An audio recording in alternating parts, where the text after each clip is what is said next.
greetings and welcome. Greetings and welcome to you all. You're listening to CitizenAY, the platform where we speak truth to power. We're going to speak about this guy here.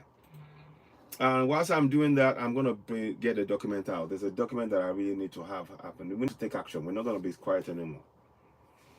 So just give me a second. I'm just going to get that. You'll see the video. No, we're not ready with the video yet. Constitution. I need you to know this one offhand. We're going to read through this section 69. He's impersonating people. He says he's a senator. He's not. He's a House of Rep. He's been arrested. A very dark man is doing a lot of work on that. It's good, but we want to do one or two things. So let me just quickly do one more thing on here. And okay. So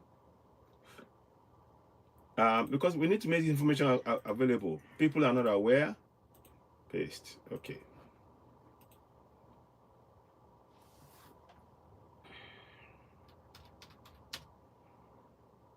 So I want to make people know this. 1 minute. So just bear with me. To recall.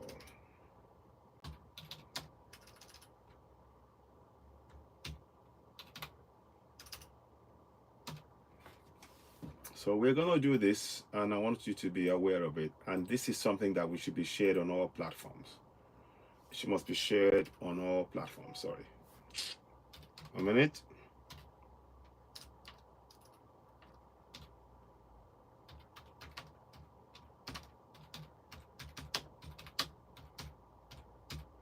We're going to go and get to 15,000 likes before we start. You have the power to recall. Okay.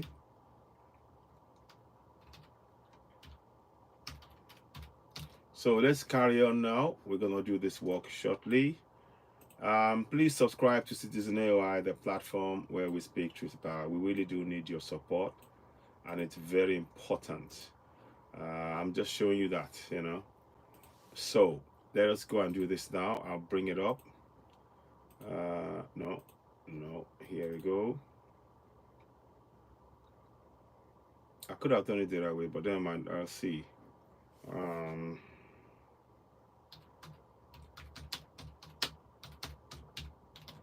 And I want people who are from Abia, North Abia South to call in. Just one. If you want to call in or join the broadcast, join. We need you on board urgently.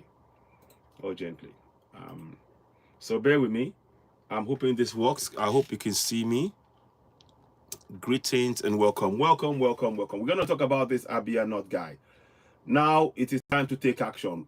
You're listening to CitizenAY, the platform where we speak truth to power. So whilst we're doing this, you'll be hearing some tunes in the background. Just need you to be aware. I am here. Please share. Whoa. Sorry about that. Okay, so we want you to help us share this broadcast, reach more people. We're shortly going to go live. And we want you to see what's happening. So here we go. So we're just prepping up. We need to take action. The object of what we're doing today is to get us to take action collectively. This has gone on long enough. I need you to know you have the power to recall, and that is what we're doing. So please do share this broadcast. It's very, very important. Let me just make sure I put that there. So here we go. So let's carry on with that. Okay, so 1 minute. Okay, so it's gonna be coming. So yep. So we will sing. I will sing this song live as well, but I want you to just help us. So now we're gonna go live, and I thank everybody joining me on the broadcast.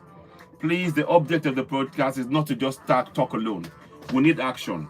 Anybody who is from Abia North, join the broadcast. Share it to Abia North, Abia South. We need you to take action. It's no more talk now. You need to recall this man. He has to be recalled. We need to exercise. We have to put this is the marker in the sand right now. So let's go ahead.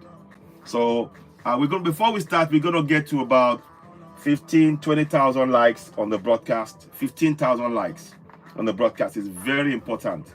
You have the power to recall. We're going to talk about it. I want to make this a specific topic. It is being shared on iTunes and on Spotify and on YouTube right now. So please tap the screen. Greetings. I'm grateful for those of you joining us on YouTube. Please tap and share. Tap and share. Now we need action. We don't want to just talk anymore. It's now about action, collective action. What steps can we take? How can we take those steps? Those things. So please, as you're watching, tap the screen share. You're listening to CitizenAY, the platform where we speak truth to power. Apologies. Let me just make sure I get this right and make sure you can see everything. That's better. I want it to be more user-friendly. So greetings and welcome. Please tap and share. Tap and share. We would like you to tap and share as you're watching. Tap the screen and share and help us grow the platform. Tap away and share. We're going to bring some people on. This is very important. We want to talk about what is going on. We are calling for the recall of this man here that you will see on the screen shortly. IKWECHEGH. He must be recalled. No question. He must be recalled. Now we want to take action. Egia Nkrumah the Great. Greetings. Welcome. Let us get to 15,000 likes. 15,000 likes before we begin. 15,000 likes. I'd love that. 15,000 likes. Let us get there, please. So we need to get to 15,000 likes. There is a lot to do. There is more we can do. There's quite a lot we can do. I have every confidence we'll get there. So tap away. Tap. We need to change things. This man must be recalled. We have to make our governance accountable to us.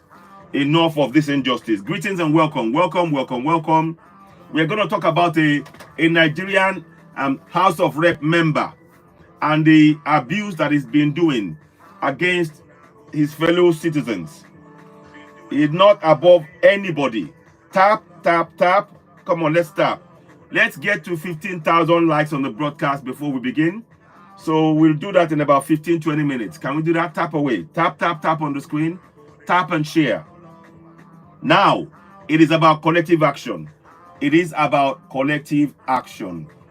need that action from all of us. We've been waiting for so long, and now we need action.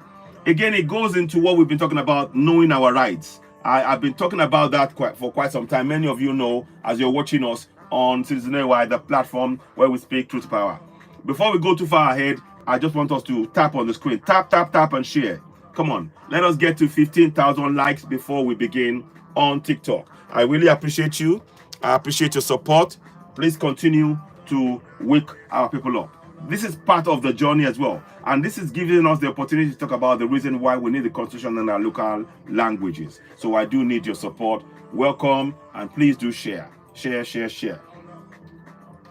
Let me just make sure I get that right. Hang on a minute. So where is it? Okay, I'm not seeing it. 1 second. So we're just trying to get everything going and make sure we are aware of how things are progressing. We all have a role to play in this, and do not feel in any way, shape, or form at any helplessness. Let's tap away. Come on, can we get to 15,000 likes before we begin? And I also am saying thank you very much to those of you that have been sharing our broadcast and are following us. I wasn't able to come in yesterday, but refreshed today and ready to do that. TJ Baba, greetings and welcome. Frank Lamonta, welcome. Egia Nyako, Egia Nkrumah, greetings. The kind of things we're going to talk about here are what we want to get rid of on the African continent. Tap away, tap and share. Let's reach more people. You're listening to CitizenAY, the platform where we speak truth to power. We appreciate you. Please share the broadcast. Help us reach more people. Your support is very much needed. And we are truly grateful for those of you all of you joining us and when we come live. It is really important. This topic, this is now what we call a line in the sand. We have to put a line in the sand. And it's very, very important that, we take that action collectively. We must take that action collectively. Now we are not going to accept any more injustice. It starts with us. On the African continent, we can't allow injustice.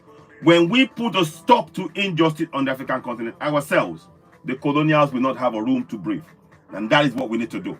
So this is now a moment that I call a moment to draw the line in the sand.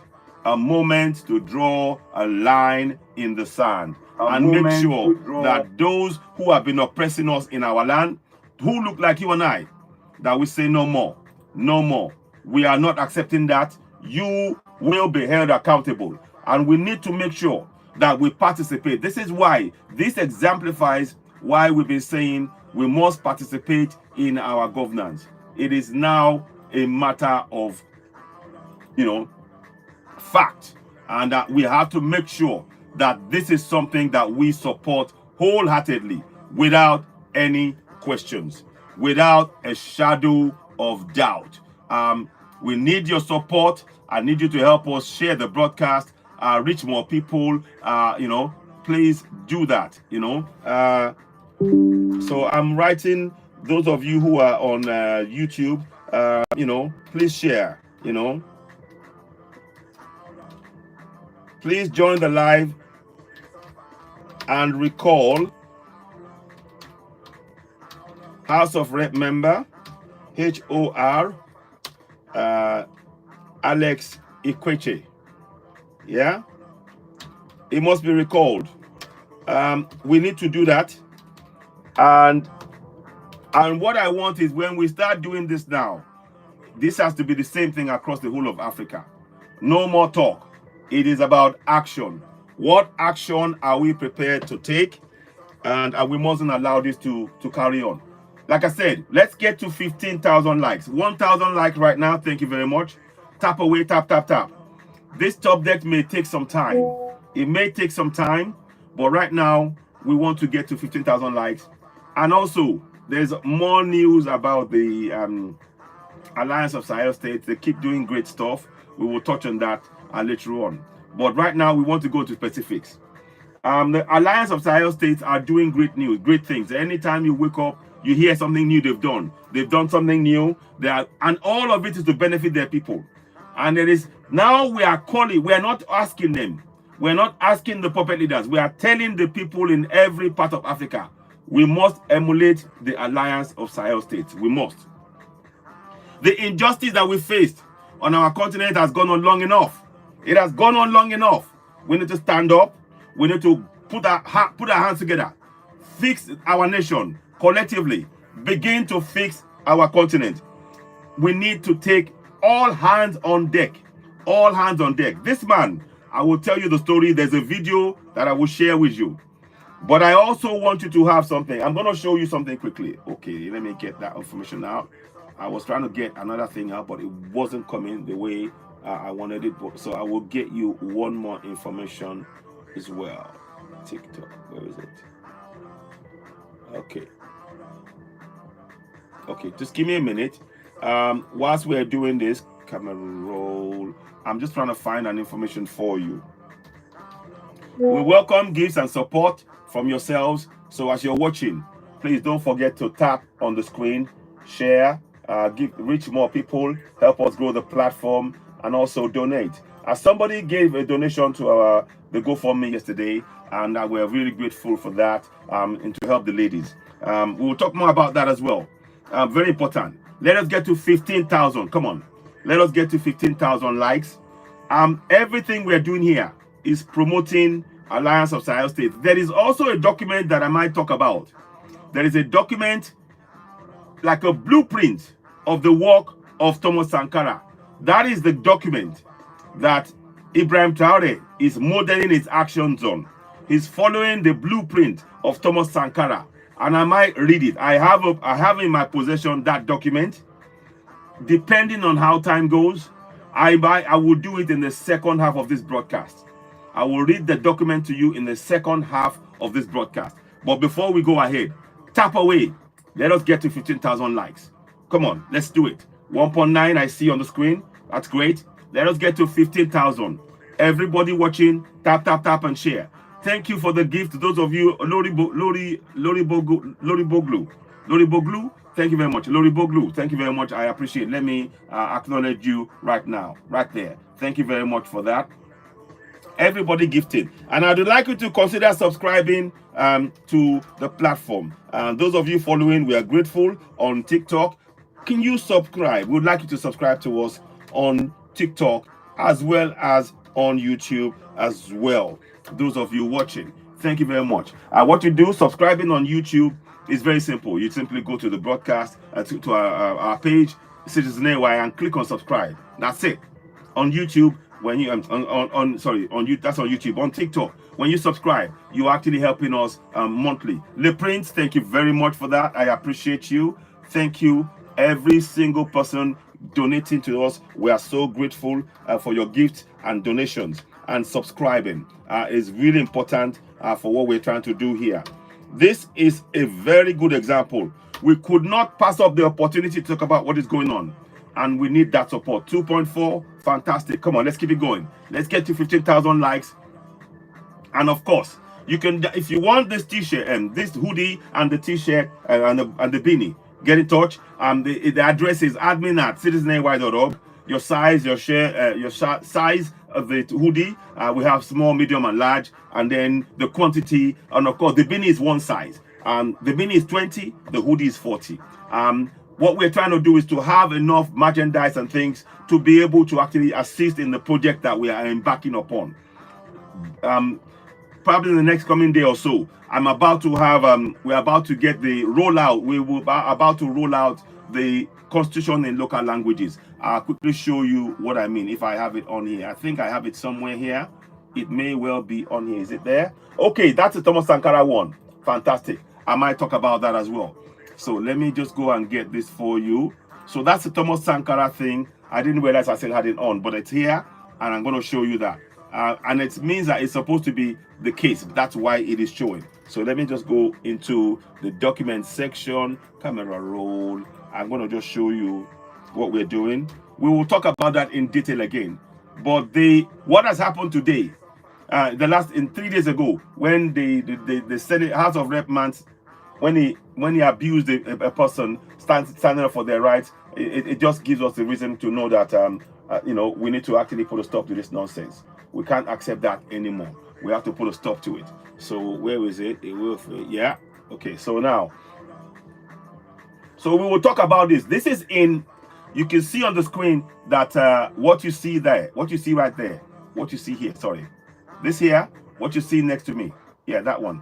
It is in Yoruba language, but part of that, section 39, that we're going to apply, section 69, that we're going to apply to this man, is also there. But we'll do it in English. So that's one part. But please tap away. Tap, tap, tap. Come on. Let's get to 15,000 likes. Come on, let's get there. There's so much to say.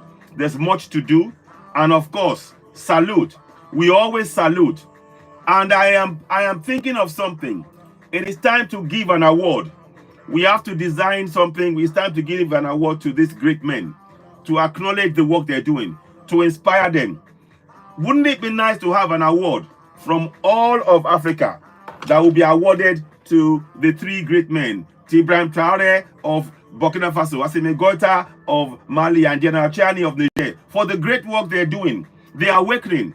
They are doing great things, incredible things that many of us did not think was possible on the African continent. They are turning around their economies within 2 years. Whereas the puppets are telling us, oh, the economy will get better in 15 years. They are doing it in 2 years. They are literally doing the impossible. We salute them. I'm going to give them a clap, for those three, just to see them on the screen alone. To see them on the screen is a wonder. It's amazing. That's why when I see their faces, it reminds me why we do this. It reminds me why when we come on here, it reminds me that everything that we are doing, promoting them, is worthwhile. It is something we need to support. Over 3,000 likes. Thank you so much. Come on, let's keep going. Let's get to 15,000 likes. Then we will begin. There's much to say. There's much to do. Meanwhile, if you have friends who are in Abia North, Abia South in Nigeria, send them this broadcast. be it YouTube, be it TikTok. Send them this broadcast. Get them to come in. Now we want to connect to the people in the communities on ground in those places. So Abia North people, we are talking to you. Abia South people, we are talking to you. We need you to get in here. The information we want to share with you is so important, and you cannot ignore it. This is the opportunity that we need, that we have been waiting for on the African continent, to demonstrate how we can use our collective powers as sovereigns to hold our governors to account and to draw a line in the sand.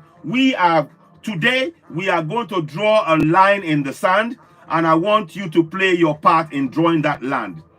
The minute we symbolically draw the line in that sand, not only in Nigeria, but across the whole of Africa, to make sure that those in governance, they can no longer carry out governance with impunity. The puppets in government across many African countries, except for these three, they are carrying out governance with impunity. When there is no impunity, when you're carrying out governance with impunity, there is no democracy. When you are carrying out governance with no impunity, there is no democracy. Because it means that whatever you do, you will not be held accountable. That is not what should happen in their so-called democracy. And that's why we know it's a scam. All we want is for them to do what they're doing in Burkina Faso, what they're doing in Niger, what they're doing in Mali. They must follow that. Thank you so much. Coach Amy, thank you. Welcome. Greetings. Today, we are talking about this man here, and I want to show you the picture so that we know. This man here, he must be recalled. Now we finally have the opportunity to demonstrate the powers we possess as citizens. You are going to see it live on here. And I want everybody to really share that to your friends. If you have any friends in Igbo land, let them have this information, this link. Share the broadcast with them. Share it to go round. Let it go round. Keep sharing.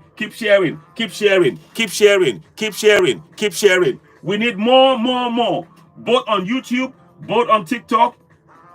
We need to take action. We are not here.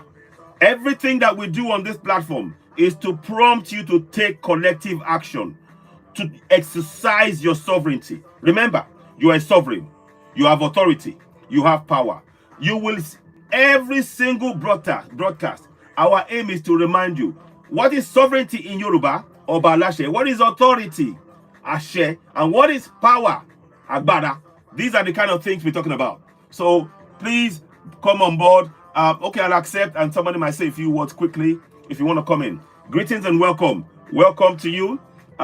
Just say a few words. But please, as you're watching, tap. We need to get to 15,000 likes before we begin. Welcome, my brother. What would you like to say? Welcome. Let's hear from you. Briefly. Greetings. Go ahead.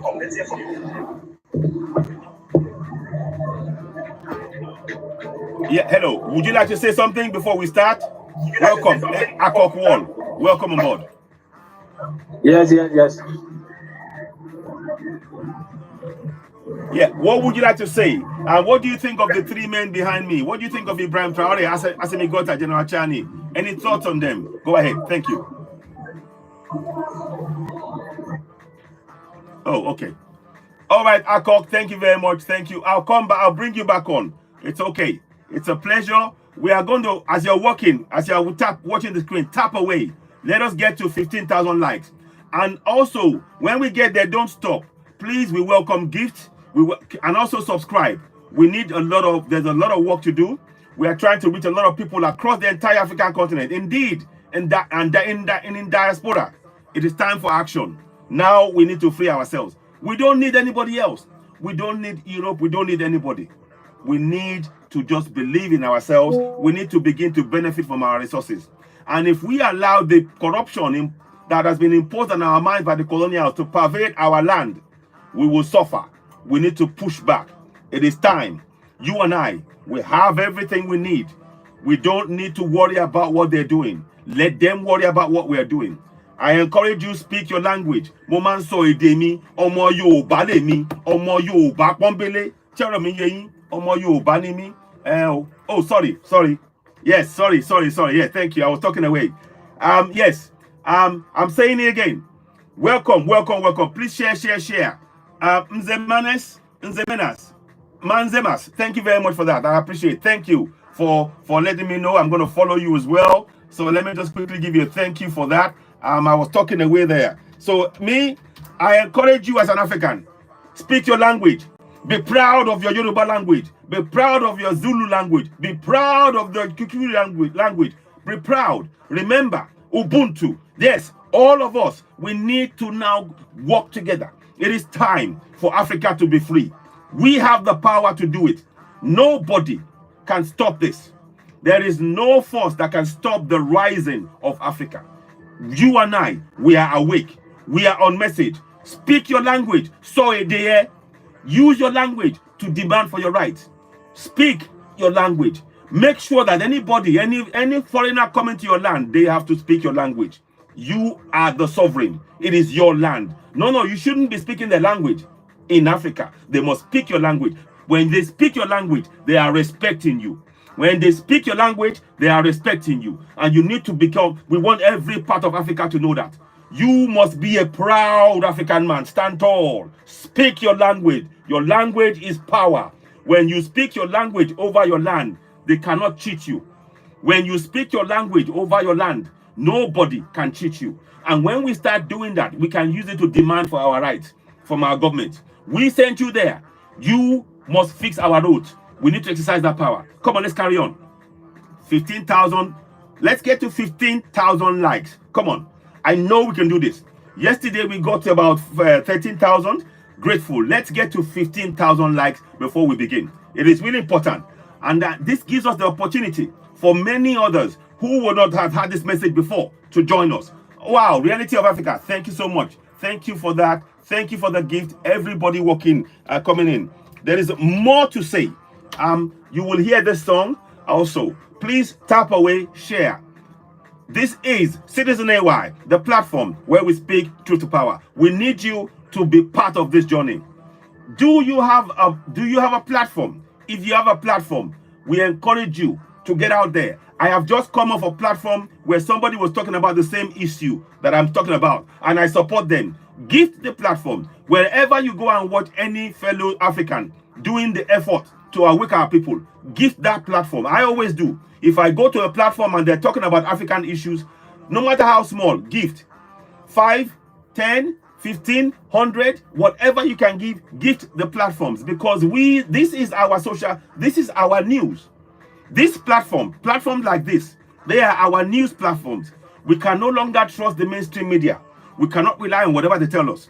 We have to create our own news. We have to tell our own narrative. We have to begin to spread the message that we want to spread in our local languages, across the African continent, because we cannot trust the mainstream media. You cannot trust BBC. You cannot trust France 24. You cannot trust CNN. You cannot trust Fox. You cannot trust DW. You cannot trust Al Jazeera. You cannot trust any of the foreign media on the African continent, because they are only talking about their own interests as against the interests of Africans. We need to tell our own story. So please, as you're watching, tap the screen, share. We need to get to 15,000 likes, and I'd really like your support in doing that. 4,500 likes. Come on, we're almost there. We got about 10,000 left to go to hit the mark. Let's do so. This broadcast is very important. Like I said, this is the first broadcast where we are going to have the opportunity to begin to demonstrate what we mean when we say that the power belongs to the people on the ground, on the African soil, to exercise that sovereignty. We must not fail to use that power. It is so important. Thanks so much, Reality of Africa. Thank you so much for that. Let me make sure I express my deepest gratitude for your gift to the platform. I'm really glad for that. And those of you, everybody watching, so let me make sure I'm doing that. Share. And those of you on YouTube, can you share to more people? The more you share, we're not quite doing quite well. We're doing quite well on TikTok, but on YouTube it's not quite there. Come on, let's do that. Share away. This is very important information, and at the more you share, the more we reach more people, because this information is important. The song is saying, how long we're not going to suffer? It is asking, how long we will continue to suffer? Now it is time for us, instead of suffering, we have the ways to to fix the future for the coming generation. You and I, we have that way. It is possible. We can do it by the actions we're doing, by coming on broadcast almost every day and giving us ideas and suggestions and empowering our mind. What we are doing is freeing our minds from enslavement. We've been programmed. We have to deprogram ourselves from the Bible and the Quran. The Bible and the Quran on the African continent is like a program. When you put you in that program, it's designed to keep you in a state of inertia, in a state of inactivity, in a state of just following what is going on, rather than you deciding your future, taking control of your future and the key future of the coming generation, and ensuring that they have a better future than you had. That is what we're trying to do on this platform. Please share, share, share. Tap away. Let's get to more. Let us get to 15,000 likes. I'd really like to see that. It is really important, and I appreciate you. We're going to talk about the GoFundMe as well. Somebody has donated. We will come and talk about that as well. And we'll talk about the news, the blueprint that Ibrahim Traore and Gaddafi used to actually begin to make sure they had a great economy. As I speak to you, many of you may not know, in Burkina Faso right now, they are building 50,000 homes for people who need those homes. They are building it, and it's being built by Burkina Faso people. They are providing their own security. When Ibrahim Traore took power in 2022, they could only control 40% of their own land. Right now, with Ibrahim Traore in power, they are controlling over 80%. Burkina Faso is controlling over 80% of their own territory, and they are taking more. The other day, they used the drones. I'll tell you this news. They used the drones to unalive one of the terror people that was being financed by colonials. Yes, they used the drones to actually unalive them. So this is very important work.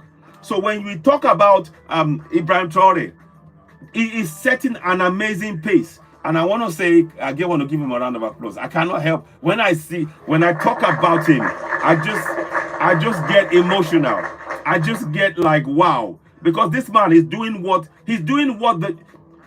all of the 11 ECOWAS leaders, they are not doing 1%.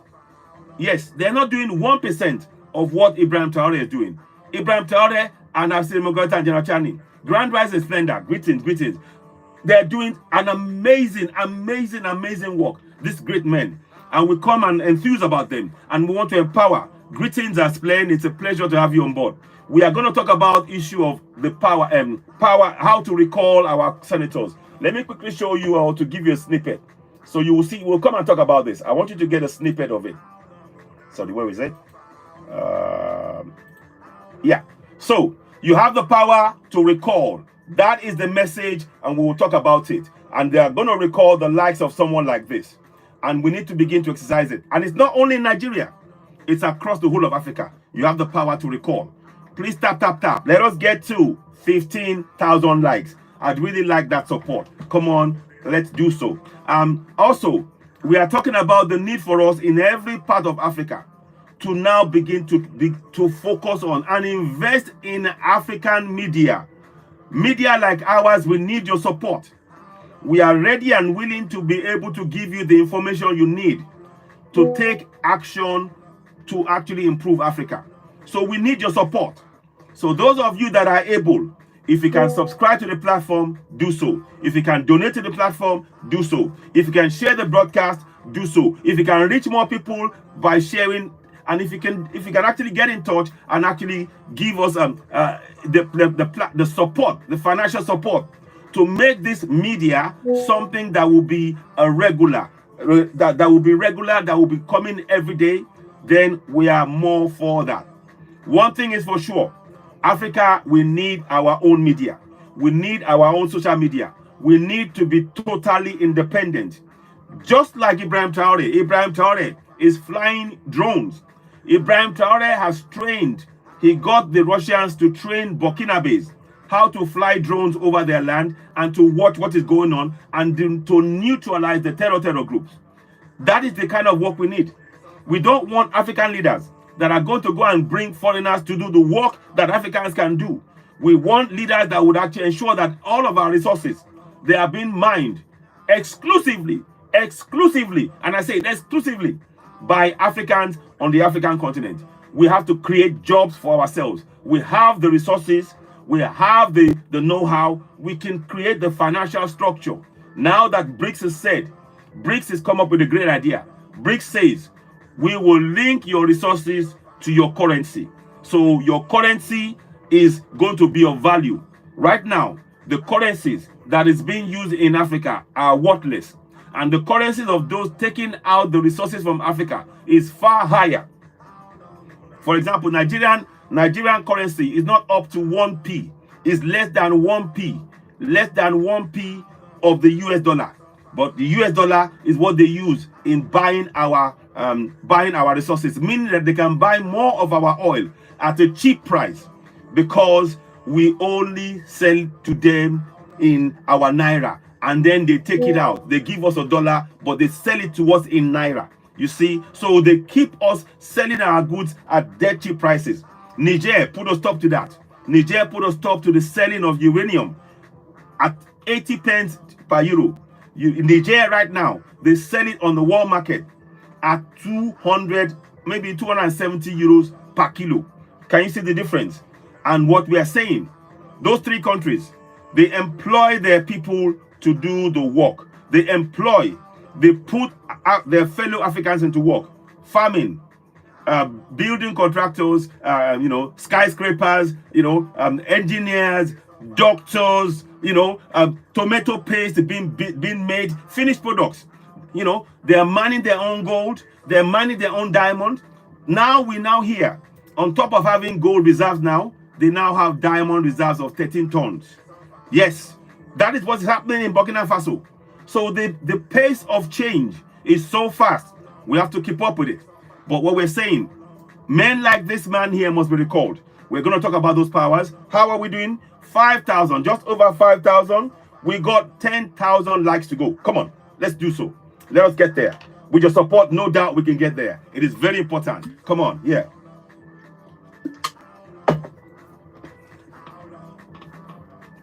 Okay. Splendor, write some more about that. I had something about it. I know it's about the elections coming. I hear also that there might be a snap election in Canada. Because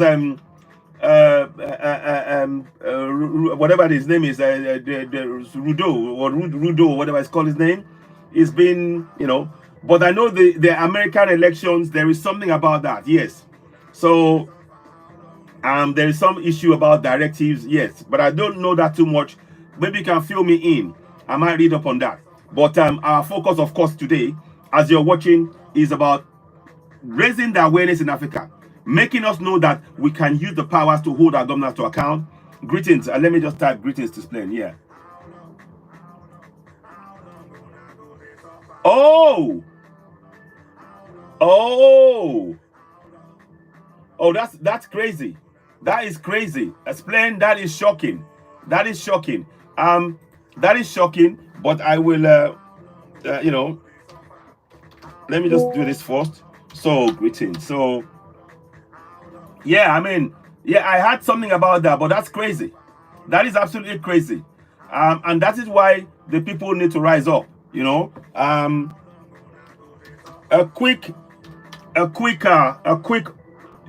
Splend just told me something now that they've now had a directive. The US now have a directive that says, I'm just going to touch on that briefly, but I'm not going to go into that. From government, wow. Okay, this is interesting. The directive is this. They said that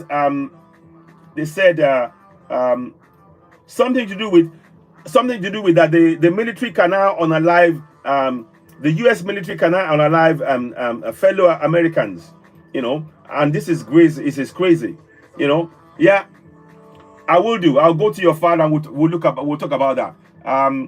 But I don't want to go off topic too much. It is worrying, but nonetheless, we should be aware. We need to be aware. Please tap away, tap. We need to get to 15,000 likes. Come on, let's do so. There is so much to talk about. You can see I'm giving you a lot of information about the great work being done by Ibrahim Traore of Burkina Faso, Assimi Goïta of Mali, and General Chiani. They are doing a lot of work, and they are constantly under attack. Yesterday, the other day, we heard that the GCSE, they were going to give them 1 billion euros. 1 billion euros to focus on how to dismantle AES. Yes, the French are giving the DGSE like a secret service, if you like. The French secret service. They are giving them 1 billion, approximately 1 billion euros to ensure that they destabilize the alliance of Sahel states, Yes, I know. Yes, it has to do with the election results. I know it is. Yes, it is. I know it's plain. Yes, it is to do with that. I got your drift. Spot on. I've been following it, but I don't say too much because my focus is on here. Yeah. Good afternoon, Stonebridge. Greetings. Welcome, welcome, welcome. So, greetings that you're watching Tap Away. You're listening to CitizenAY, the platform where we speak truth to power. I hope you find this beneficial. There is a lot to do. We're about halfway. We're halfway there. We're almost halfway now. Let us get to 15,000 likes and we will begin. But we always appreciate you. And the reason why we do that now is because we recognize that when we start the broadcast, there's not many people following us. So the information that we often give, it doesn't go around as much as it should. So what we now realize is that what we to be doing is to encourage those of you who are joining to share. But in the meantime, we are giving you some subtle information, empowering information, reassuring, reinvigorating our thought process, reconnecting to the ethos of what we're trying to achieve, which is the freedom of Africa. And that means as you're coming in, share.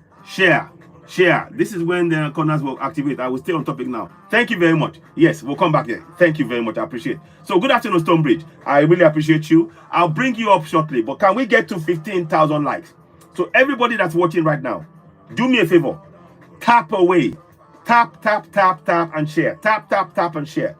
We need to get to 15,000 likes because that way we want the maximum impact of our information. We want the information to saturate.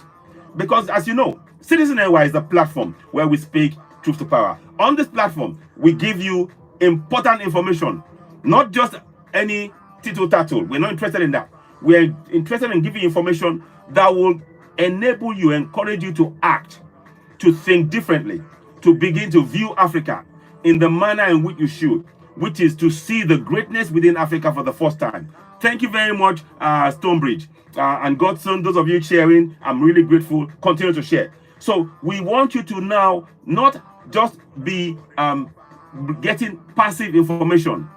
The mainstream media has been getting us to just become passive, to receive information that is just passive information that we take, oh, okay, and not take action that we need to take.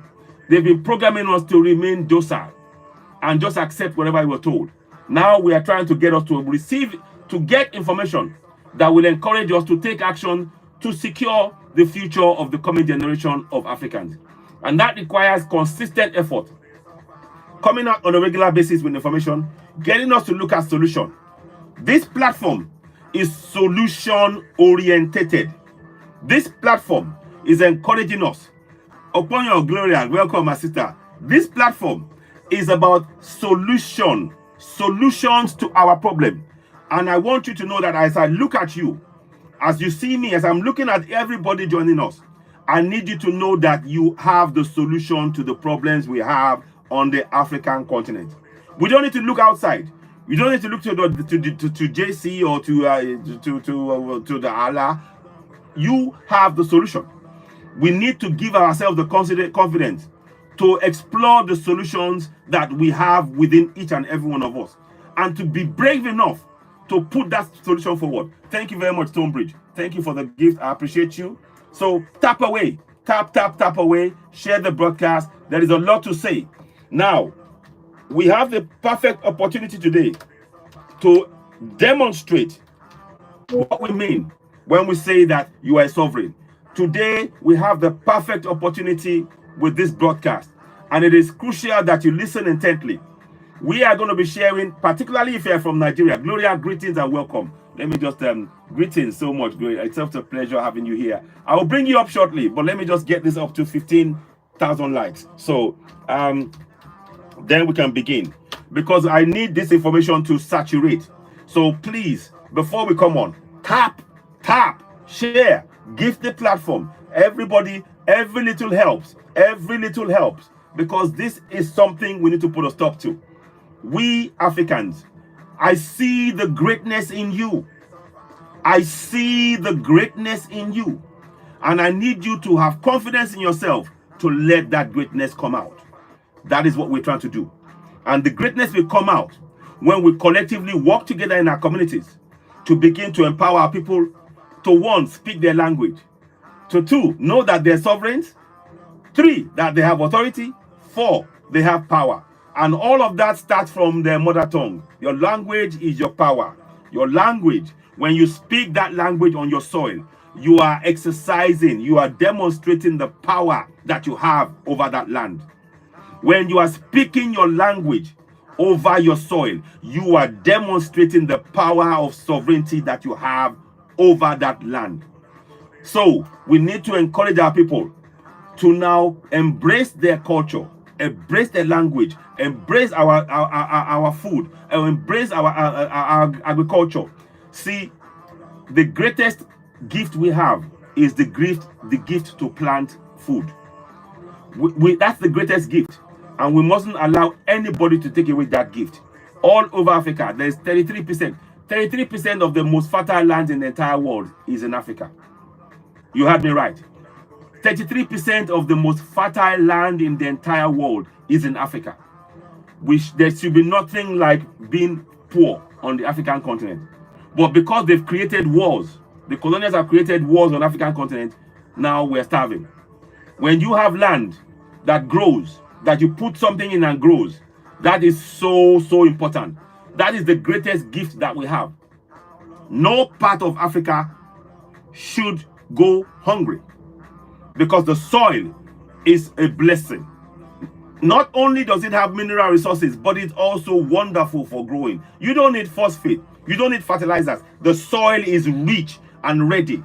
We need to tap into this. So keep reminding ourselves. Keep reminding ourselves. Our soil is the greatest gift that our ancestors gave us. The African soil is so rich in minerals that it helps the food to grow, that we can feed your community. You can be in that land and you feed your community and never go hungry. That is how fertile the land is. So these are information. So when they tell you, oh, forget farming, oh, don't worry about farming, or go and put on a suit, or go to become a lawyer, they are trying to get you the situation whereby you will imagine you become a lawyer, imagine you become an accountant and all of that, but you cannot leave Africa and you don't know how to grow the food. The land is plenty, but you can't grow. You starve. When you are a farmer, when you learn farming, there's a song that we sing in my language. It goes like this. In Yoruba language, I'll sing it to you. It goes like this. Iṣẹ́ àgbẹ̀ níṣẹ́ ilẹ̀ wa, ẹni kò ṣiṣẹ́ a máa jalè. Ìwé kíkọ́ láìsí ọkọ́ àti àdá kò ì pé o, kò ì pé o. Iṣẹ́ àgbẹ̀ níṣẹ́ ilẹ̀ wa, ẹni kò ṣiṣẹ́ a máa jalè. Ìwé kíkọ́ láìsí ọkọ́ àti àdá kò ì pé o, kò ì pé o. What I just sang to you in my language, in Yoruba language, they taught us this, and all families knows this. They say, if you are just a educated person and you read the books, mainly English and all of that, that's fine. But it is not complete without you knowing, have a hoe. You must have a hoe, and that hoe, you must use it in your farm. You go and plant the food, because that is the only way you will never go hungry. You see, you can be a lawyer, you can be a doctor, you can be a nurse, you can be whatever. If you are just that and you don't know how to plant food, how to manage a farm or grow food, you will go hungry. But if you are a farmer and you till the land, you may not be rich, in their words, but you will never go hungry. You will never go hungry. Never go hungry. So these are the kind of things we have to connect. So anytime you see somebody growing in a farm, they are rich. I need you to understand that. We have to change our mindset. When you see a farmer in the farm on the African continent planting seeds, he is rich. He is wealthy. He's got control of his future. He can determine what he wants to eat today or not what he doesn't want to eat. He can rotate. He is in control. And that is why what they're doing, let me tie that to Burkina Faso.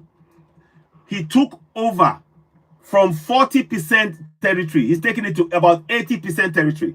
That now means that the farmers in those communities, they are feeding their people. They don't import food. They are growing their own cotton. That is independence right there. So you can see that this idea of trying to import food or go and buy for it, it's a slave mentality. So it is really important what we're doing here. Tap, tap, tap, and share. Farmers, we need to understand and educate and teach our children from the time that they're young. Teach them how to grow stuff, how to plant seeds, how to keep seeds, how to save it, what it's called, what's its name, look, even the seeds, they are also cure for the health.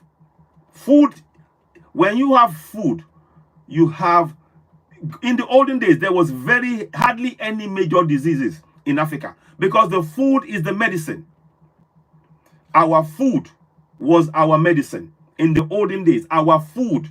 Because we grow the food, you saw it growing, you watered it every day. You saw the yam growing, you saw the beans growing, you saw the millet growing, you saw all of these things growing. You knew what came about. And then our elders knew how to put one leaf to that leaf to treat an ailment. They knew how to put all of these things was taught. Greetings, Linda. Greetings, welcome. So they knew all this. Please tap away. We need to get to 15,000 likes because we're going to talk about something very important. But I'm just telling you background information and what we need. Again, please, we need those of you who are well-to-do, who are able to sponsor and support our platform. Get in touch. We want to be in a situation where we are focused fully on giving you important information so that that is the information that we want to circulate around Africa. No longer do we want to be leaving the space for the mainstream media to be pumping our minds full of negative information about Africans, preparing us to accept the negative messages about who we are. We have to reject it. So the best way we can reject it is supporting platforms like ours, that we do a lot of research, we come to you with information and how to empower our communities to free ourselves. So you have a role to play. Could you consider subscribing to the platform as well? Subscribe to CitizenAY, the platform where we speak to truth to power. Can you subscribe to us? Help us grow the platform. Help us reach more people. The more you subscribe, the more it means that we can give you focus fully on ensuring that the information that you get is accurate. We do not want to come here and be spewing lies and spewing spurious information. We want information that is verifiable, that is actually going to have meaning, that will impact your lives in a positive manner, that will make you grow. We want to feed your mind with positive information that will make you grow and actually have a positive impact within your community and make that change so that we can, going forward, the coming generation will have ample information about themselves.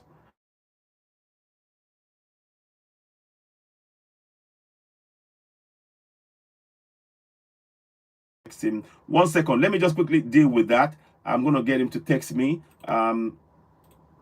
Okay. Oh, okay. Okay. 1 second, please.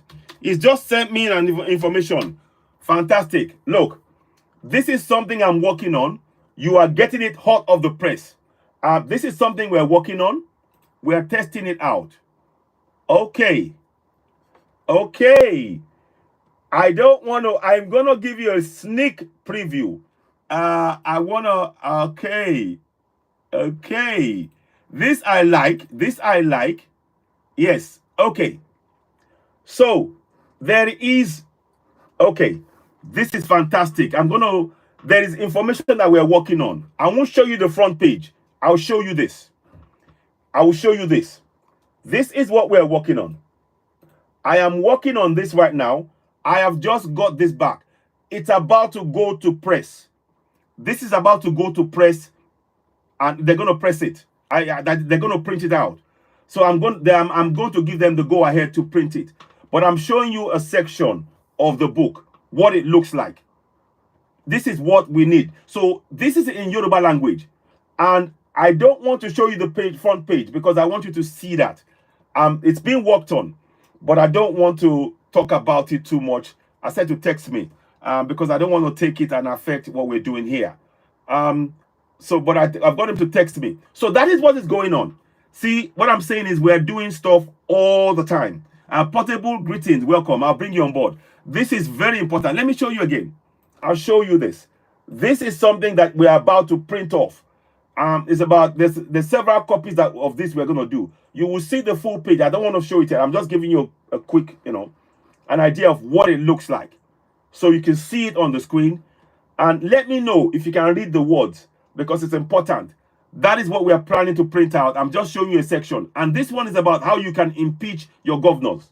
So I just got that now, and I thought I would share that with you. So all the time, what we are doing is to give you information. We are trying to make sure that the information we give you, and this is why it's so important. Good day, Portable Me. Thank you. I'll bring you on board. Let me see. Okay, others, are you waiting? Is anybody waiting to join me? Let me see. I will be doing some co-hosting a few days from now. So please, before we bring anybody on, let us get to 15,000 likes. It is really important. 9,000 likes, almost 10,000 likes. Come on, let's get to 15,000. Tap away. Tap and share, tap and share, tap and share. You see, this is really important. Every single time there is information. And also, we are looking at, we are also been looking at venues where this is going to happen on ground. Where we're going to have the discussions on ground. Possibly, I may be on ground at some point in the course of this. I may be on ground in Nigeria myself, but I don't know when yet. I may be on ground. That is the plan, because what I'm realizing is that to be able to drive this, we need everybody on board. And we need others to be thinking in that way. We need to share the information about our rights. Again, I keep talking about it. Sovereignty, authority, power. Sovereignty, authority, power. Hello, greetings, my sister, greetings. Greetings to you. It is a pleasure seeing you, my sister, and it's always a pleasure, those of you who are following us. So tap away, tap, tap, tap. 10,000 likes, fantastic. 5,000 away, 5,000, come on, let's get there. 5,000 away, let us do this. Let us do that, then we can begin. I'm so keen to show you. I want to tell you so much more about that information that I just received, but I want to wait first. I want to wait first, because I want to speak to them. Okay, 1 second. I'm going to do something quickly. 1 second. I just want to answer them. And okay. I like it. I like what I see. So what we are trying to do is to get that information out. It's looking good. It's looking interesting. Okay, fantastic. I like the way I've given them the way. Okay, you know what? I need to approve it yes before I show you. I don't want to do that, because it's gonna, yeah, I just need to. It's so exciting. I'm so excited. Honestly, I can't believe that we've got to the stage where we've now gone from an idea to actually now printing it out, having the copies, going into the community. Can you see that process? Firstly, we were talking about it. Then we we actually translated the constitution into local languages. And then we talked about it on the show. And now we are at the cusp of a minute. Once I say yes today, once I say yes right when I finish the broadcast, they will put it to print. And tomorrow or the day after, I will be able to, we will get a video of them printing it and then showing it, bringing it here to see live on ground. This is what we need. We need clear action. And that is what we are demonstrating by what we're doing. We're demonstrating that we are about taking active, collective action to impact our lives, to change what is going on. So it is really important. I'm really grateful. But the song I sang, one more time, it goes, IKWECHEGH láìsí ọkọ́ àti àdá kò ì pé o, kò ì pé o, iṣẹ́ àgbẹ̀ níṣẹ́ ilẹ̀ wa, ẹni kò ṣiṣẹ́ á máa jalè. Ìwé kíkọ láìsí ọkọ́ àti àdá kò ì pé o, kò ì pé o.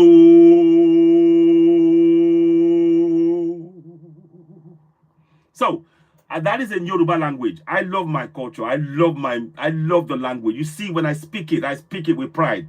And I want every single African, when you speak your language, speak it with pride. Those words, make sure every tone, everything. This is what my grandma told me. Grandma, my ancestor, I am so grateful. This is a gift that can never, it is, yes, be proud of your accent. It is so important. So I speak the language.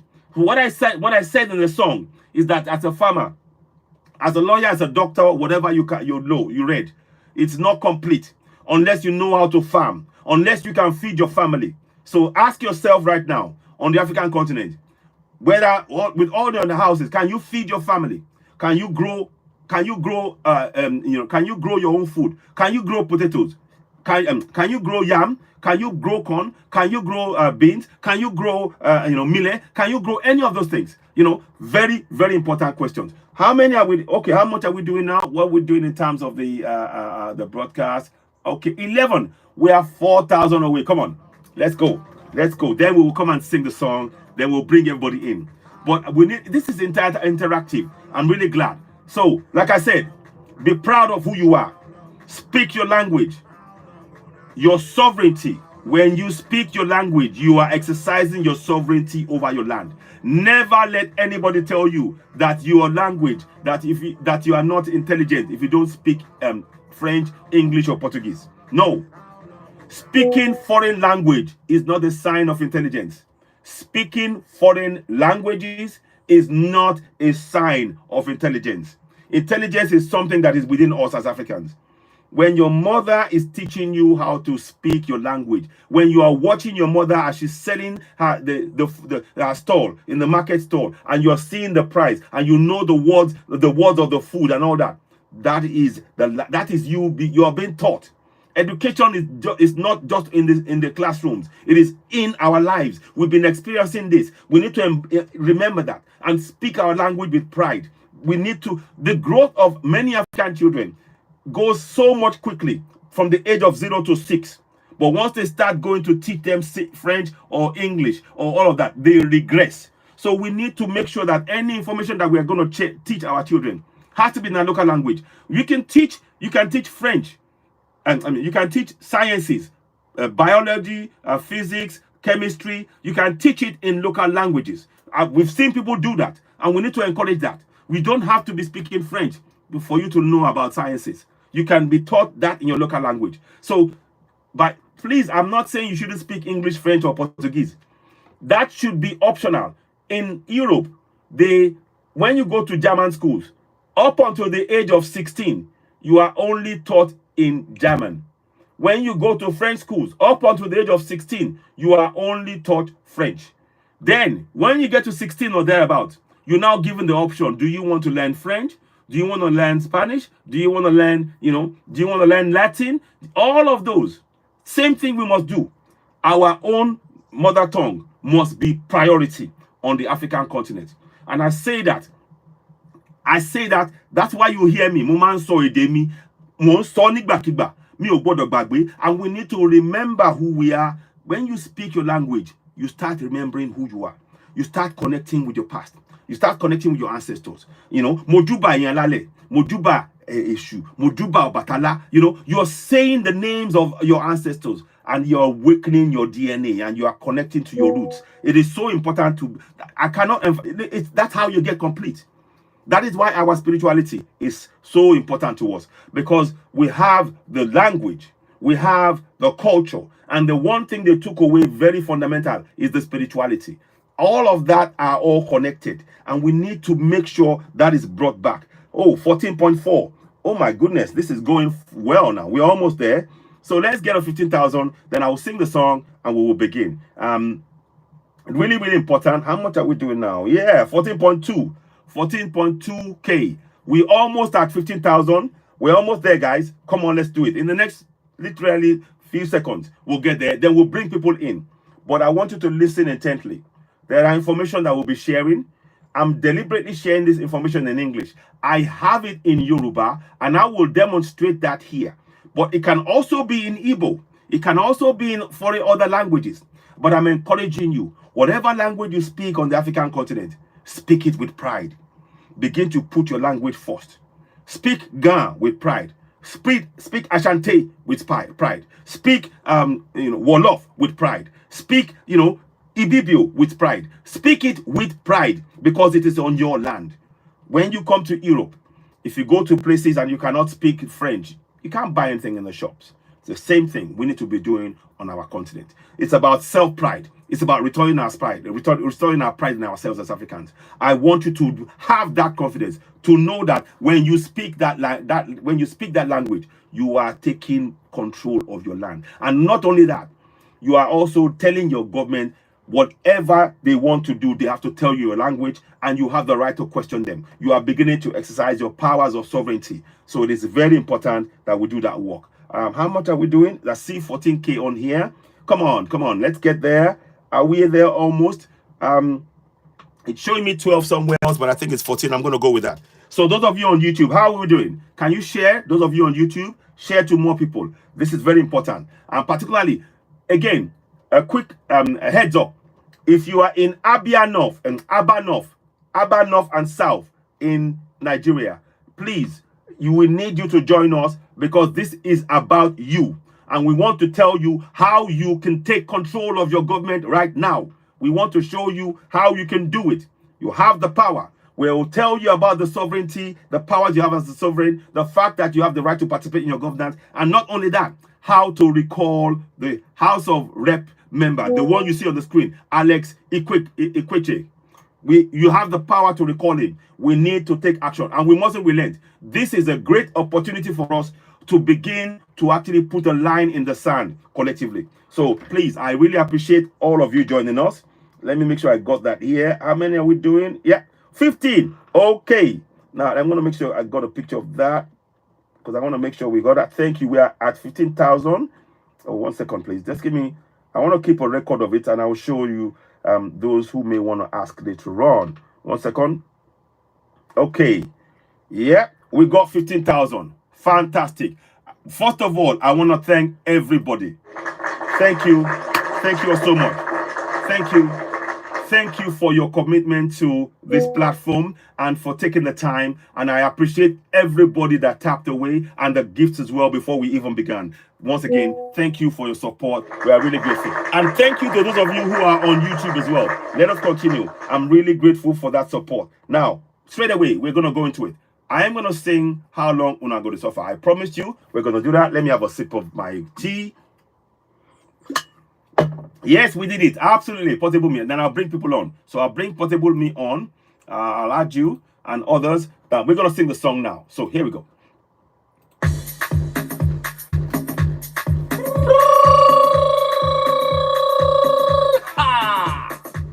CitizenAY. My people, oh, I always salute. Huh? Hey, hey, hey, huh? Share. Me una here, oh. Here we go. How long? 1, 2, 3. How long? How long? How long? Yes, sir. How long gonna go this suffer? How long? How long? How long? How long gonna go this suffer? How long? How long? How long?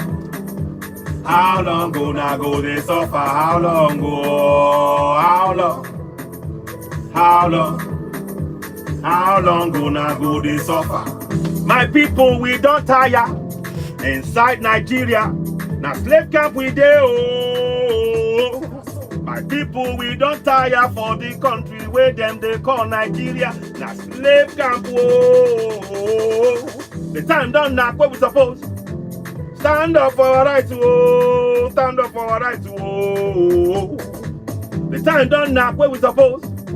Stand up oh, for our rights oh, for self-determination. How long? How long? How long?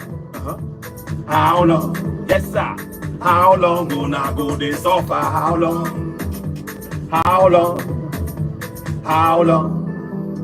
How long gonna go this suffer? How long? How long? How long? How long gonna go this suffer? How long go? How long? How long? How long gonna go this suffer? Abdul Salam na fake man. Now he put that yeah constitution for your head, yo. Abdul Salam na fake man. Now military man gon' tell una say una get constitution. Na lie, oh, na fake, na fraud, oh. That yeah constitution. Now in the day take close una eye, oh. May una wake up, oh. Moka berenio, I don't wonder. Moka berenio, I don't wonder. Moka berenio, I don't wonder. Moka berenio, I don't wonder. Berenio, I don't wonder. Moka berenio, I don't wonder. Moka berenio, I don't wonder. Moka berenio, I just wonder.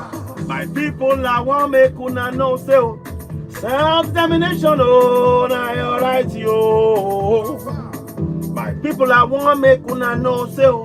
Self-determination, na your right, yo.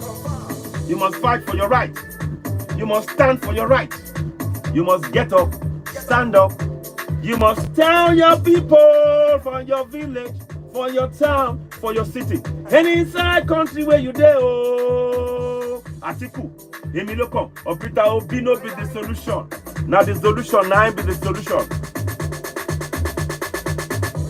Make una wake up. Make una wake up. Time don't knock. You be Yoruba man. You be Biafran. I want make una know, say, self-determination, now your right, you. Hey, hey, hey, hey, hey, hey,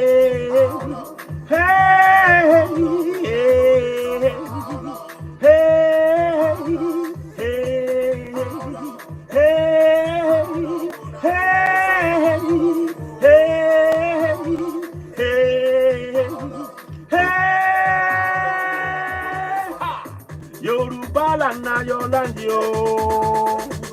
Middle belt na your land, yo. Hausa land na your land, yo. Biafra land na your land, yo. No be Nigeria, no be Nigeria, no be Nigeria, no be Nigeria. Ra ra ra ra oh. Thank you so very much. Such a pleasure. Thank you once again for joining the broadcast. You're listening to CitizenAY, the platform where we speak truth to power. Before I go too far ahead, please don't forget to go ahead and donate to the GoFundMe, which I'm going to show you on the screen. And I want to thank one of our brothers who's actually donated to the same thing just a few days ago. In fact, yesterday. I'll just quickly show you. So let's go to the GoFundMe and show you the updates on there. Keep in mind, we really want to help our sisters and brothers who are back, who are still in Arab countries enslaved. It's called Rescue Africans from Enslavement in Arab Countries. So let me quickly show you that as I go ahead. So, okay, let me make sure I've got that. Is that it? Yeah. Hang on. Sorry, let me just. Whoops. Okay, here we go. My fundraiser. So I'm going to just show you my fundraiser.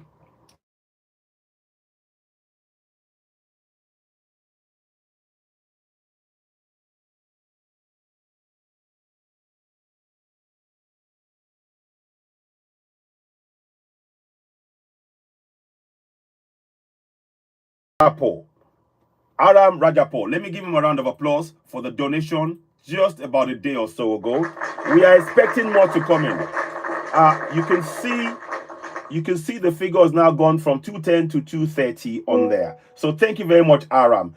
I spoke to him on the show. He actually, from the show, he's called from Canada and he said I would put something in there. I gave him the GoFundMe, and sure enough, he was good to his word and he donated. And I'm really grateful. And that is what you see on the screen. Aram Rajapal. He's from Iraq, I believe, but he's in Canada. And he really saw what we're saying. And I'm really glad that he was actually from an Arab person, recognizing that it was wrong. It is wrong for Africans to be enslaved in Arab countries. And I'm really glad. We need more people to step up. So let's give him a round of applause again. I'm really grateful. And of course, the anonymous lady as well, £200 about a couple of months back. Again, we thank you. And I put something in. Others will be putting in. We do need your support. Now, you can donate to the GoFundMe. Again, it's simple. There are many African women that are in Arab countries right now, sad to say. Without their documentation, they cannot move out. Arab men and women. This particular case, there's a girl called Grace. We're trying to get her out. By the end of this month, which is like tomorrow, she is going to go and hand herself to the police. She cannot leave because she hasn't got the her passport has been taken by her, those who are she's working for, and they won't give it back to her. So what happens is she has got all of them have photocopy of their passport. Now you cannot travel with your photocopy. You have to have the original document. So now they're having to work, and anything can happen then without the passport. They can. Some of them, we've been told cases where several of them have been unalived, and their bodies have just been tossed into bins, into scrap heaps. It's like we don't count. So this is what we want to address. So this issue, this GoFundMe is really important. So with every amount that we raise, we will be going towards as many people that we can help with the funds that you see. And if they get more, we have a goal. I know it's ambitious. I put £1 million there. And because we know that the amount of Africans that are enslaved is that many.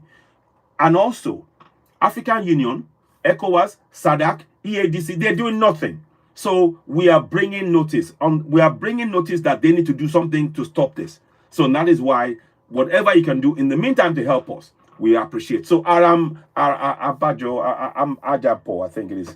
Thank you so much for that, and we appreciate that. So again, you can donate to the GoFundMe. Let me show you fully. You can donate to the GoFundMe on here, Rescue Africa from Enslavement in Arab Countries. You can make that as a abbreviation, REFAC, and donate directly to GoFundMe, or you can do it via PayPal, Rescue Africans from Enslavement in Arab Countries, REFAC, and donate that way. So thank you to those who have donated, and thank you to those who will do so. So we wanted to bring that update to you, and it's really important. And thank you for listening. I'm really glad. Deba, yes, I'll bring you on board, my brother. Thank you so much, and others as well. And also, let us hear from Portable Me. So thanks so much. 1 second. I am so excited. I'm about to print that document where I showed you, but I will tell you more about it. So, Portable Me, go ahead. Welcome. Let's hear from you. What would you like to say? It's a pleasure having you here. Portable Me, go ahead.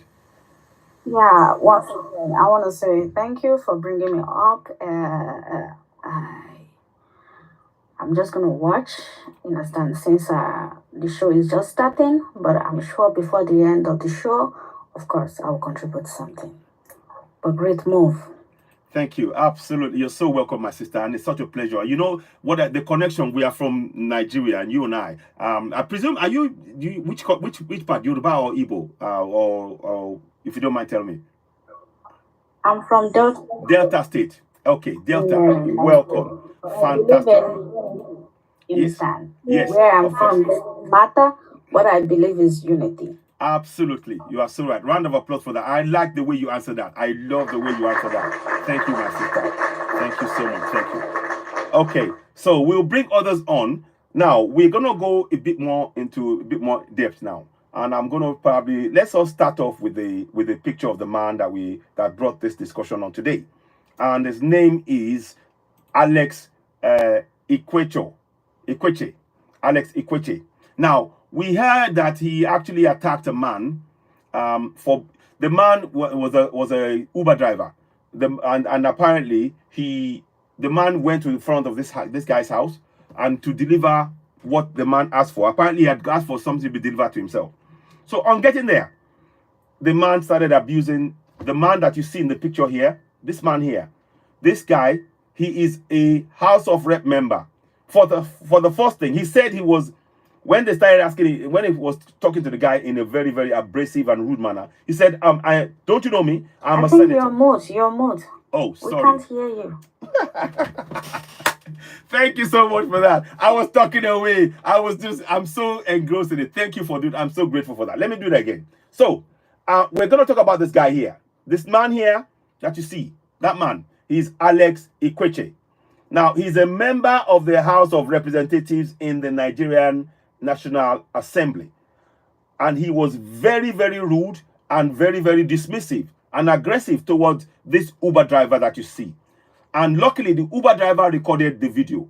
Now, I'm going to see if I can play some parts of it. I won't play all of it because there are some places that I've got to be careful how I play. But, I want you to hear it. But the point I'm making here is this. This man here, he must be recalled because he has taken, and that's the problem we have. Many of the so-called puppet leaders, they have puppet followers. This man is a puppet following the leader. He's another puppet follower following the leader. And he believes that he can do whatever he wants. Nothing will happen to him. Let us watch the video and I'll come back again. Let's watch for a few minutes. I might stop it. Let's watch the video. Here we go. So, here we go. So, here we go.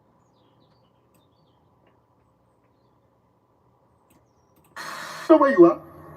Do you know who I am? So you think I will give you my money with the way you have spoken to me? I did a job for you and you have to pay it, sir. You will not see any, you will not see a penny from me.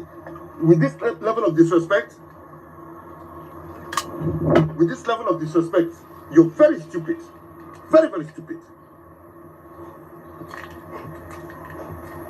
Madam, who is this stupid boy that you sent to this my house? Who is this foolish boy that you sent to my house? How can this stupid idiot come to my house and tell me that I'm supposed to come and meet him in his car and pick up smell that I'm buying from you?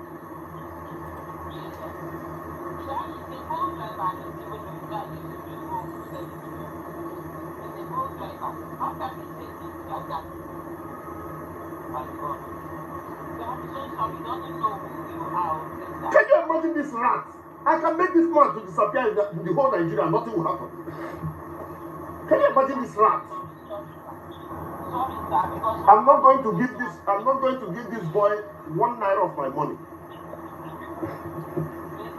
No. I'm not going to give this silly boy 1 naira of my money. You've been insulting me, sir, and I'm being quiet. I pray that you do. I pray that you insult me. Can you please insult me? I'm not going to call my policemen to beat you up. I will beat you up. I will show you that I'm a big brother to you. I will slap the hell out of you and I will lie you down walking in my generator house. How dare you? Why should you do that? What the hell do you know who you're talking to? Do you know where you are? Because you saw me sitting outside here? It doesn't matter, sir. Pay me, let me go. Look at this monkey. I don't care what I am. Are you even looking at me that you can beat me? Or are you looking at me? What? Who the hell do you think you're talking to? Do you know who I am? I'm a... Right. I'm going to pause it there. I want to pause it there and just I'll come in and talk. So you can see this is what we are talking about. That's the man, and let me get a picture. So that is him. Let me just get a picture. I don't know if I'm going to play all of it, but I wanted to make a point. So the man that you see in this picture, I want to make sure we don't misunderstand. This man is this man here. This man here is this man here. Is Alex IKWECHEGH. Firstly, he said he was a senator. He's not a senator. He's a member of the House of Representatives. And that is a misrepresentation of who he is. And actually, that's actually an offense. Now, to be telling to the guy that, oh, you know who I am? Oh, I can throw you into my generator house and I will deal with you. And I will, and then to actually physically abuse him. That is what we do not condone or accept. We need to reject it. So, here is what we need to do. If you know of anybody from Abia North and South in I think it's in Abia State. If you know of those people who are in that constituency, can you send this broadcast to them? Because we need to pass a message to them to put a stop to this nonsense. And there are steps we can take. So this program is to try and educate us. As you know, CitizenAY, the platform where we speak truth to power. We've been talking about the Nigerian constitution, for example. We talk about all the constitutions in Africa. There are 54 constitutions across the whole of Africa, all written in 3 languages, in English, in Portuguese, and in French. But the purposes of today is to make sure that in any other country, in future, going forward, whoever does this, they have to face the consequences. They must be recalled. As I speak to you, this man has said he apologized. He said, firstly, the police arrested him. We hear that the police arrested him. That's not okay. Then he wrote an apology. And I'll see if I can read that apology to you. Let me see if I can find it. 1 second. So now it is not acceptable that he apologized alone. He has to be made an example of. He has to be made, an example must be made of him. And we need to set a marker. Because Nigeria being the most populous nation and the so-called democracy, they have to show the example. Now, this is the point where I want Africans to know that we have the powers. And we're going to talk to you about the powers you possess. In this time, it's going to be in English. I'll show you some Yoruba sections of it. But I needed you to see what happened there. Because what that man did was to show an aggression, an abusive manner, a total disrespect for his fellow human being, and the colonial mentality. He displays colonial mentality that we must confront in our communities. And it requires us to begin to take action. So those of you, if you know anybody who is in Abia North, please let us know. Send this to them and let them get in touch. Because I want to actually speak to them on this program live on here. Because I need them to actually know they have the power to make the change. So let me somebody's go. Grace, okay. Grace, welcome. Let's hear from you. Grace, welcome, my sister. How are you doing? Let's hear from you. Grace, can you hear me? Greetings. What would you like to say? Welcome. Yes, I can hear you. Okay, greetings. Welcome, my sister. How are you? Not bad. Yes. How are you? You good? You okay? Okay? Yes, I'm good. Any update from your end? I'm on it. I will call you on WhatsApp. Okay? Okay. All right. We got some people are donating. Let me say something about this issue. Go ahead. Go ahead. Go ahead. Go ahead. I saw this video online. Can you hear me? Yes, we hear you. Go ahead. We hear you. Okay. I saw this video on the online, and it happens when I was in my country. One Lebanese man, this factory, they are making Maltin and whatsoever, this drink, it fell on the floor. So one of our brother from Sierra Leone was trying to pick it up, and then the Lebanese man came and hit the man. Why do you do this? Just like the same way this man acts. That time I was just 17 years. And then I asked the Lebanese, why do you do this? In Lebanon, you can't do short thing. You should have to respect people. Okay? So this thing that this man is doing, that he can do something to the whole citizen of Nigeria and nothing, that means there is no law, that everybody is above the law. And they should deal with this man. This man will be an example. And even if they go to court or do something, they should make sure, yes, they should make sure he apologizes to this man. He apologized to this man, because you can't do short thing in America. No, this man can't try this in America. Go further and hit the man. It's disrespectful to a whole Nigeria. They need to do something about this. You molest the guy. You don't know me. This is the thing that is happening in Africa. This is what they are doing. You don't know me. I have power. I have this. Exactly. There is I don't see democracy is network issues working in African. You're right. Democracy is not working in Africa. You're so right. No. Oh, network. Your network No is giving democracy. There should be a lawyer that will stand for this. Should have filed a case against this man and lie on this man. That's my own contribution. Thank you so much. Thank you. Very powerful submission. Very powerful submission. Thank you. Ladies and gentlemen, just to quickly show you, this is what I love the passion being brought by Grace. Grace is one of the ladies. She's currently stuck in Iraq, and she's trying to get away. But you can see the passion. She believes in a better Africa, and Africa will be even stronger with her voice being part of the struggle, and she's definitely committed. So we want to bring her back from Iraq safely and be able to contribute to this project that we're doing. It is really important, and I'm so grateful she spoke clearly about this. And this is why we're bringing this program up. We need to put a stop this kind of behavior across the entire African continent. What that guy did was wrong. Well said, Grace. And please, of course, donate to the GoFundMe. I'm going to show you again. I'll come to you, Linda. Let me just quickly go to our sister. 1 second, please. Portable Me as well. So that's the GoFundMe.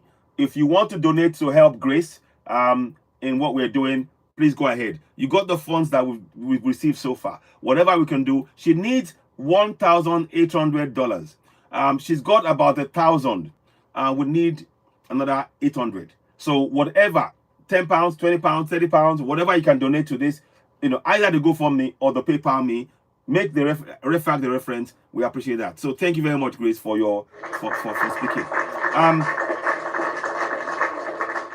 Let's go to Portable Me. Portable Me, based on what you saw thus far, your comments, would you like to say something? Then I'll go to Linda. Go ahead, Portable Me. Sadly, with the experience that I have experienced in Nigeria, understand, I would say that things might not work out with this old news flying.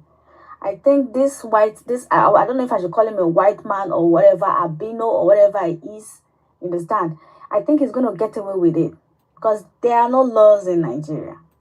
Nothing is going to happen. Understand? Nothing is going to happen until we all come together. Understand? I'm with one voice, like doing away with the old tribalism, doing away with the old religion. Put those two aside. Until we all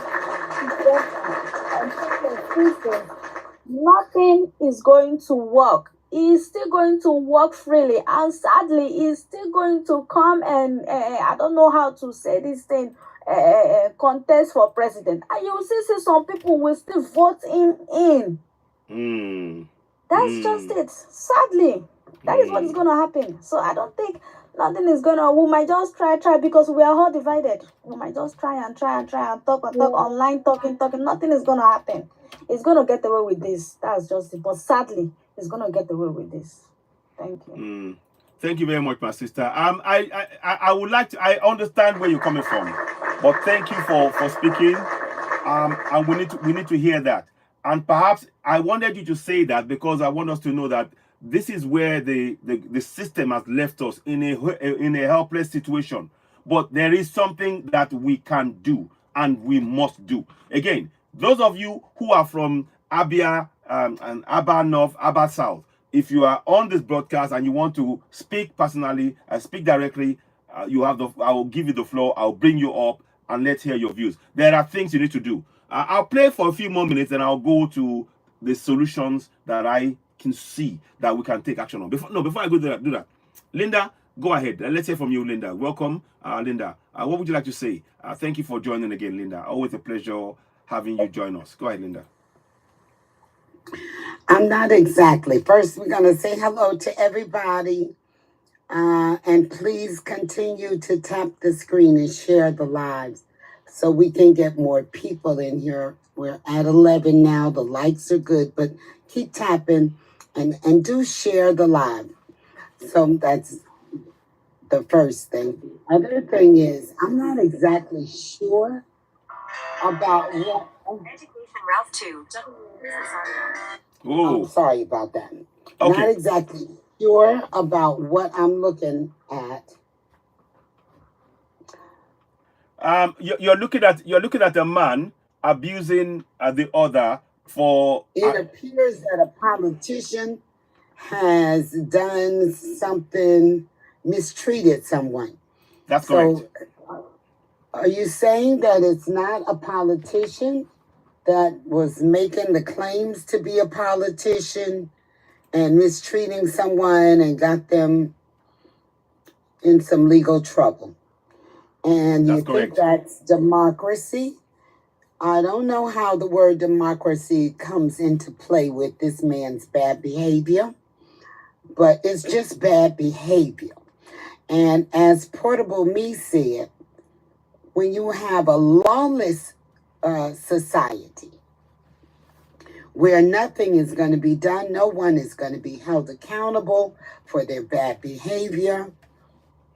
I'm still trying to connect the dots with how do you call that democracy? It is not, because I live in democracy and you don't see people doing bad things and claiming it's in the name of democracy. That seemed like a personal,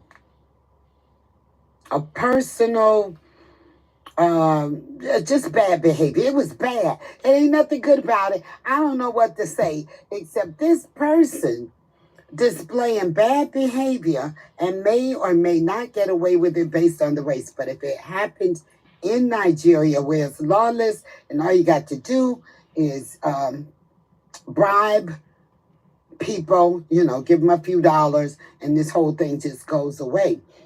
I don't know what you call that. I think you call that Nigerian stuff, because I don't think that goes on in other parts of the world. I'm afraid it happens across in the whole of Africa. It's African stuff. Yes, it happens. Grace just gave an example. This is what is happening, and that's what we want to stamp out. They believe that they have some kind of power, and then they try and use that against their own people in a very colonial mentality way. And we want to address that head on.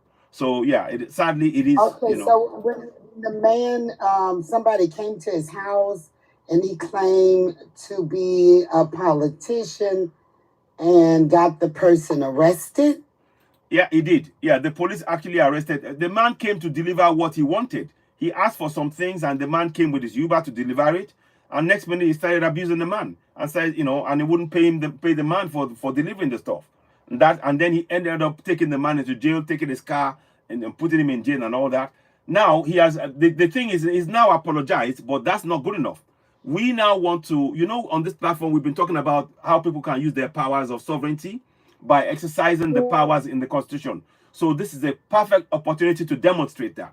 So that's what I wanted to, that's the next thing I'm going to do after I play the video for a few minutes. But you're right, it is not democratic, it is wrong, and it's something that we should reject. So I really appreciate your coming out and saying that right off the bat like that. I'm really grateful for that. Okay, well, I'm just calling it the way I see it.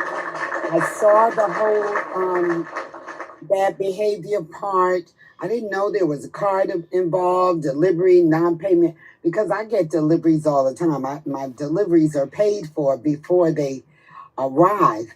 And I am never abusive to the delivery person. I know they're just doing their job. And sometimes I don't even get my package. It's been left other places and you know, things have gone wrong. But here, when you know that you live in a place where there is no law, where the police can be purchased, probably for very little money, I think you guys should stop calling that democracy. That is lawlessness going on in that country.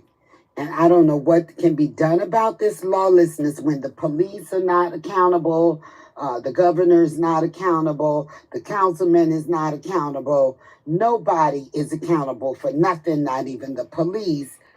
I call it lawless. You all are calling it democracy. I wish you would stop that. It's not democracy. That is not how democracy works. And whatever it is that you guys are practicing in this country, it seems pretty every man for himself and God for us all. Yeah, exactly. And that's and what even the God thing is not working. Exactly. So here's what we're gonna do. We're gonna try and show people the steps we can take, because many people have they've been led to believe that there's nothing they can do. So now we're gonna talk about that in detail, and hopefully we want others to join in and actually chime in and actually be able to take action based on what we're saying here. So that's why I'm saying anybody from those areas, those communities who elected this man, we need them on here to actually have their voice and show them how they can actually take him out, get him, deselect him, recall him. So some accountability. Exactly. Is most definitely needed. Exactly. I mean, through all the parts of the government, Exactly. the civilians, everyone who misbehaves needs to be held accountable. If no one is holding anybody accountable, it's lawless. Exactly. It's just straight lawless. Exactly. People are doing whatever they want to, and that is going to turn out to be real, real bad. Exactly. Thank you so much for that, Linda. Thank you. And we will continue. Thank you for chipping in there. Thank you so much. Thank you once again. And thank you for those of you listening. Continue to tap and share. We welcome subscription as well. Please tap and share. I'll play for a few more minutes. I want to just get a sense of what is being said here. So I'll play for a few more minutes. Senator of this republic, do you know who the fuck I am? See that? How dare you? Are you slapping me, sir? So that's him there again. I'm showing you so that I can see and connect him to that picture, which is really totally unacceptable what he did. So that is him there. So that is the guy here. And apparently his dad was a former military state governor. And then he's now, doing this. Totally unacceptable. But let's carry on. You see this place? You suffer. I'll deal with you. Are you slapping me, sir? I just did. Slap me back. Okay. How dare you? How dare you? How dare you? That's fine. Do you know who I am? That's fine. How dare you? Did you just slap me 3 times, sir? Twice. The third one, you should receive it. How dare you? Come on, get out of this place. I need my payment, sir. Come on, please. Alright, so this is where I am. I just got 3 slaps from this man. Here. Just because I told him to come and get his stuff and pay me my money. So he's claiming that Tell them, my name is Honorable IKWECHEGH. I'm a member of the House of Reps. Tell them I slapped you. Okay. Call the Inspector General of Police. Call him, let him come. Okay. Okay, sir. Record me very well. Record me very well. Alright. That's nice. You came to my house to disrespect me? I didn't disrespect you. I said pay me my money and let me leave. So, there you go. So you can all see what happened there. You can all see what happened. The reason I'm showing you that is so that you know, and it was done by this man. Where is him? This man here was absolute total disregard for the humanity of his fellow African, and that is wrong. We will call that out. We will not accept that, and this is totally wrong. Pro-African, good afternoon and welcome. Let's hear from you. It's a pleasure. What would you like to say on this before I proceed? Go ahead. Good afternoon. Thank you for the privilege given for me to speak on this issue. I've actually watched that video from the beginning to the end, and I've also watched the follow-up videos to that. Man, these people are just power drunk. If you are a representative, like you are public servant, you are representing us, and if you treat us this way, then who's going to fight for us? Calling the guy names. He called him 2 different names I wouldn't even want to mention. And what has this guy done? He delivered something. You know, way back there is a way we are so drunk in power that we think people need to worship us because we are occupy one public office. He delivered his stuff. Come to the car, pick it up.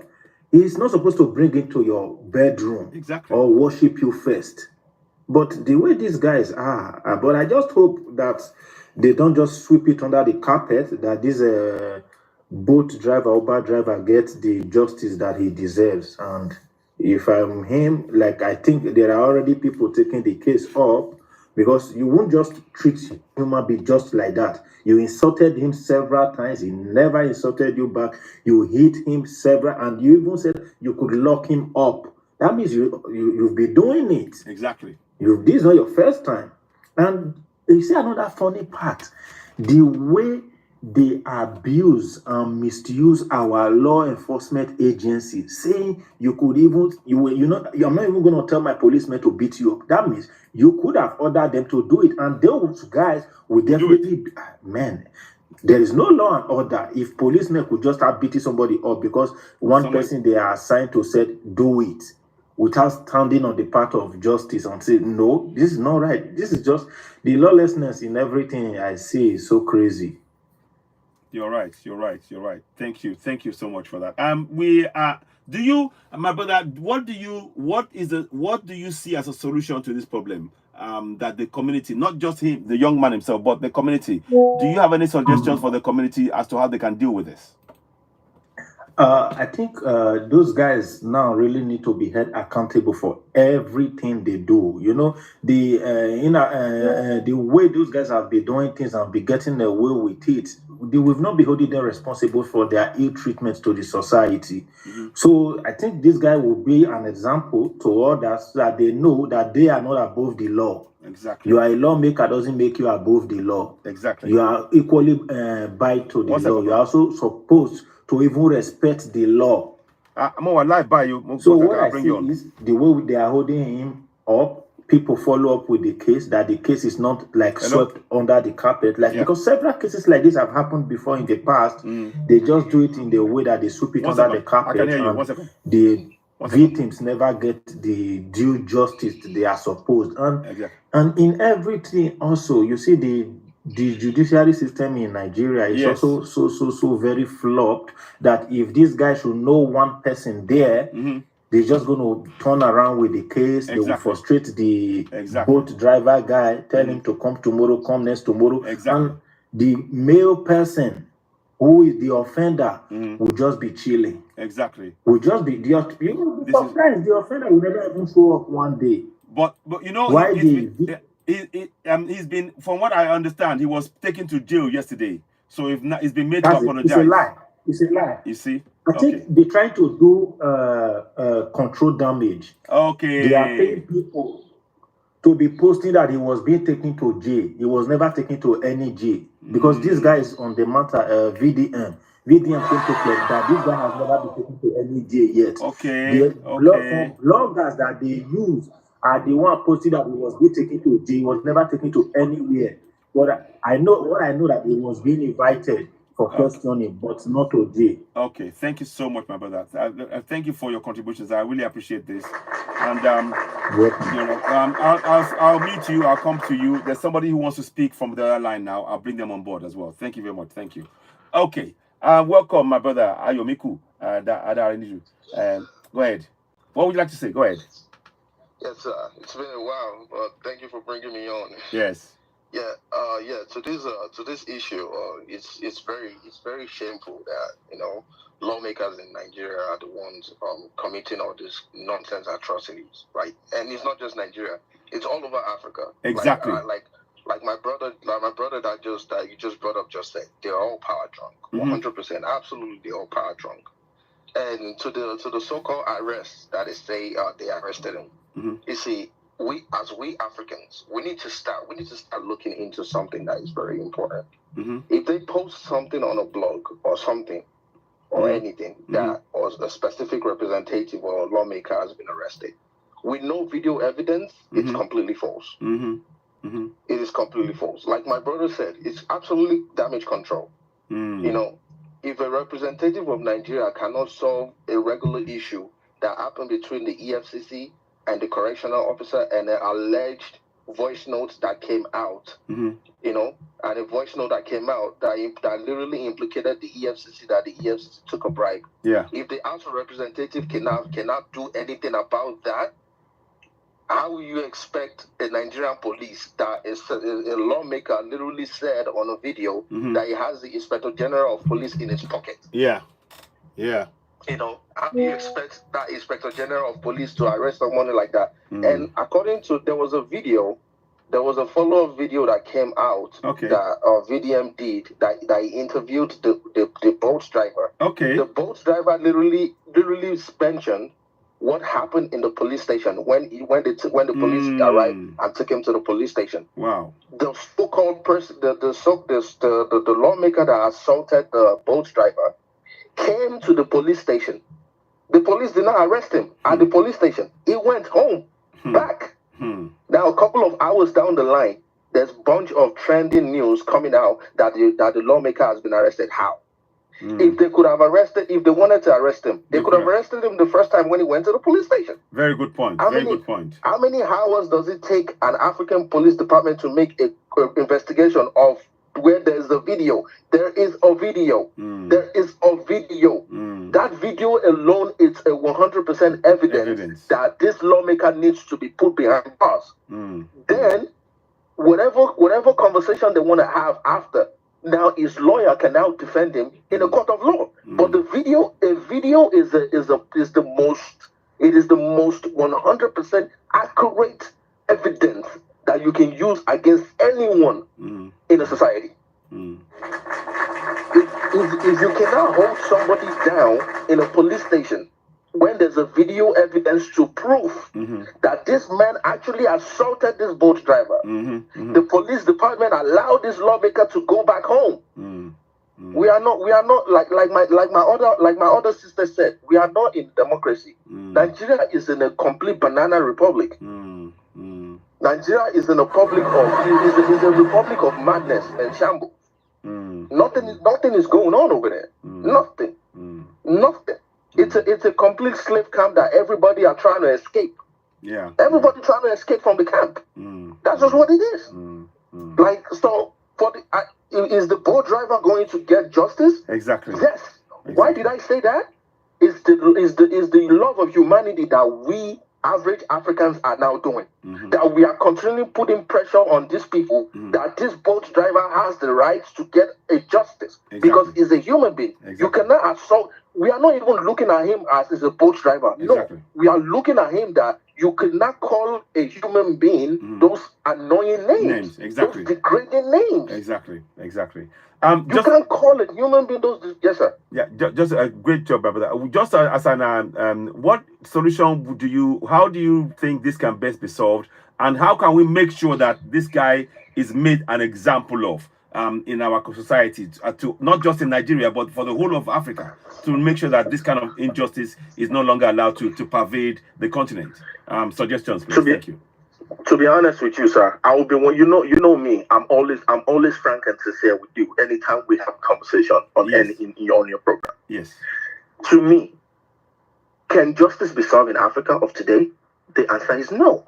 What about Yes, the sir. likes of what about in Burkina Faso, Mali, and Niger? Because they are really doing the right things. Those are examples we can point to. They are working for their people. They're providing jobs. They're getting free school meals for their children. They're sending them to school for free education, free healthcare. So they are really beginning to do the right thing. So I can see in the puppet nations, yes, but in AES, absolutely, justice can be Yeah. served.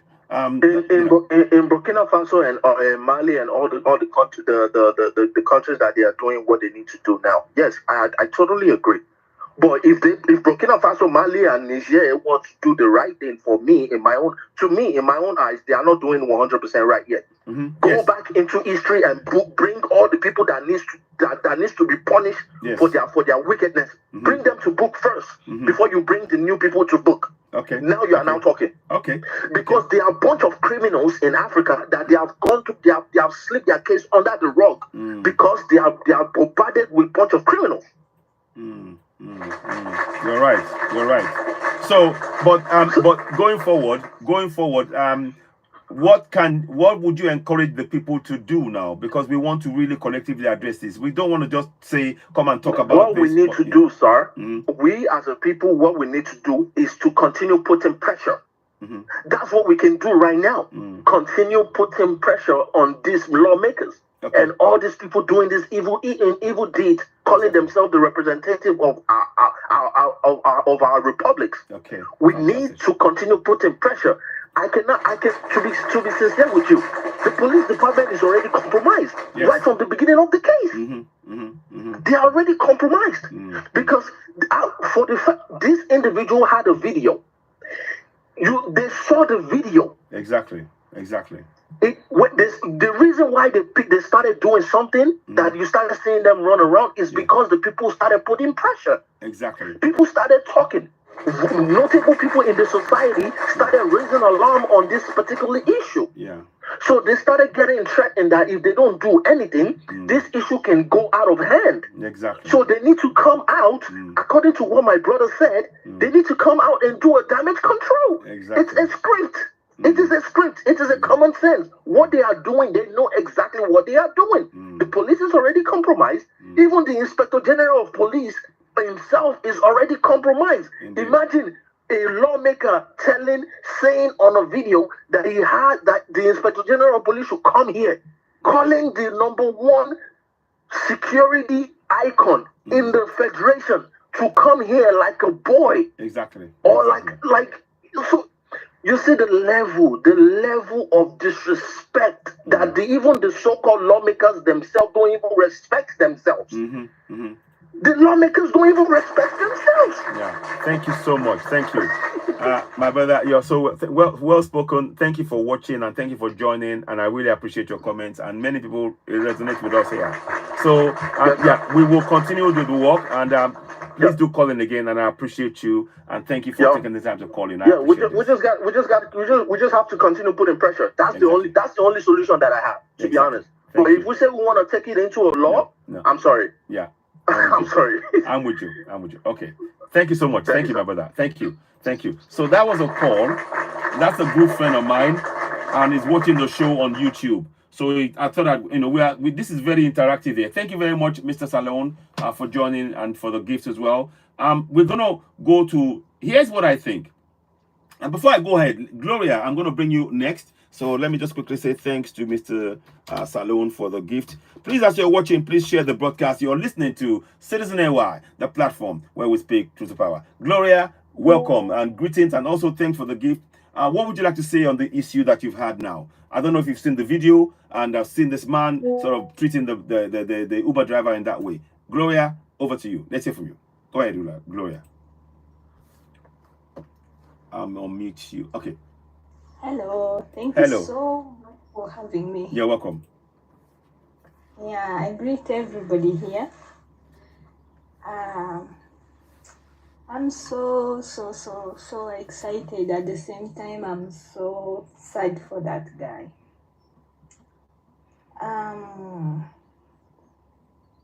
You see, when VDM started that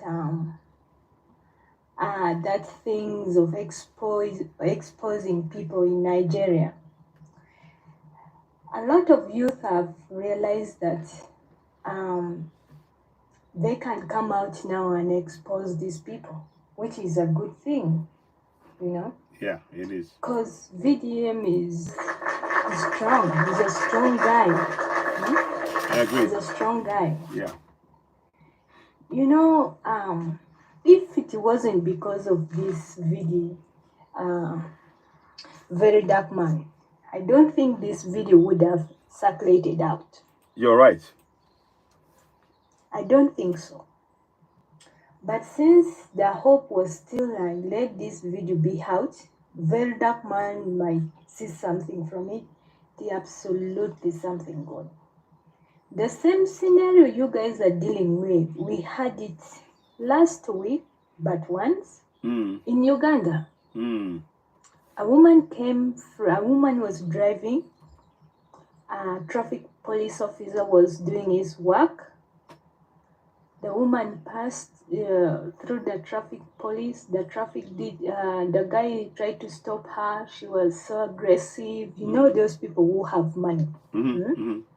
She was aggressive. She started shouting, talking. She doesn't want to stop. She's on phone. You know how people who have money behave. Yes. So that guy, that police officer get out and say, you park here, bring your phone. She doesn't want to give. But then the police officer by accident grabbed the phone, broke it. And that's when the fighting begins. Wow. The woman started shouting, you know, dramatic, this and that and that and that. But again, it didn't miss the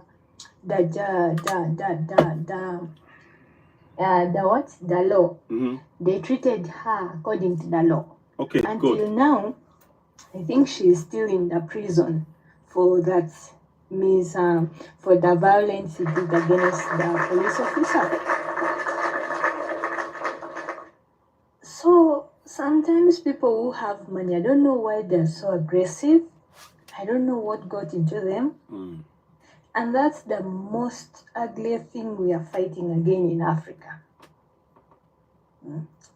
You know, for this very much, I wanted to say this one. Let everybody participate in this.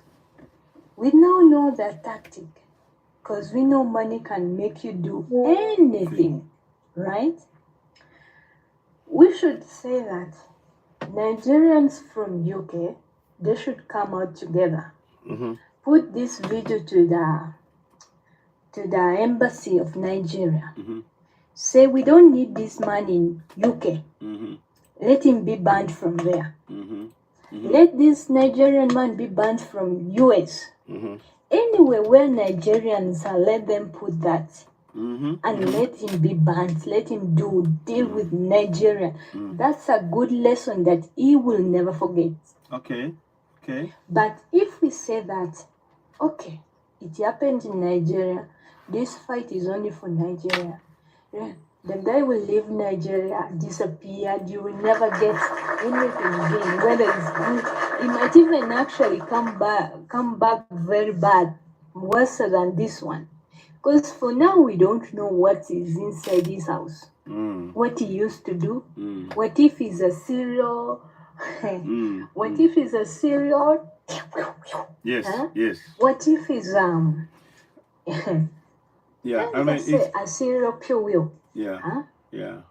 What Yeah, if very he's a true. serial pure? Yeah, I mean, his dad was a former military head of state, and then he's used that to get himself into the National Assembly as a House of Rep now. But it shows you that we don't know what else he's getting involved in to be so aggressive. But you're right. Let his house be raided too. Exactly. Let them take the house. Exactly. Good point. The phone, the what? We need evidence. We need everything on the table right now. We don't need anything to be hidden. Well said. I agree with you. Well said. That's such a good idea. Thank you so much for that, Gloria. And we need to, you know, the reason why we're doing programs like this is to make sure that all of us in Africa will bring this kind of thing to our attention, to begin to check, to check and checkmate bad governance, bad actions of those in power. We have that power. And through our social media like this, we are going to awaken each other to begin to actually call them out in all parts of Africa. So thank you very much for that, Gloria, and for my brother Ayomiku, Daraniju. So let's now here's what I propose. Here's my solution to this. On top of this, I would like to suggest this following thing here. I'm going to put it on the screen. You will see come up.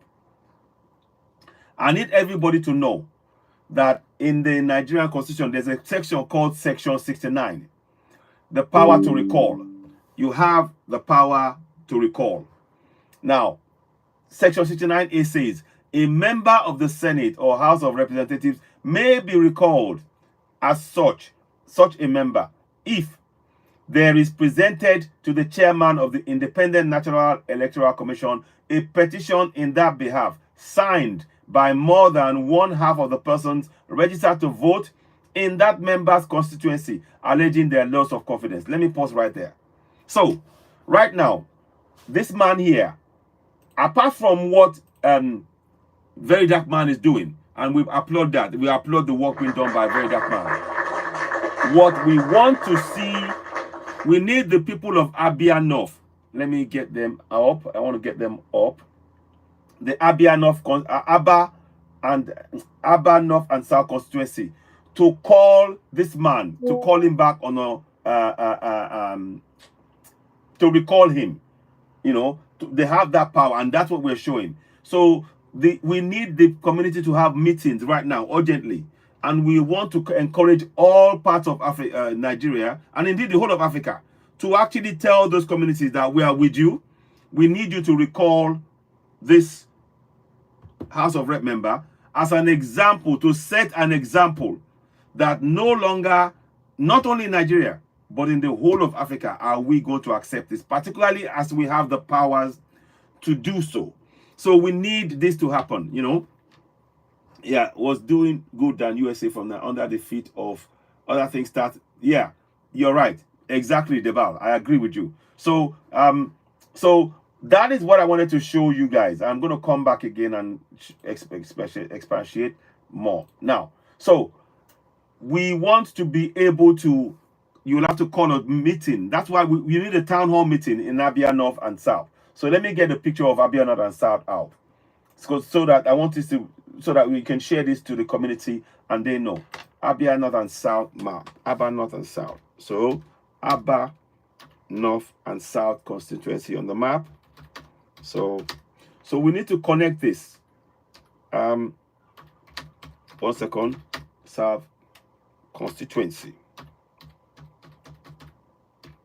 So now you know that you can write a letter, a petition, because of the actions of this man. You know, to actually, hang on, map. I'm going to show you the map of that. Okay. So, on map, minutes. Okay. So, if I can find it for you. So, here we go. So, there you go. So, I'm showing you where they are on the map. It's in Abia State. What we want is for them to do what we just said. We are encouraging the people of Abia North to recall, using the powers that they have, or powers of recall, to recall their senator. So they recall him by signing a petition. All of them signs a petition.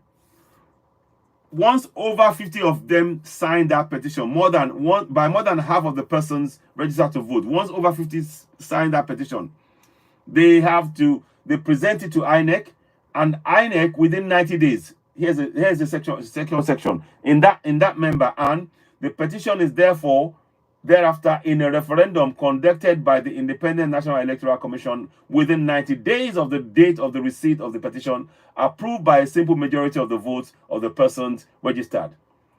Vote in that member's constituency. Then they recall him.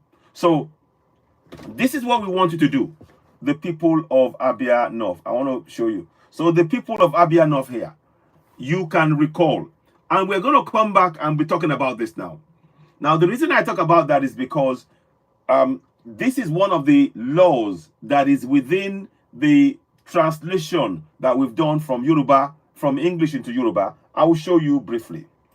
One of the laws that we've done, section 39A, which I read in English, is in Yoruba here.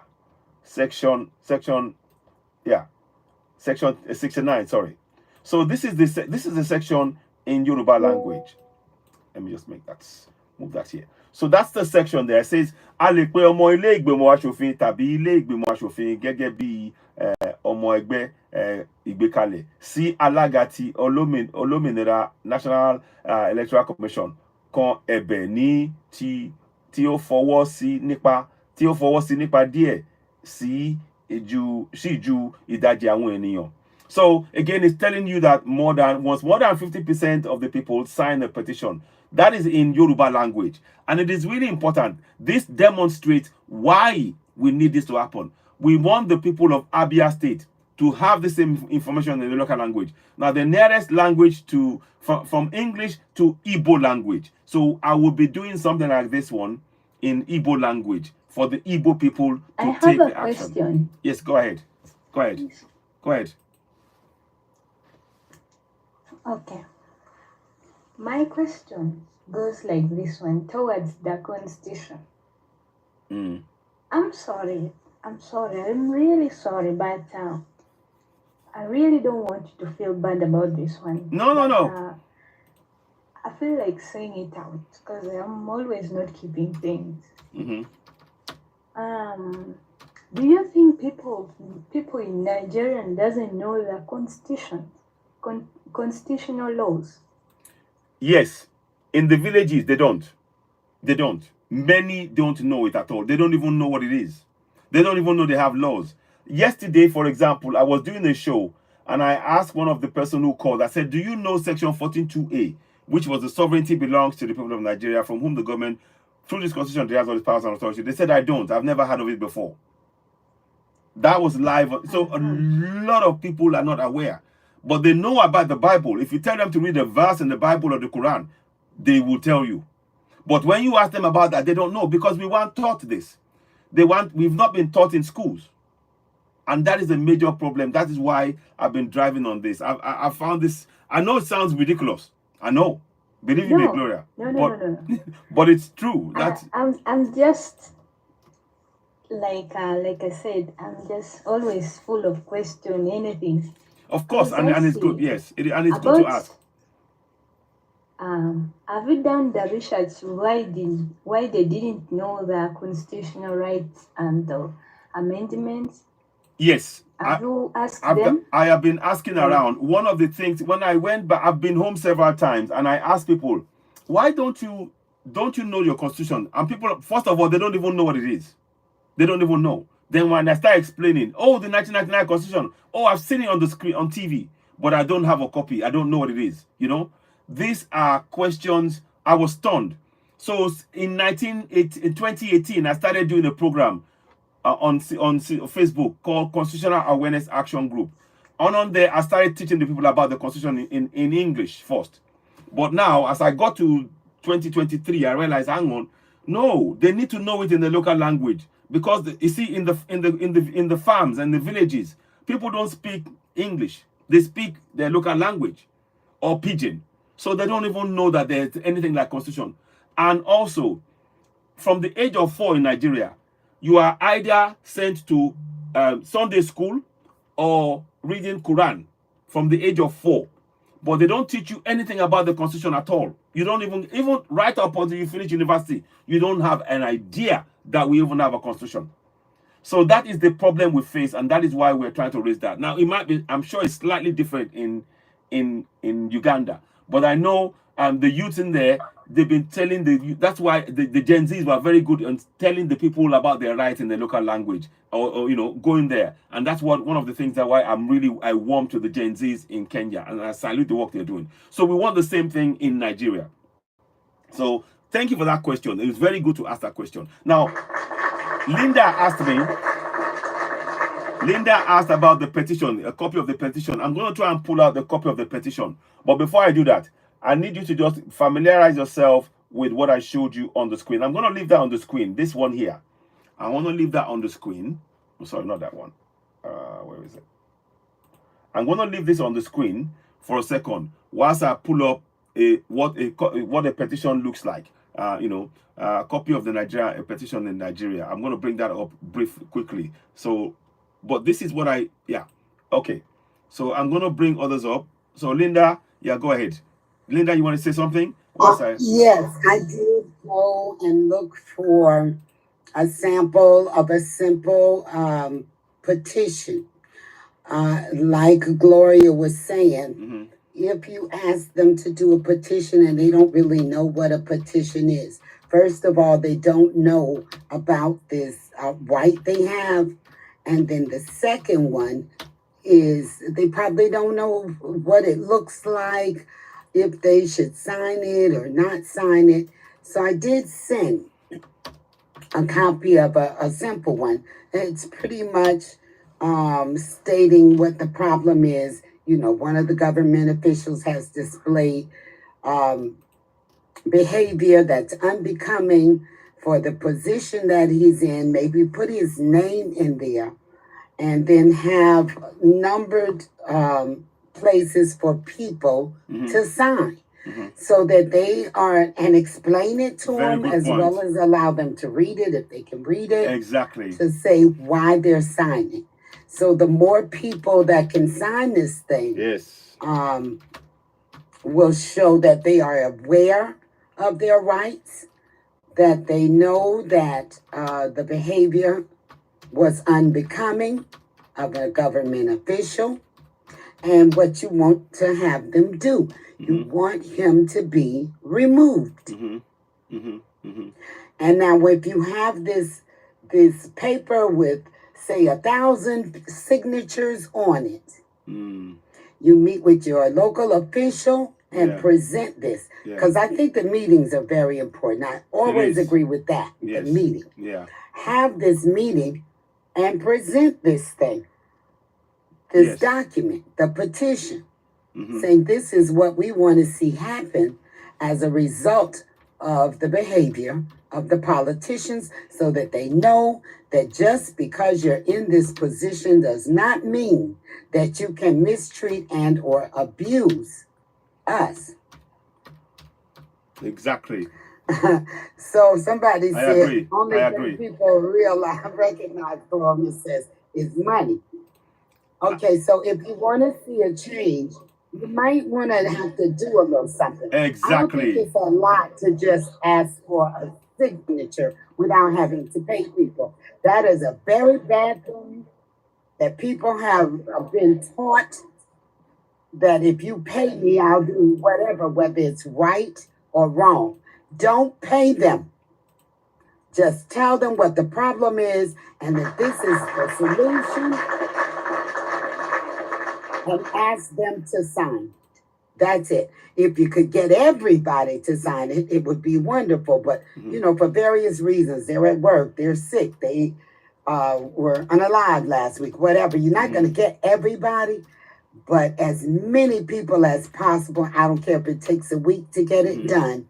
Just get it done. Because the signatures represent the people and their wish to have something done about this bad behavior. Fantastic.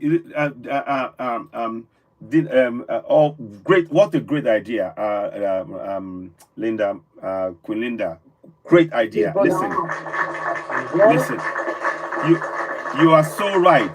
And guess what? I've got a copy of a petition here, right here. But that's a long one. I know. It's kind of hard to fit it on the screen. There you go. Can you see Which is why I found you a little short one, because that was real long. I know. So, what did you? Where did you send it again? Have you sent it to Your me? WhatsApp.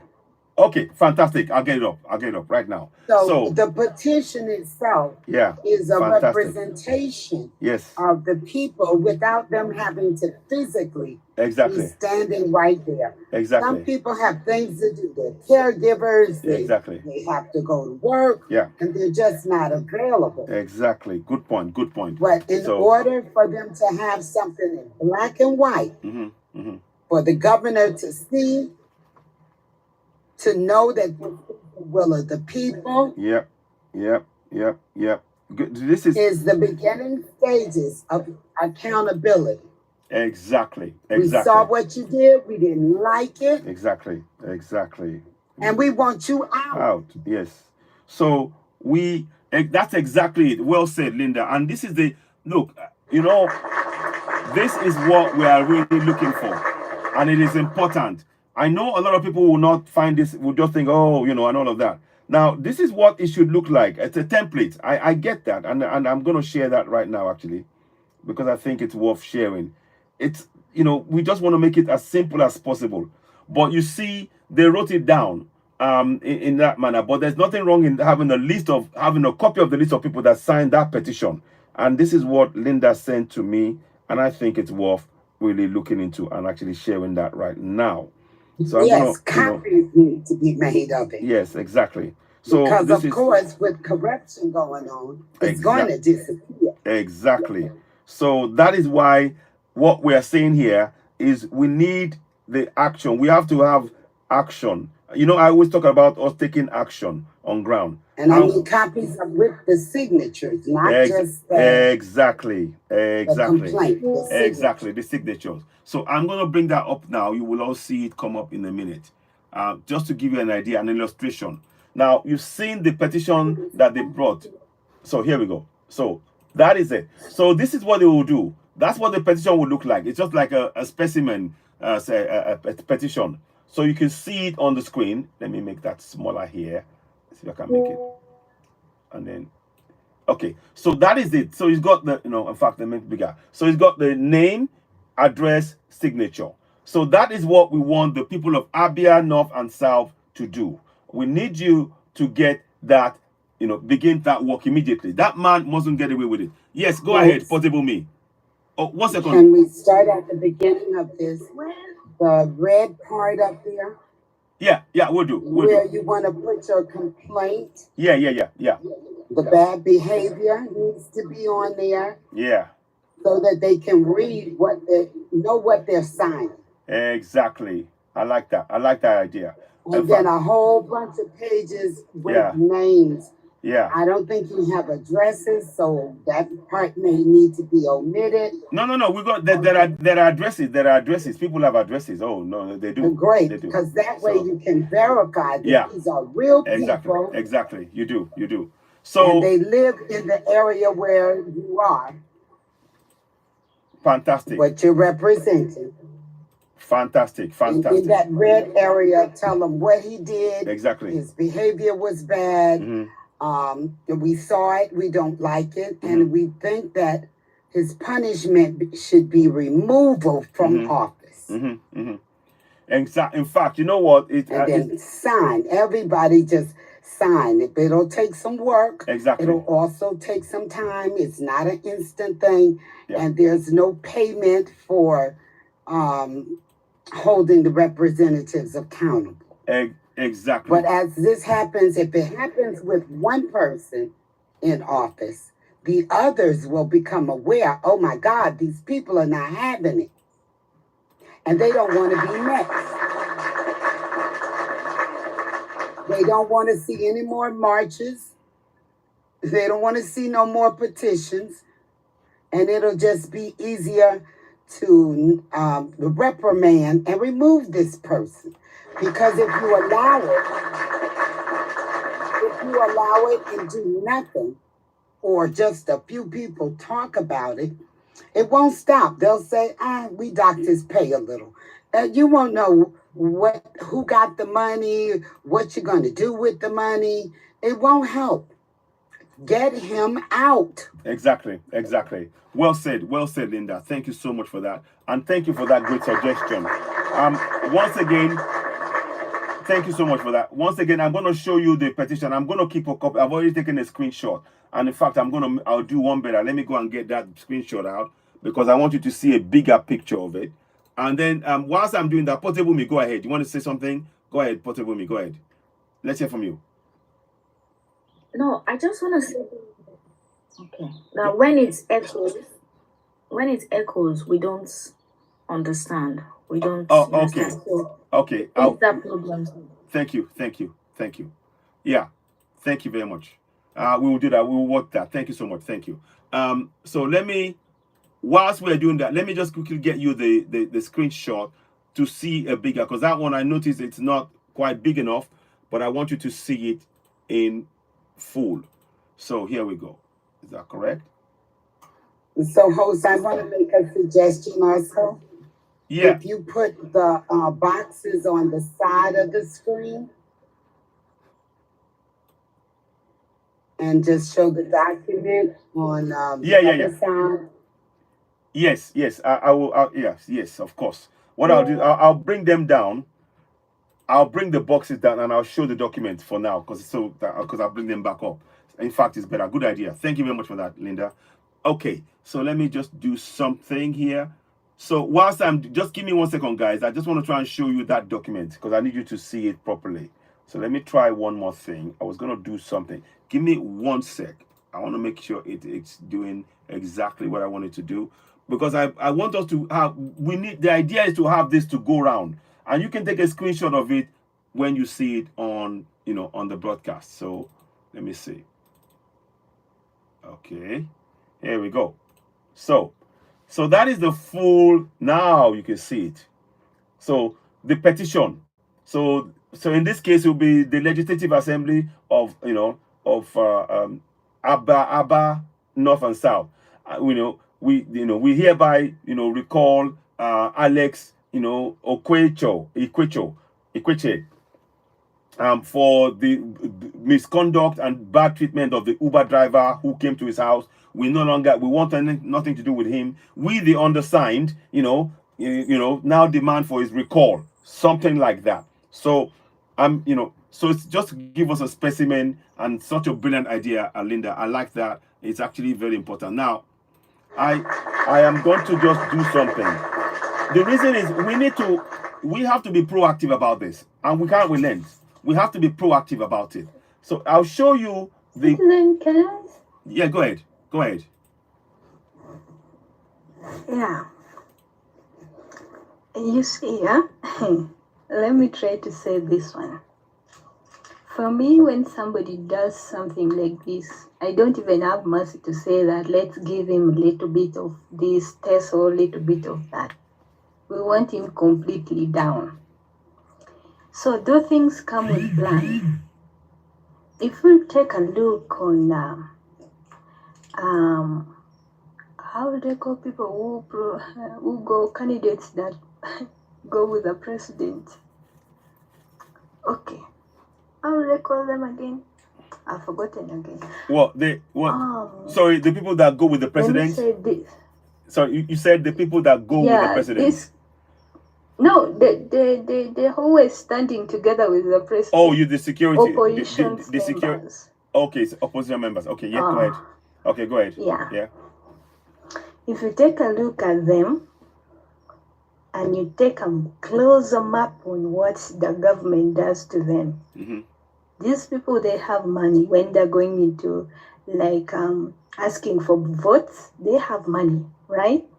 But when they got into there, the government start reducing or making them broke to the level that they can raise their voice. And one of them, they will make sure that the money you have, you spend within, okay, in that particular country. Yeah.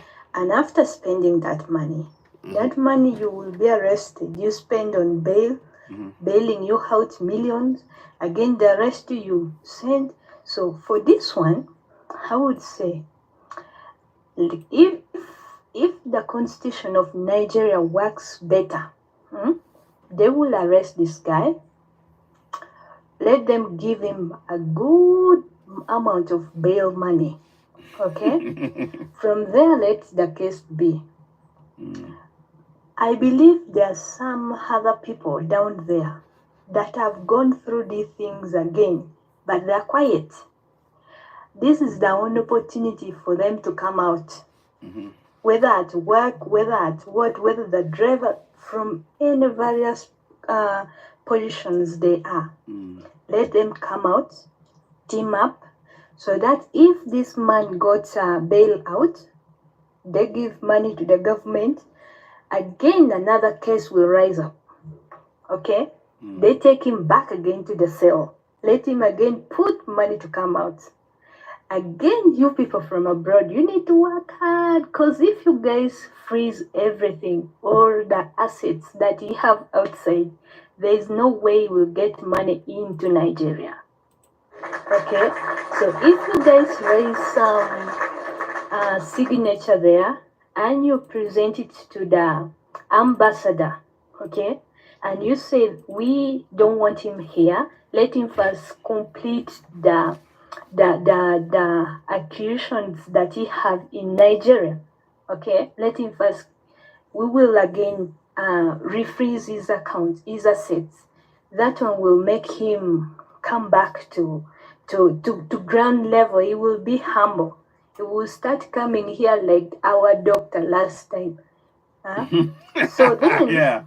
Okay. So then, when they do that, when you guys put his assets in various places that they are, you will only be relying within Africa. Go to South Africa, you find South Africa, one person complained, they deport you to Nigeria. Again, they give you huge amount of money to bail yourself out. That's how you make a person go broke. But if you guys say, Constitution, we're going to sign, get the signature and this one and everything out, the guy will just get the basin, grab the money and dash it out, and everybody, and the case will be called. You have a very strong point. On. Yeah, I mean, you know what, Gloria, actually, go ahead. No, it's okay, you can say something. Yeah, no, I agree with you. Honestly, it's not about, at this point, you know, I am so glad that we are hearing ideas. We want to hear different ideas like this, because clearly there is, I'm showing you what we have in the Constitution. It's not being used by the people. They are not used to it. So we need to look at all possibilities that will lead us back to being able to use the powers that we have.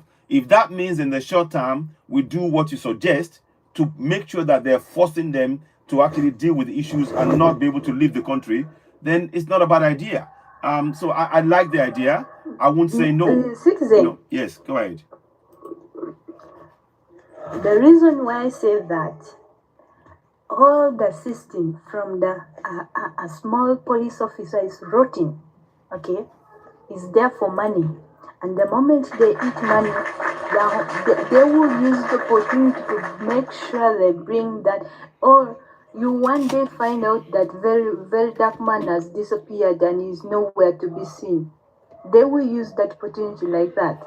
Because when a dangerous person comes in, you need to get a proper plan to deal with that person. And to make sure, even with his name, just disappear like that. But if you guys don't follow what, like, you say, let's deal with him, this guy will feed the entire generation of that office, and even the money, that the incomes that will come from his abroad assets will even make sure that the children of these police officers have studied even up to university. So for you to deal with, you have to think twice. These people, you're not talking about only him. There are so many like him that are doing big jobs. So for you to deal with those kind of people, you don't need to go one way. Only Nigerian alone cannot work. You guys have branches, you know. Where there is a branch, you have to put the leaves there. Where there is leaf, there is always being green there, or any color of it. So you guys have to stay that on that tree and make sure that everything fall one by one by one by one. The rest will learn from that. Gloria, it's not a bad idea at all, and I think it's something we will look at, because I think we should do that. One thing is for sure, on this platform, we're not going to relent on this. It definitely, maybe we'll try and get those of us in diaspora to put a petition in place as well. and then begin to put that pressure from that point of view that he's not welcome here, and then making sure the government deals with him and the people also, and also perhaps getting them to go through that process. You're right, the system is really rotten, and that is why we have to fix this collectively. But all of this, is worth looking into. And exactly, Pro-African just said, great idea. We'll be looking into it. And that is exactly, you see, this is why if we didn't bring this show platform, this discussion live on air, we wouldn't be able to share ideas like this. So Gloria, honestly, as soon as I heard it, I was like, okay, you know what? I hadn't thought about that. That's a very good idea. Let's go to Linda. You want to say something, Linda? Go ahead. I think that was an excellent idea. They hit him in the pocketbook. That's what we call it here in USA. Hit exactly. In the pocketbook. So when you do things, there's a fine for it, and the fine should be high, as well as the kick him out.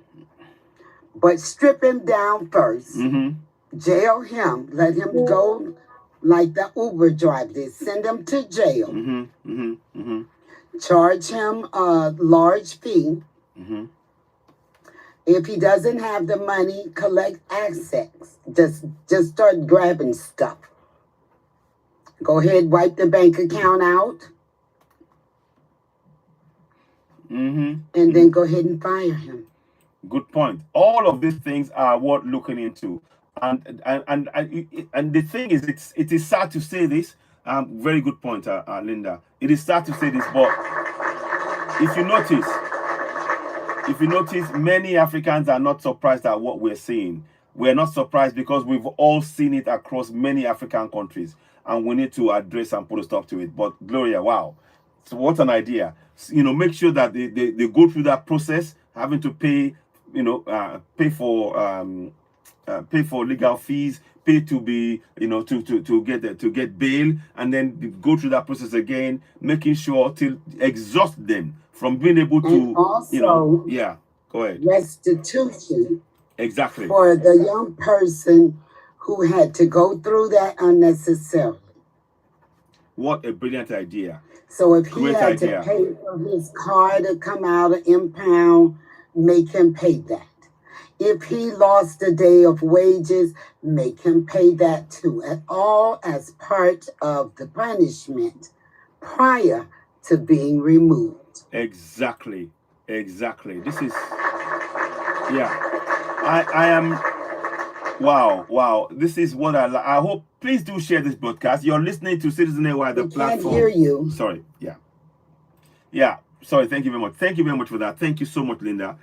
Please do share this broadcast. We need to reach more people. This is really important information we're sharing here about how we can solve our problems, how we can take action in our communities.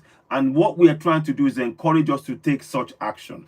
And using the powers that we possess, in all ways and in clever ways.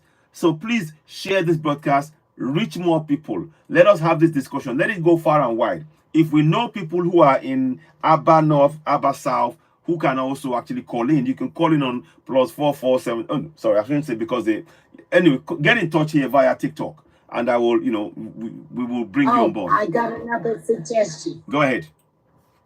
As soon as he goes to jail, freeze the bank account. Exactly. Do not allow him to do anything with the money that's in the bank. Just freeze it. Exactly. This, by law, that's what's supposed to happen, but the laws are not being effected. And that is why we need town hall meetings to begin to hold them to account, like you suggest. Brilliant idea again. Thank you so much for that, Linda. Real bad Liga, go ahead. You want to say something? Real bad Liga, go ahead. Hello, welcome on board. What would you like to say? Real bad papaya, go ahead. Greetings. Hello. Can you hear me? Hello. Okay, I think they're away. I'm not quite sure. So it is very important. Again, just to really reiterate to this guy here, he has to be recalled. He has to be recalled. He must be recalled. Because what he's done is not right. Real body papaya, go ahead. What would you like to say? Welcome on board. Real Body Papaya, can you hear me? Would you like to say something? Hello? Real Body Papaya, can you hear me? Okay, I'll mute you. If you No, I don't have anything to say. Okay, you just wanted to follow. Hello, good evening. Good evening. Good evening. Okay. Where are you calling from? Where are you calling from again, if you don't mind? Where are you joining from? Where are you joining from? Good evening. Good evening. Where are you joining from? From Italy. Fantastic. Italy. Oh, fantastic. Italy. Yeah. Okay. Just tell me, what are your thoughts on this, on what the House of Rep man did? What do you think about it, and what should happen to him? Let's hear your views on that, please. Thank you. No, okay. Do you have any thoughts on what should happen to him, Real Body Papaya? Do you have any thoughts on what should happen to Alex IKWECHEGH? No, I'm just joining. Okay, so I'm with you. I don't I'm with really you. know Okay. I thought you were watching before. Really Yeah. So let me just be listening. Fantastic. Later. Yes, fantastic. Welcome on board. Welcome on board. It's a pleasure to have you join us. Thank you so much. Okay, I'm following you as well. Okay, we'll come back to you. Okay, so yeah. So what we are going to do, what we're doing is thank you. I'll mute you for the time being. What we are doing, we're talking about this man here. Where is the picture? For those of you who are just joining, and I recognize that now, this is the man we're talking about. So what he has done, he has been dealing, he badly treated this Uber driver, and slapped him and all of that, abused him, because he was trying to hand over what he asked for to be delivered. And what we are asking for is for this man, Alex IKWECHEGH, to be recalled. We don't want him to just stay in that office. He said he has apologized, but we're not interested in his apology. We want an example to be made of him. And we want the people of Aba North and South constituency to recall him from the post, to take him away from that post. So that's what we're talking about, and that is what we've been discussing. We talked about the issue of how the powers we possess as community, as citizens, to recall him. And those powers are what you see on the screen. These powers are what you see on the screen that you're watching now. We are calling on those who, what's the word? Who are in the local people in that area in Aba North and Aba South to actually come together, call a town hall meeting, and then get a petition like this petition like this. Now, where's the petition? Sign a petition like this, such as you see on the screen. Sign it and send it to INEC, and within 90 days, once they sign it, they have to be more than 50% that want him to be recalled. And once INEC signs it, once INEC accepts it, then INEC will now carry out a referendum. And in that referendum, a simple majority that says no, he must go, then they recall him. So that's what we're looking at. We want people to start taking action. And we are trying to get people to know that they have rights within the Constitution to take that action. So it's really important that we're doing that. Okay, Gloria, go ahead. Go ahead. Let's hear from you. Oh, have you spoken before? Yes, I'm here. You see, I reason my stuff according to I value myself to the point of let me say those people on the ground, okay? Those people that we are going to collect their signature from. Sometimes things comes like this, then it start backfiring on them. I understand, yes. They start checking on this list one by one and make sure that they pay. So we put them at risk, and those risks we don't know what it's in the expensive package that they will give them.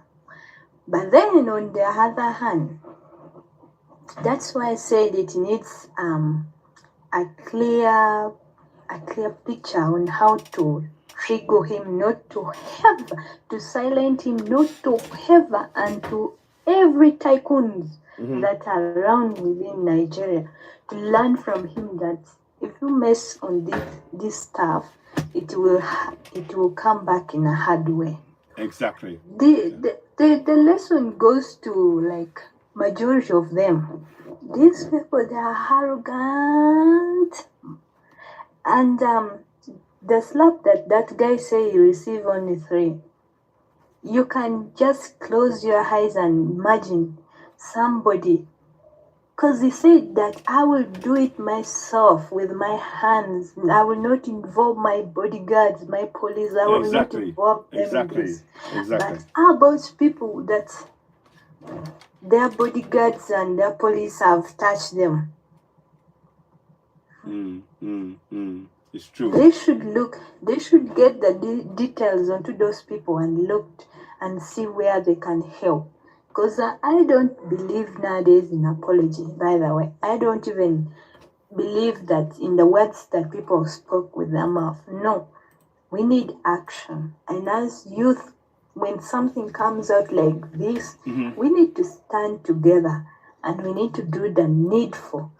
Everybody has something to do, like to make sure that this stuff comes down.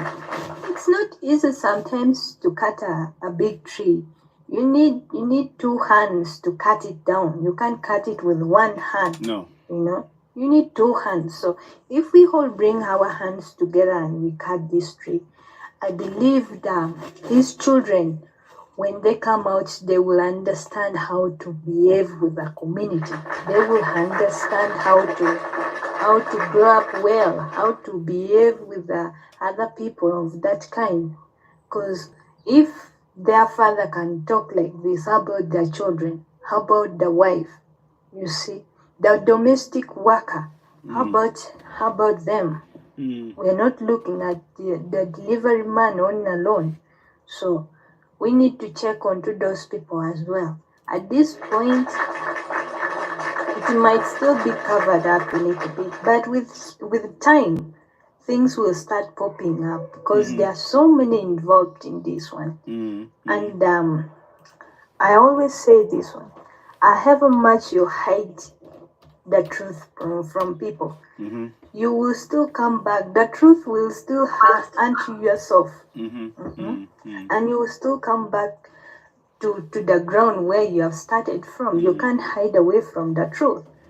And for this man, let me say, we will see what the government of Nigeria, everybody always looked onto what the government of Nigeria will do toward this one. Will it be publicly announcement, or will it be they will silent and write letters to people that, oh, today we have arrested, we don't want, or will they be opened and say, today we will do this one publicly on media? We need the clear answer. Because if they don't do that, again, people have right to put them into the list of people that they are not, that they're supposed to be in blacklist to travel around the world. And if the people put them onto that, we can use the opportunity. Let me say, if they don't produce any good results toward this case, we can use this case against them to make sure they put them in blacklist. They can never, ever travel around the world. Very good point. Well said. Well said. Miss Linda, let me say this one. You see how the case of P. Diddy is going, okay? They started with the big tree. Now they have to look for the branches. Before they cut the big stem, they will start they start with the big tree. The more you start with the big tree, you get it's easy for you to get the branches. But the greed, the love of money, I believe a lot of people will be in trouble in this case for the love of money. Yeah. Yes, it seems to be a real bad issue with the haves and the have-nots. So because this young person was so disrespected, the apology, you're absolutely right, is unacceptable. He needs to be compensated for what he went through. And the person who did it needs to be the one who does it personally, not the office that he works for. Him personally, go into his account and get the money out and pay. But the humiliation of being taken to court and arrested and all of that stuff, this same man also needs to go to court, be jailed. Personally, I'm trying to figure out why would the police just come up there and do whatever you say? But it's probably that issue with the money. Here's a couple of dollars, just take them. Okay, so the police need to stop that. So it's going to take a lot of overhauling various systems, because when the police can be bought off for a little money, you're really lawless. So they should have came and assessed the situation, listened to both sides, and decided what they're going to do. If you don't know what to do, call your superior. But in this case, it is really lawless, because a couple dollars and anybody will do anything. So it's going to take some overhauling these town hall meetings that host is talking about, where people can voice their opinions and beliefs and tell their leaders what they want to see happen. And they might need to start with law enforcement, because law enforcement should not have taken this man away. They should have been smart enough to make an assessment, because if they're not, maybe this is not the job for them. Now, if somebody done got beat up and mistreated, and then you take them to jail, for a couple of dollars, you'll take them to jail. So I think that also should be part of the punishment for the person that did it. It should be part of his punishment. He too should be going to jail, handcuffed. People ought to be there to see it. They need to tell them when they come in to take them, so that the cameras can be rolling, so he too can face the humiliation, as well as that hit him in the pocketbook. Well said. There is I'm going to go to Battle Queen shortly. Let me just bring. We said here, I sincerely apologize. Mr. Alex IKWECHEGH has apologized. I sincerely apologize for after video went viral slapping. For my words and action during the incident. As a public servant, I understand the weight of my role and how my words can impact others, said the politician who was questioned by police over the incident on Sunday evening. So he says, I apologize. But that's not good enough. It is not good enough. Bantu Queen, go ahead. What would you like to say? Welcome, greetings, Bantu Queen. Go ahead.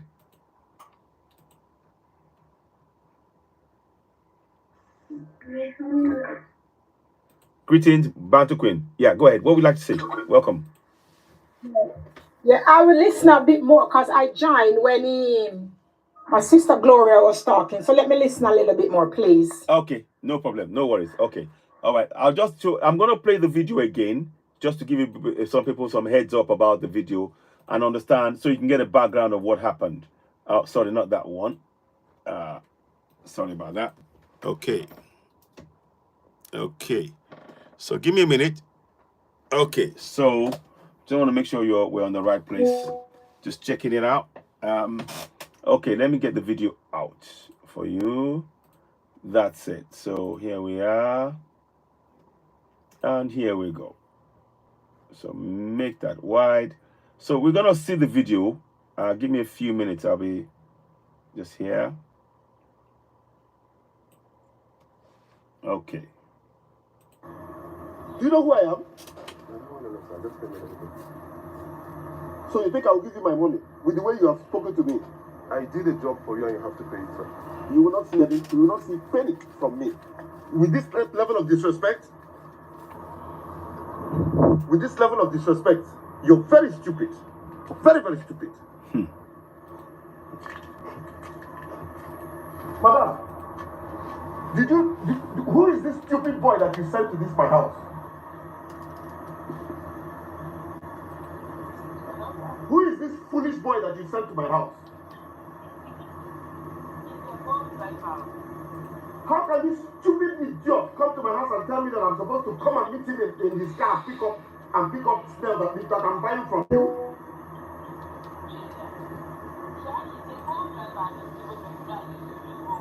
Wow.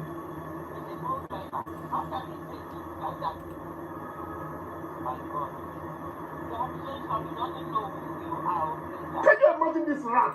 I can make this man to disappear in the whole Nigeria, nothing will happen. Can you imagine this rat? I'm not going to give this boy 1 naira of my money. No. I'm not going to give this silly boy 1 naira of my money. You've been insulting me, sir, and I'm being quiet. I pray that you do. I pray that you insult me. Can you please insult me? I'm not going to call my policemen to beat you up.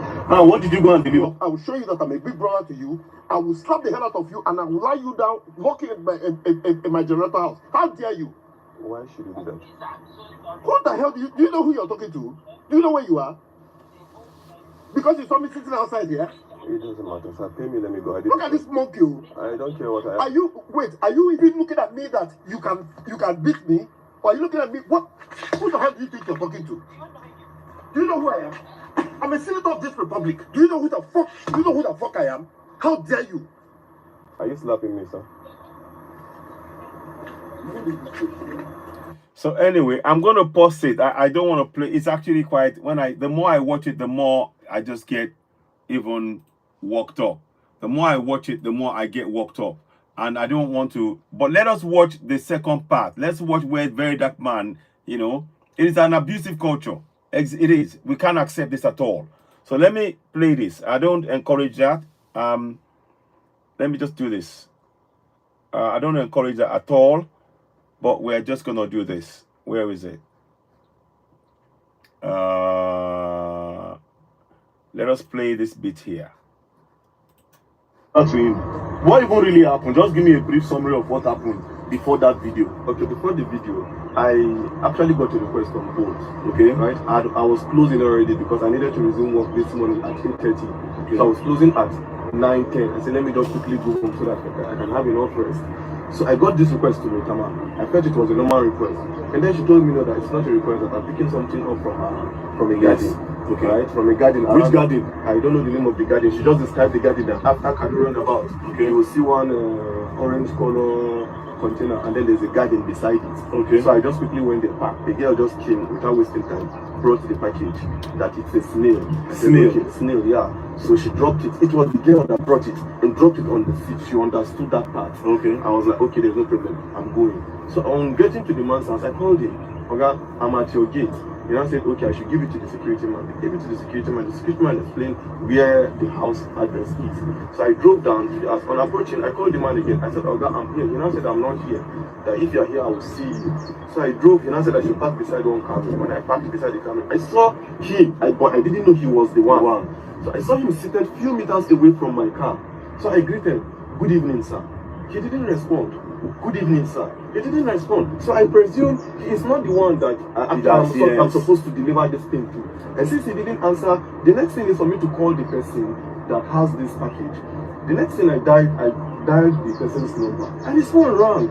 And then the next thing he was like, are you stupid? Are you mad? Are you a fool? Bring my stuff for me. I was not happy at the way he talked to me because I was doing my professional job, right? I was not happy. So I was like, okay, this thing you're saying to me, I was not going to eat. Normally, I'm not even supposed to bring this thing to you. You are supposed to come and pick it yourself. Yeah. That was the only thing that got him angry. You are asking me to come to your car to pick my stuff? Are you okay? Do you know who you're talking to? It's okay. I can see the anger on your face, don't worry. The truth is that Nigeria is for everybody. Nigeria is not for one person. If an honorable member will be treating people like this, then just imagine what the president is supposed to do. Now, I need to remind you, we are all clamoring for the youth to come to power. See this one now, youth. I always say something. The youth are looking for a better, they are not trying to make this country better, a lot of them. They want to get power to do worse than these people because they have a better way of fighting this evil than these old men in power. But nevertheless, the man does not have immunity. I just discovered that he's not a senator. So actually pursue this case. And I believe that the law will take its course. We'll go to. I've heard a lot of things about Mr. Police Station, which I'm not going to say, but I believe in the new commissioner of police that have been moved here. Commissioner of police Disu. So this case will be reported to him directly, and I believe that the law will take its course. So don't worry. You said you are not feeling well. I'm not feeling well. He hit me on my chest severally. He was just hitting me on my chest, and I stepped mute. I was looking at him. So when he was becoming much of a threat to me, initially I did not record because I didn't go there with intention of fighting. If I went there with another motive, I would start recording from the very beginning. It was when he was becoming a threat, when he said he would pay 50 million naira and then they would delete me and look at me, this patchy. He was just calling me all sorts of names. You pay 50 million and they will delete you. He will pay 50 million naira to somebody, to people, and then they will kill me and nobody will say anything. And when I noticed this thing is becoming what I never expected, I quickly brought out my phone and you recorded. And I started recording. Don't worry, we'll go and write a petition and take it to. Oh, Allah, more to go. So, I think right now in yeah, I wanted to just show that. Okay, Bantu Queen, did you want to say something on what you've had thus far? Does that give you an idea now?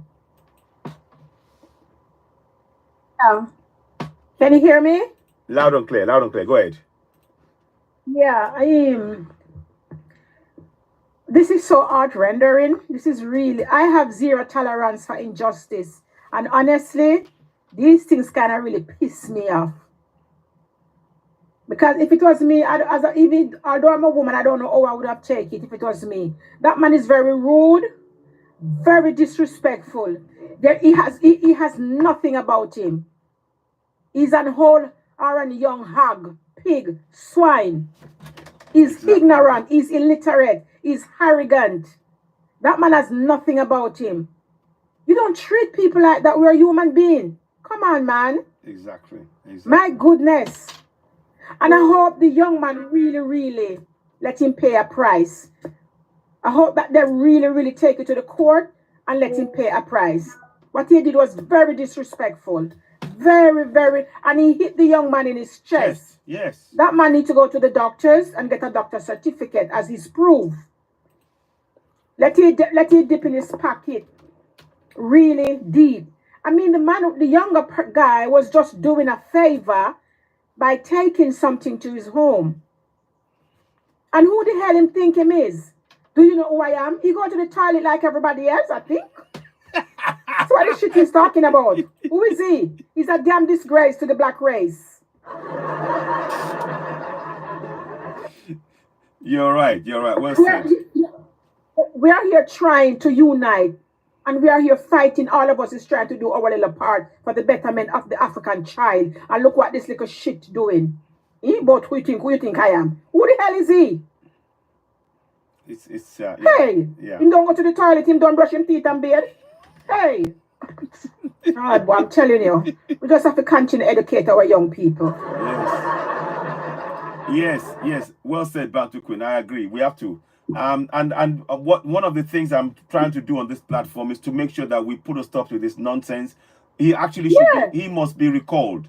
I want to do everything in my power, and all of us together. We should make sure that the community that is meant to be representing, that they recall him. You know, they must recall him. He has to be said. An example must be made of him, because what he did there is so. I don't even have words for it. How can you go and say you are representing the people of Abia North, and then you don't say and you come and do such a thing? It is so unacceptable.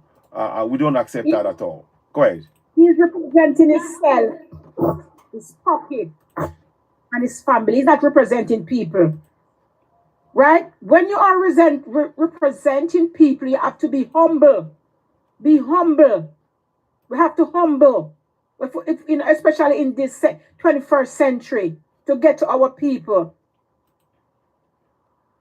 Absolutely. That's an animal behavior. Not even animal behavior the way he just behaved. It's a damn disgrace, man. It is.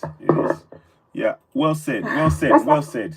Thank you so much, Bantu Queen. Thank you for that. And yeah, keep up the good work that you're doing. You know, I always try to mention the work you're doing, that she's working tirelessly raising and helping the many people in across Africa, in Kenya, and many places. So please do support and follow Bantu Queen and others who are on the platform here. Please give to those who are all of the panelists as well, and of course subscribe and share the broadcast as well. Thank you so much. Thank you, Bantu Queen. Let me just quickly do this. Okay, thank you. So I'm just trying to pull up the constituency. So we are calling on the Aba North and South constituency to really wake up. You know, it is very, very important that we need them to recall this man, and with not just them alone, the others. We want others to do the same in their community, to raise up, you know, to rise up and actually begin to hold those House of Rep members to account. You know, because what they're doing, what they did there is so unacceptable, so totally unacceptable.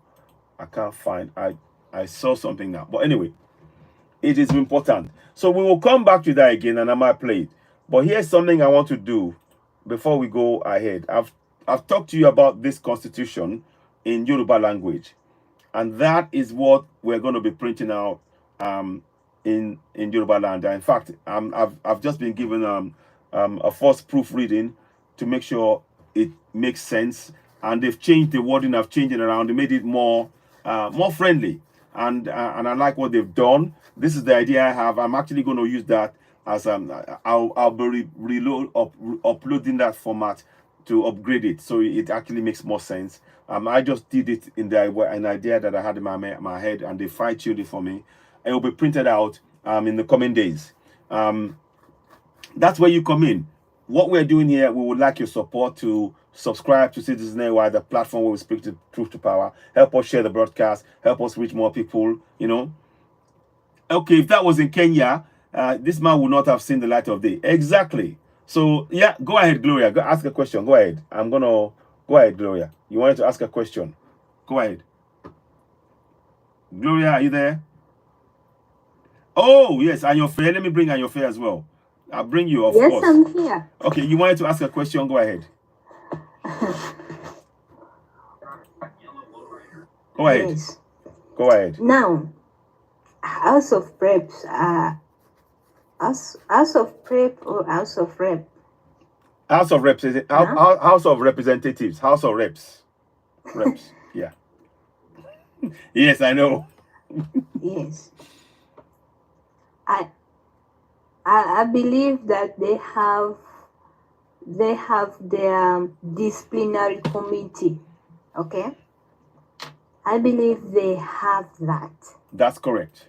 Respectfully, we want to hear from them toward this case. Are they going to sit, or are they going to come out officially to say something? And what are their moves?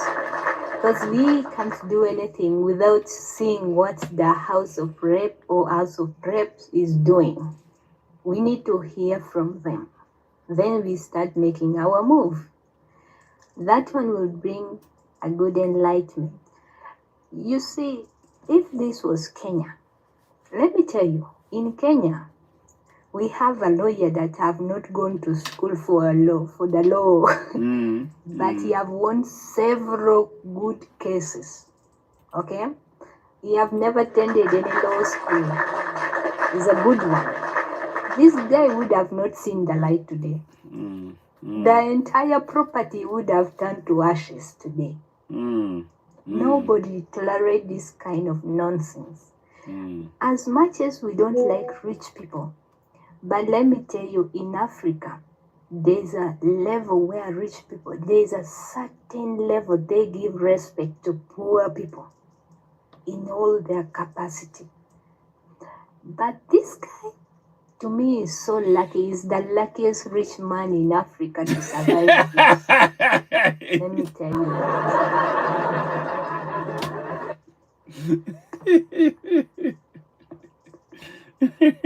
Yeah.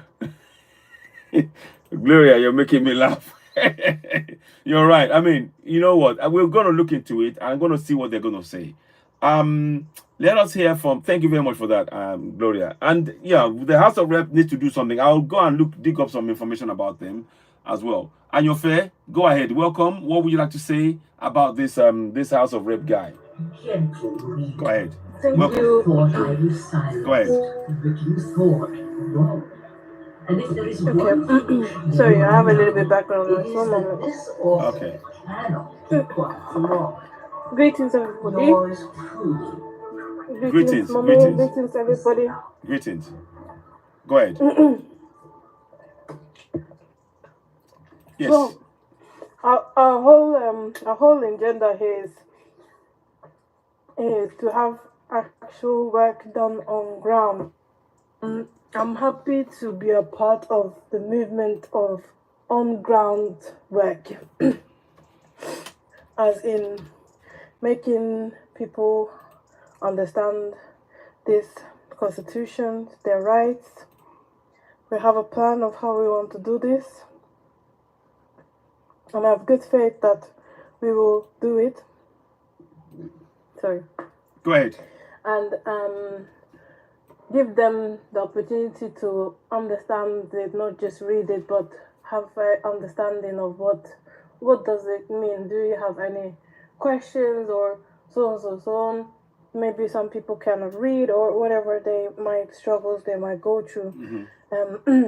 As far as understanding the Constitution and their rights,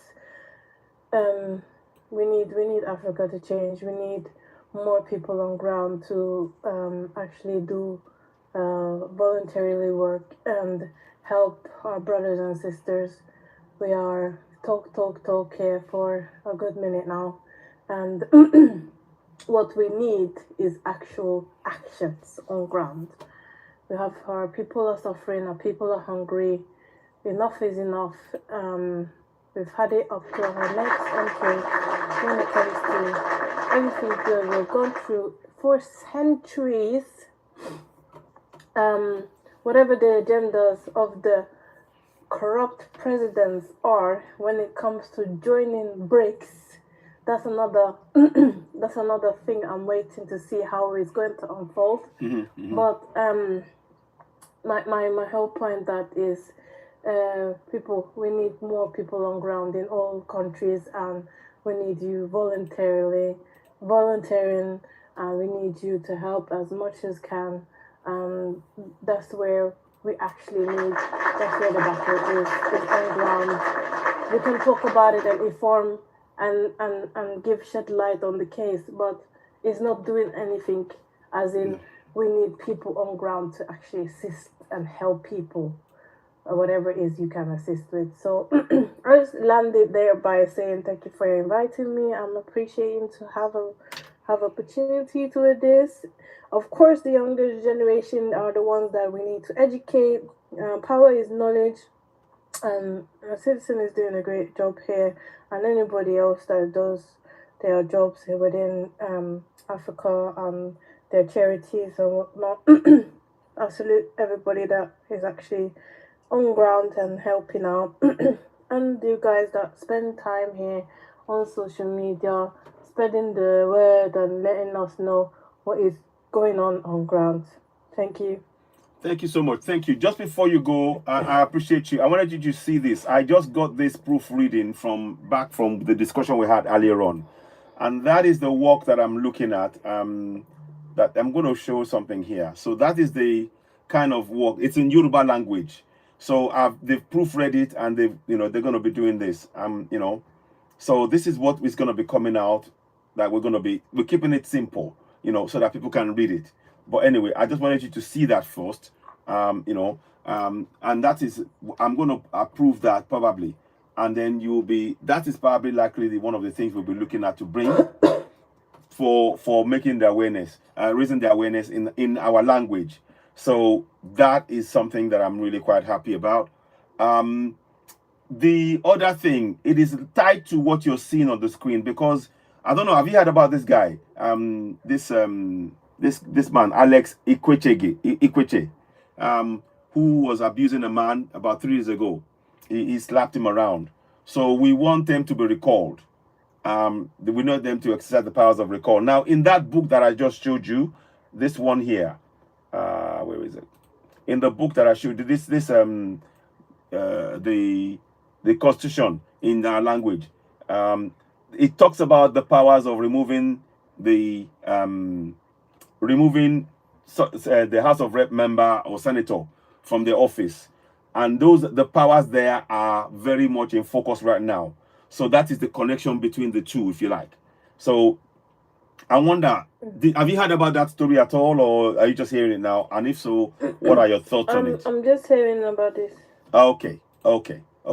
There is a video. Let me see. I was showing the video earlier on. I don't know if I've got. There's a video. I can't. I think I've lost it. I'll come back to it.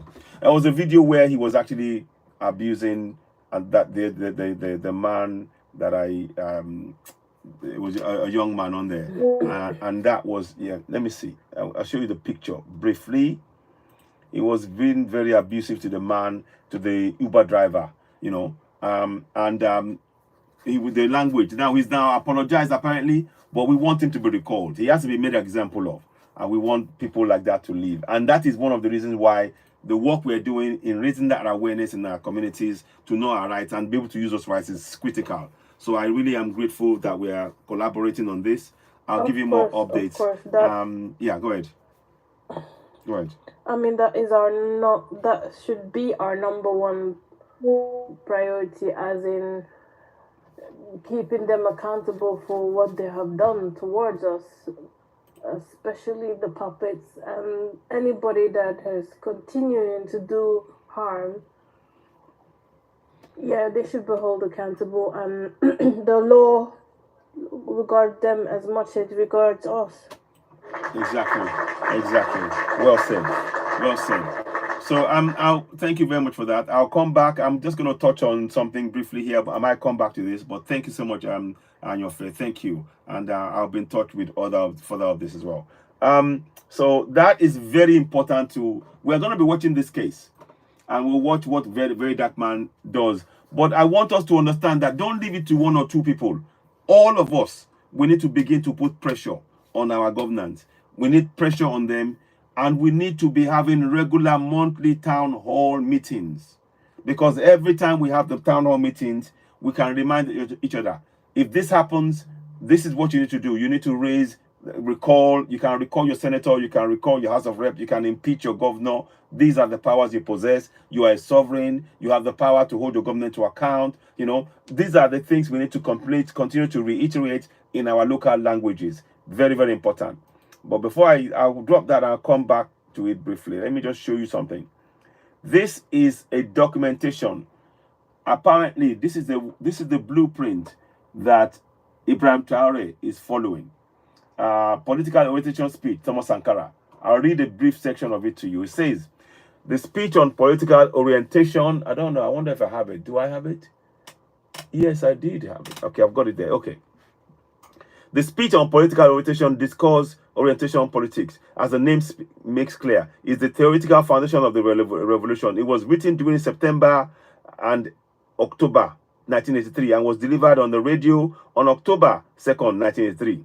We are offering, see below, the opportunity to read the exact biography of Thomas Sankara, Country or Death, by Bruno Jaffray. Okay. Oh my gosh, I think I've got that actually. Yes. So see page 195. So during one of the first meetings, the CNR, it was decided that each grouping composing CNR would send a representative to take part in writing the speech on political orientation. The PAI names Philip Kwedago, the USCR Valeria Som, and the military Blaise Compaoré. Wow, Blaise Compaoré, the guy who ultimately betrayed him.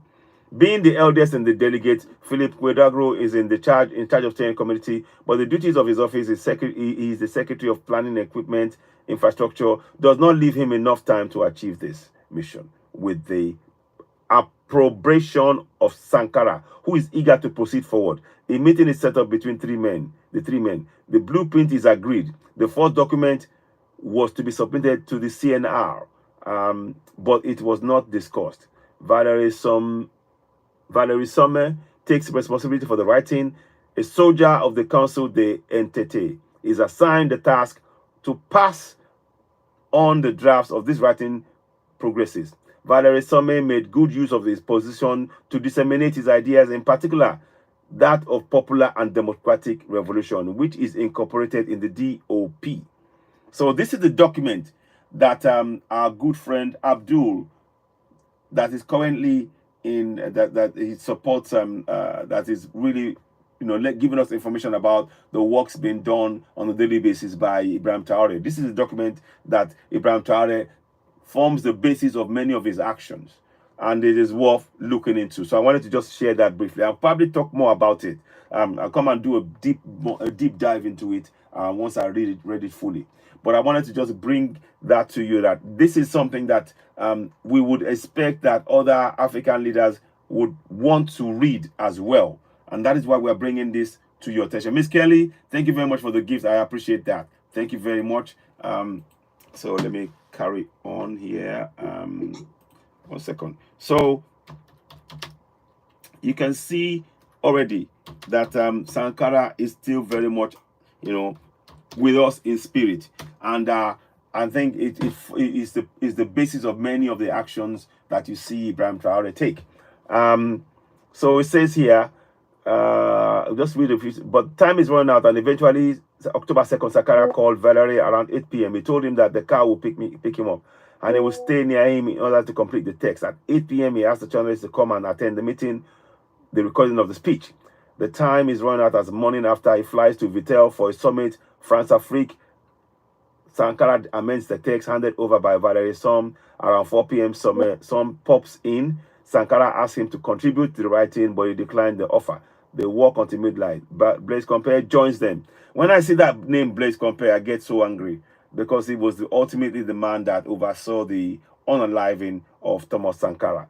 But anyway, when they think they had finished, the journalists are ushered in, and Sankara delivers the speech in the room of the Council de Entité, where he will be unalived.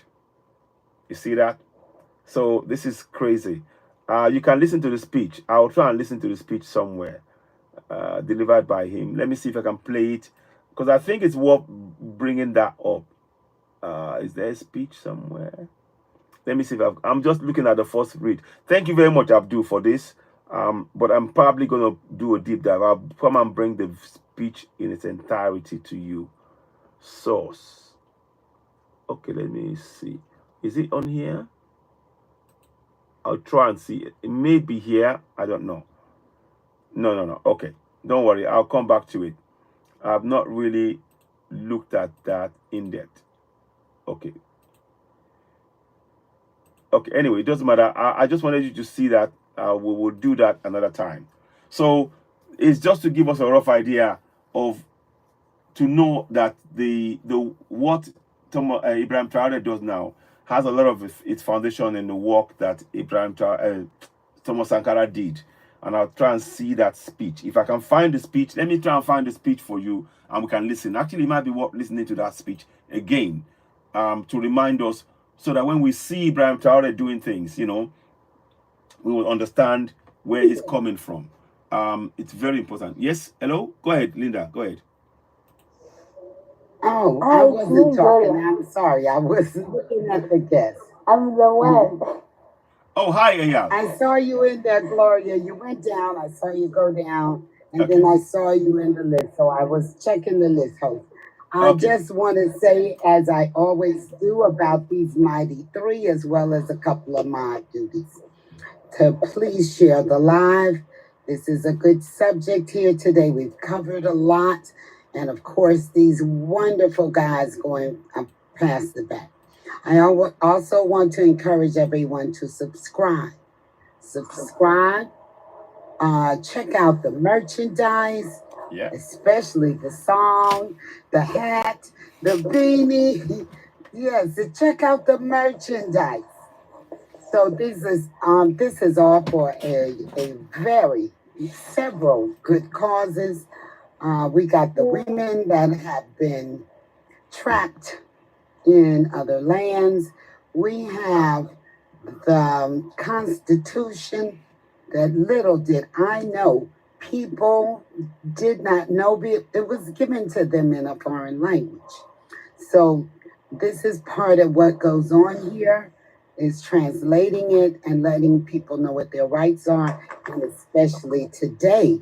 Today, someone has been mistreated, and we want to talk about solutions. We have talked about solutions to that problem of getting some better leaders and punishment and accountability for those that are in place that are not doing what they're supposed to do, and abuse of power.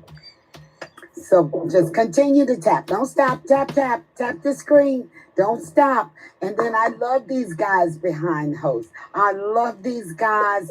They're the best.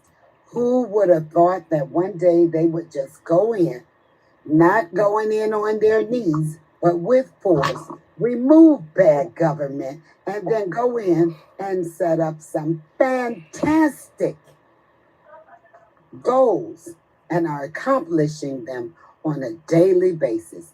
There's jobs, there's food, there's medical, they're just doing fantastic as far as building up their community. Why others have not joined, I guess the greed is too much, because these guys are the best. Let's protect these good leaders at all costs. Thanks for letting me share that little bit. Hi, Bantu. Hey, you too. Thank you. Thank you. Hi there. Hi. Thank you so much. Thank you for that. Yes. I wanted to ask something small. Go ahead. Go Very ahead. Go small. ahead. Then I'll go to Aya. I'm sorry, people. Go ahead. No I problem. know Go if ahead. I talk too much. No, go ahead. Go ahead. Go ahead. I Go really ahead. apologize for that. No. Please go I ahead. wanted to ask, what's Go the ahead. update with the ladies that were stranded in Iraq? Okay. We so far. So good question, and thanks for asking that. So far we are still trying to raise more funds. We've got some funds so far, and I'll show you what we've raised thus far for the ladies. Let me see if I can go. We've got some funds raised. Some of them are unfortunately still in jail. One of them has managed to go home of her own volition, without being able to, without help from us. They managed to get some funds together, and she's back in Sierra Leone now. But she's getting medical help because she was badly treated, and we get some funds to her to help her in that sense. But we still have quite a few. We had about another 15 or so were illegally arrested and detained, and they are still in jail right now, and they still have not been able to go home. But there's one in particular, Gloria and Grace.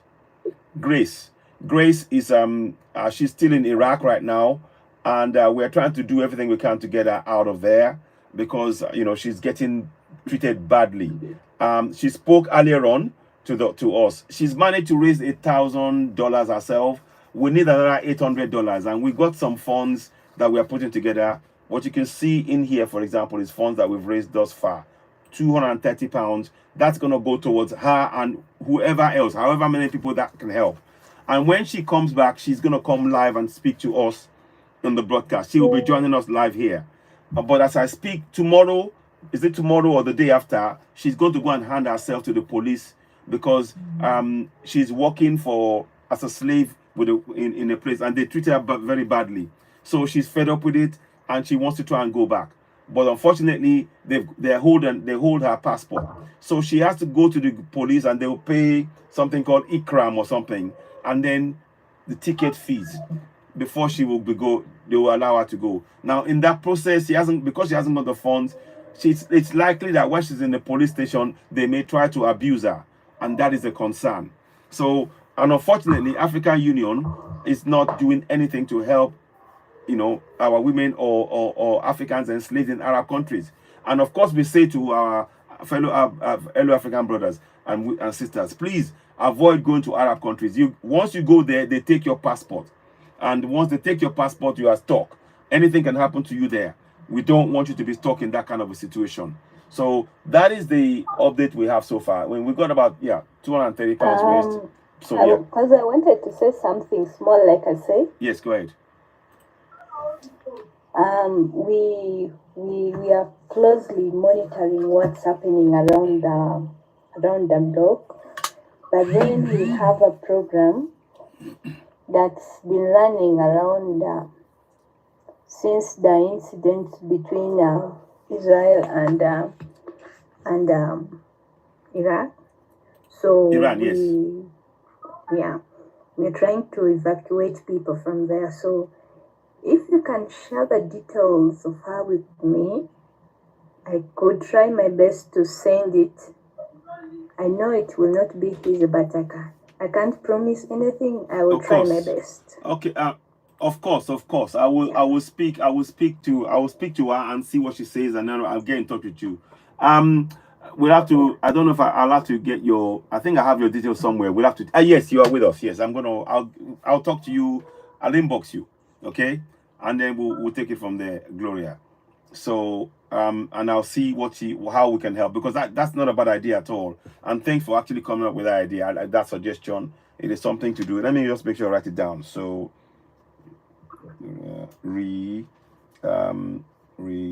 repatriation via Iraq.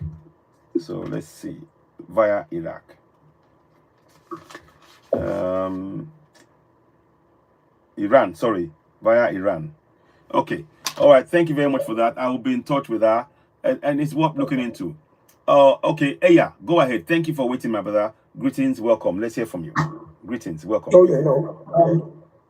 Go ahead. Thank you. But for me, there are two things. I was looking at what our central theme is at this part of the discussion. I know the discussion started for some time. Mm-hmm. I remember the last time you were showing us the map of conflicts. Yes. In different zones. Yes. Because in as much as we're talking of the protection of the three gentlemen. Yes. The ones who, when I say gentlemen, they are the men standing. They are the Burkinabe. Yes. The men of upright men. Constituted character. Yeah. Yeah. But one of the things I would say is it is good for us to look at this, because they have emerged out of that conflict. Yeah, people don't realize this.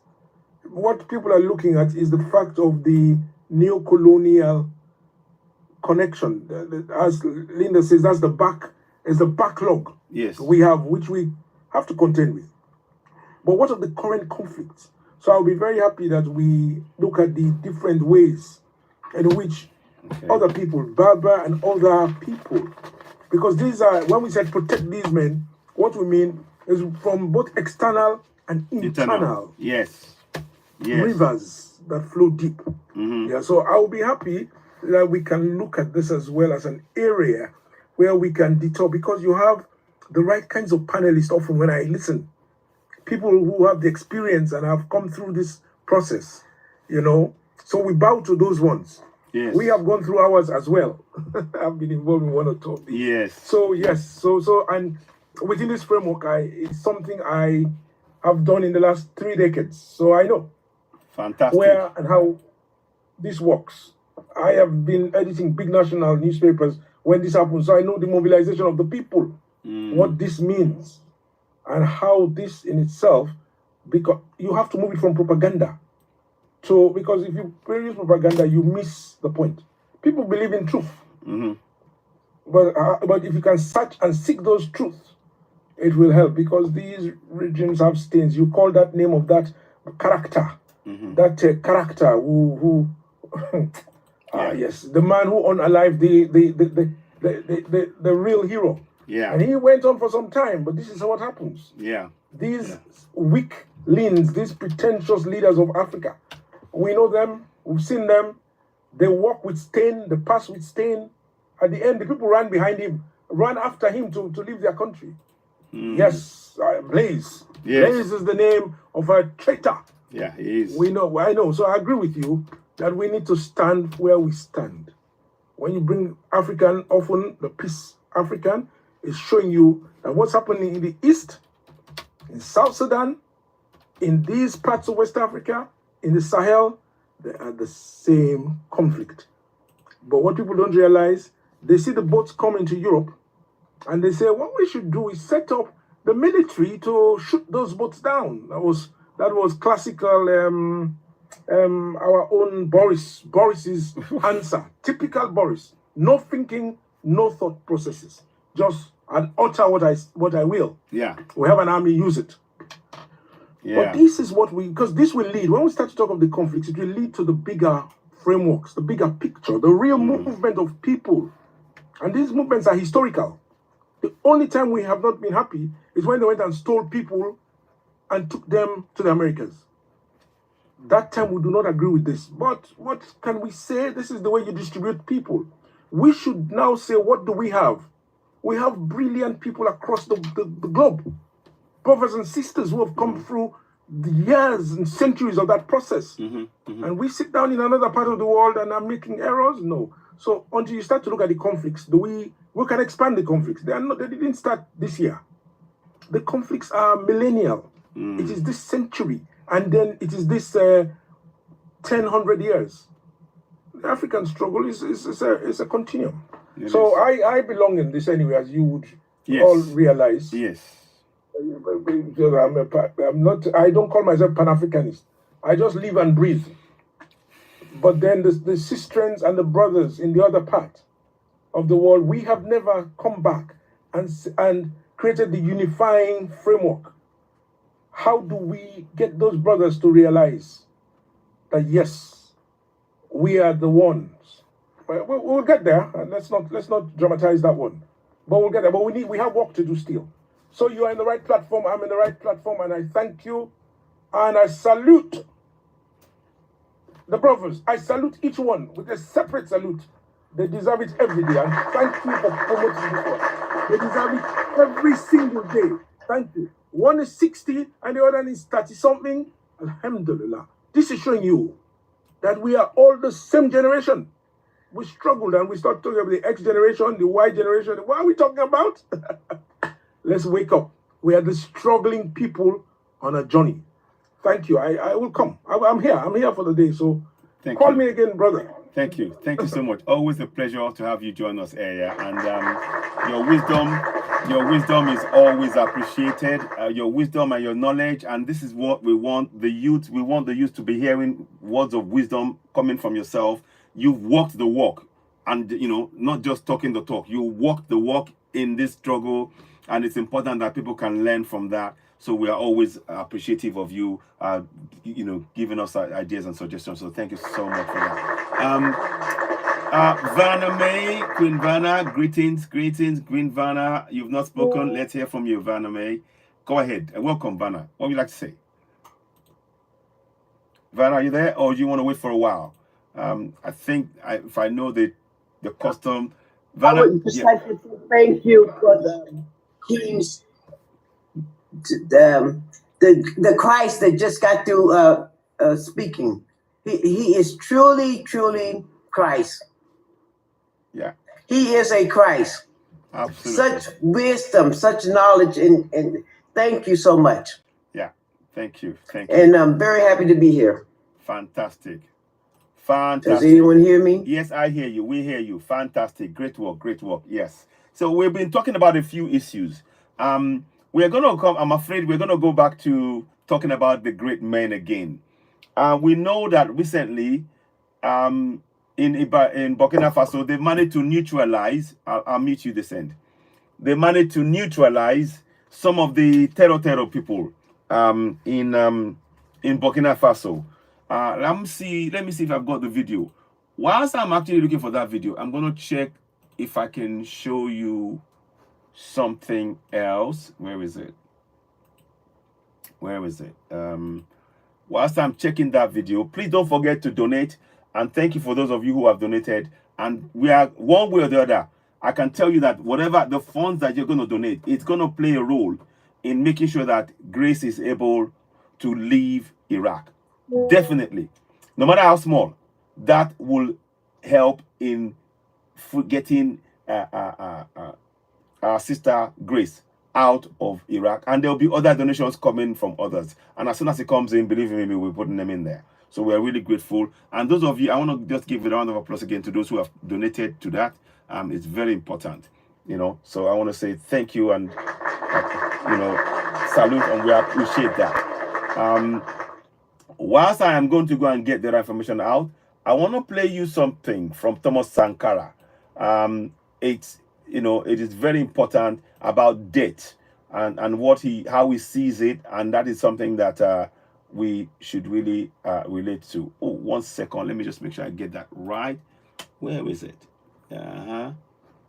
Okay, I'll make sure we get it right. Let me just make sure this makes. Give me 1 second. I just want to make sure that it is saying what I needed to say, because it's very important. Okay, so we're gonna try that now. Okay, so I'm gonna try this. Whilst just give me a few minutes. That's not it. That's not the one I wanted. That's why I wanted to make sure I got this right, because I need it to be impactful rather than just okay, good. It's an old speech of his. You may have watched it before, but I think it's worth listening to, and it gives you an idea how the mindset of Ibrahim Traoré. I'll come back. Suffisamment de quoi nous nourrir. Nous pouvons dépasser même notre production, malheureusement. Par manque d'organisation, nous sommes encore obligés de tendre la main pour demander des aides alimentaires. Ces aides alimentaires qui nous bloquent, qui nous inspirent, qui installent dans nos esprits cette habitude, ces réflexes de mendiants, d'assister. Nous devons mettre de côté ces aides par notre grande production. Il faut réussir à produire plus. Produire plus. Produire plus parce que il est normal que celui qui vous donne à manger vous dicte également ses volontés. Nous consommons que ce que nous contrôlons.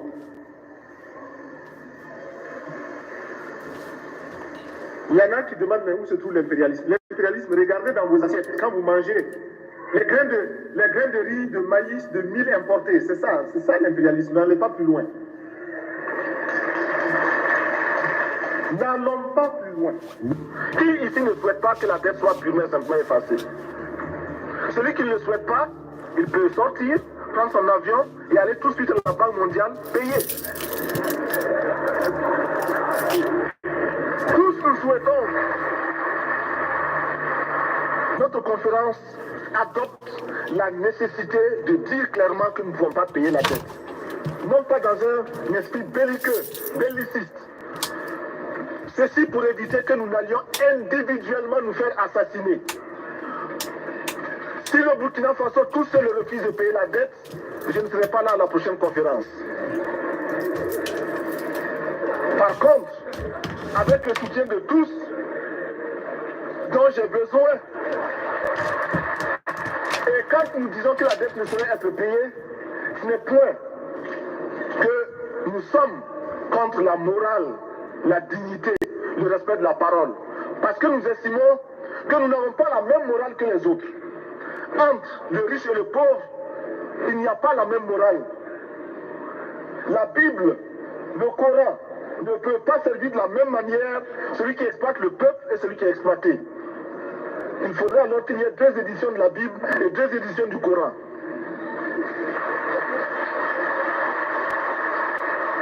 Chers frères, avec le soutien de tous, nous pourrons faire la paix chez nous. Nous pourrons également utiliser ces immenses potentialités pour développer l'Afrique, parce que notre sol, notre sous-sol sont riches. Nous avons suffisamment de bras et nous avons un marché immense, très vaste, du nord au sud, de l'est à l'ouest. Nous avons suffisamment de capacités intellectuelles pour créer, ou tout au moins prendre la technologie et la science partout où nous pourrons les trouver. Monsieur le Président, faisons en sorte que nous mettions au point ce fonds uni d'Addis Abeba contre la dette. Faisons en sorte que ce soit à partir d'Addis Abeba que nous décidions de limiter la course aux armements entre pays faibles et pauvres. Les gourdins et les coutelas que nous achetons sont inutiles. Faisons en sorte également que le marché africain soit le marché des Africains. Produire en Afrique, transformer en Afrique et consommer en Afrique. Produisons ce dont nous avons besoin et consommons ce que nous produisons au lieu d'importer. Le Burkina Faso est venu vous exposer ici la cotonnade produite au Burkina Faso, tissée au Burkina Faso, cousue au Burkina Faso pour habiller les Burkinabés. Ma délégation et moi-même, nous sommes habillés par nos tisserands, nos paysans. Il n'y a pas un seul fil qui vienne de l'Europe ou de l'Amérique. Je ne fais pas un défilé de mode, mais je voudrais simplement dire que nous devons accepter de vivre africain. C'est la seule façon de vivre libre et de vivre digne. Je vous remercie, Monsieur le Président. La patrie ou la mort, nous vaincrons. Il y a un camarade là. Où est le camp délégué? Oui, sortez là. Bon, voilà. Vous êtes là avec la publicité Lévis. Faites la publicité de Lévis. Bon, c'est bien. Je vois le jean avec c'est bien cousu là, Lévis. C'est bien. Mais ça c'est américain, vous voyez même c'est marqué en bas, San Francisco. C'est écrit San Francisco. Qu'est-ce que vous voulez qu'on fasse? Comment on va faire? L'autre là-bas qui est venu poser la question là. Harvard. Travaille dans quoi? Ouais, formaldehyd. Formaldehyd, voilà. Mais ça veut dire quoi? Mais ici à Kayala, vous croyez qu'il n'y a pas de tisserand pour faire comme ça? La révolution est victoire. L'échec appartient à la réaction et à la contre-révolution. Camarades, l'impérialisme, le néocolonialisme, les élèves réactionnaires, les élèves indisciplinés et paresseux, les professeurs carents, les vomissures de la contre-révolution, les vipères qui s'infiltrent dans nos écoles, les pentades orgueilleuses, les hiboux au regard bruyant, l'anarcho-syndicalisme, la petite bourgeoisie affolée, à part,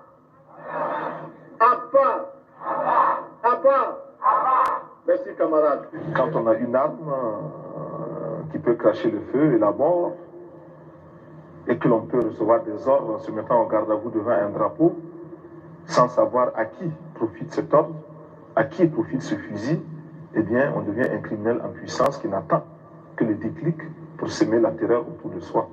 Et combien de militaires sont en train de tourner dans tel ou tel pays, sur tel ou tel champ de bataille, d'amener désolation et crime, mais sans comprendre qu'ils sont eux-mêmes en train de combattre des hommes, des femmes qui luttent pour les mêmes idéaux que s'ils en avaient conscience.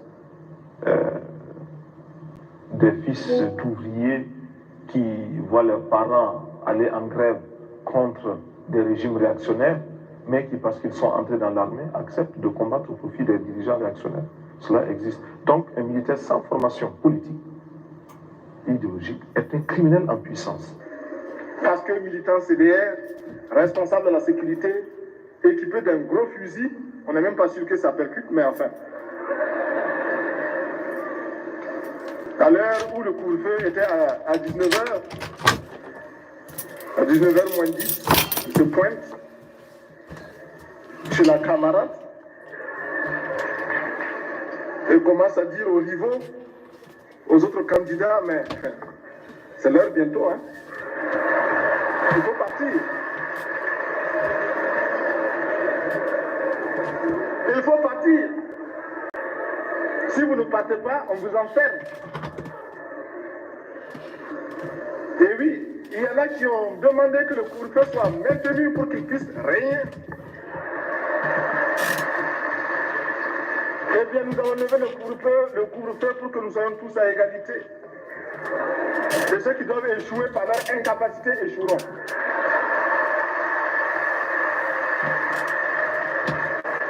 Dans les établissements, comment constatons l'émancipation des filles? Il faudrait qu'ici aussi nous commencions à nous débarrasser de cet art féodal. Ce sont des arts féodales, de l'éducation féodale. qui nous a dit que le garçon est toujours au-dessus de la fille. À l'école même, quand les filles sont en grossesse, des choses comme ça, on les renvoie, n'est-ce pas? On les exclut. Mais on ne cherche même pas à savoir si le partenaire avec lequel elle a eu la grossesse là ne se trouve pas par hasard dans la classe. Et même s'il s'y trouve, on le laisse lui, le garçon. Donc le garçon peut faire autant d'enfants qu'il veut. Dès la 6e, s'il commence à faire des enfants, jusqu'en terminale, on ne le renverra jamais. Mais la fille, même si elle est à un jour de son bac, elle fait un enfant, allez, renvoyer.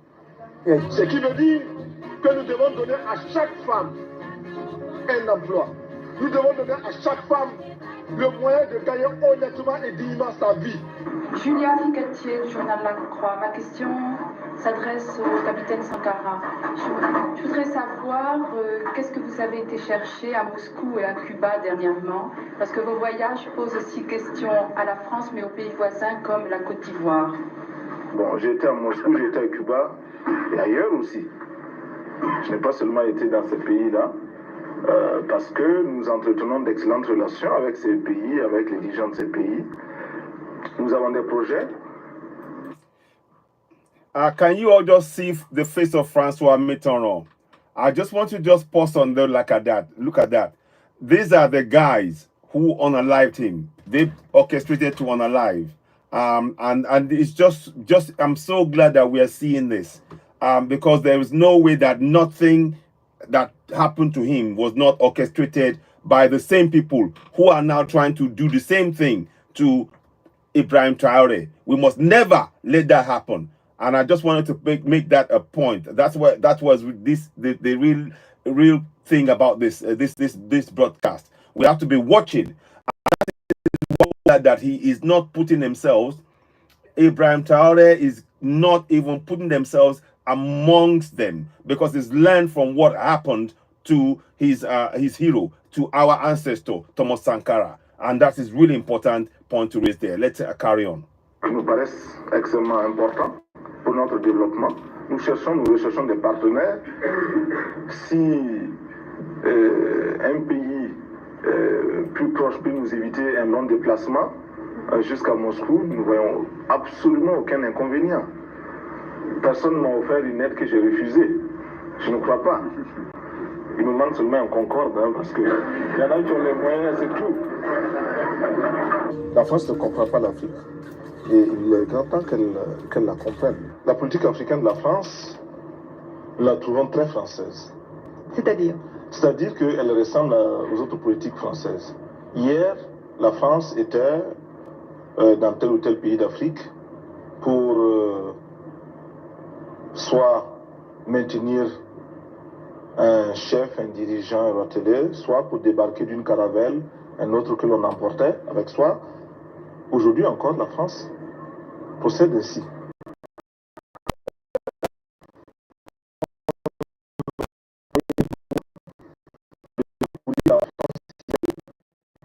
Et si propre. Ils l'ont taché. Ils l'ont taché de leurs mains et de leurs pieds couverts de sang. Et tous ceux qui leur ont permis de poser ces actes en porteront l'entière responsabilité ici et ailleurs, aujourd'hui et toujours. Je suis comme lui. Et il dit ce qu'il pense, je le dis aussi.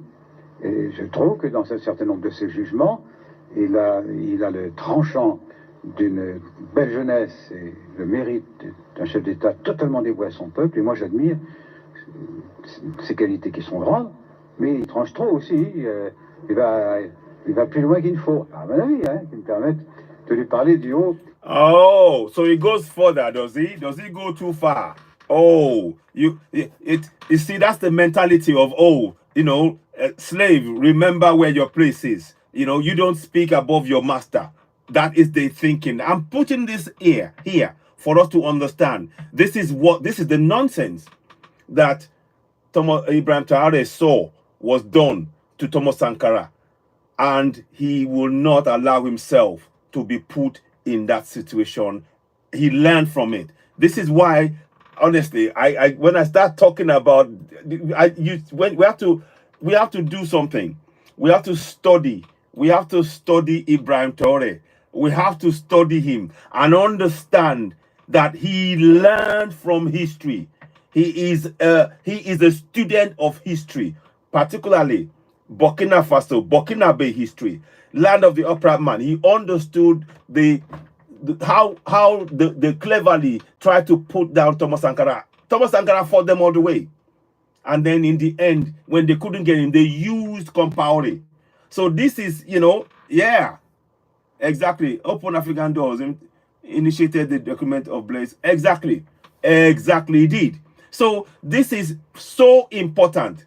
When we are looking at this, exactly. He trusts no, thank you. Exactly. So you will see now that we don't have to go into detail about how Ibrahim Traoré is protecting himself. He's doing everything because he studied history, the recent history of Burkina Faso. He studied how all of those chinks in the armor were let open inadvertently. And the belief, the thing is the spirit. Guess what? They may have unalived Thomas Sankara, but they failed in unaliving his idea, because his idea is alive and kicking in Ibrahim Traoré that you see on the screen. And every one of us, when you feel a stirring in your soul, when you hear Ibrahim Traoré or you see his picture, that is connected to the ideas that Thomas Sankara brought to bear on Africa. Can you think of the vision of Ibrahim, as Thomas Sankara saying, we are changing our name from Ouagadougou. We are changing it to the land of the upright man.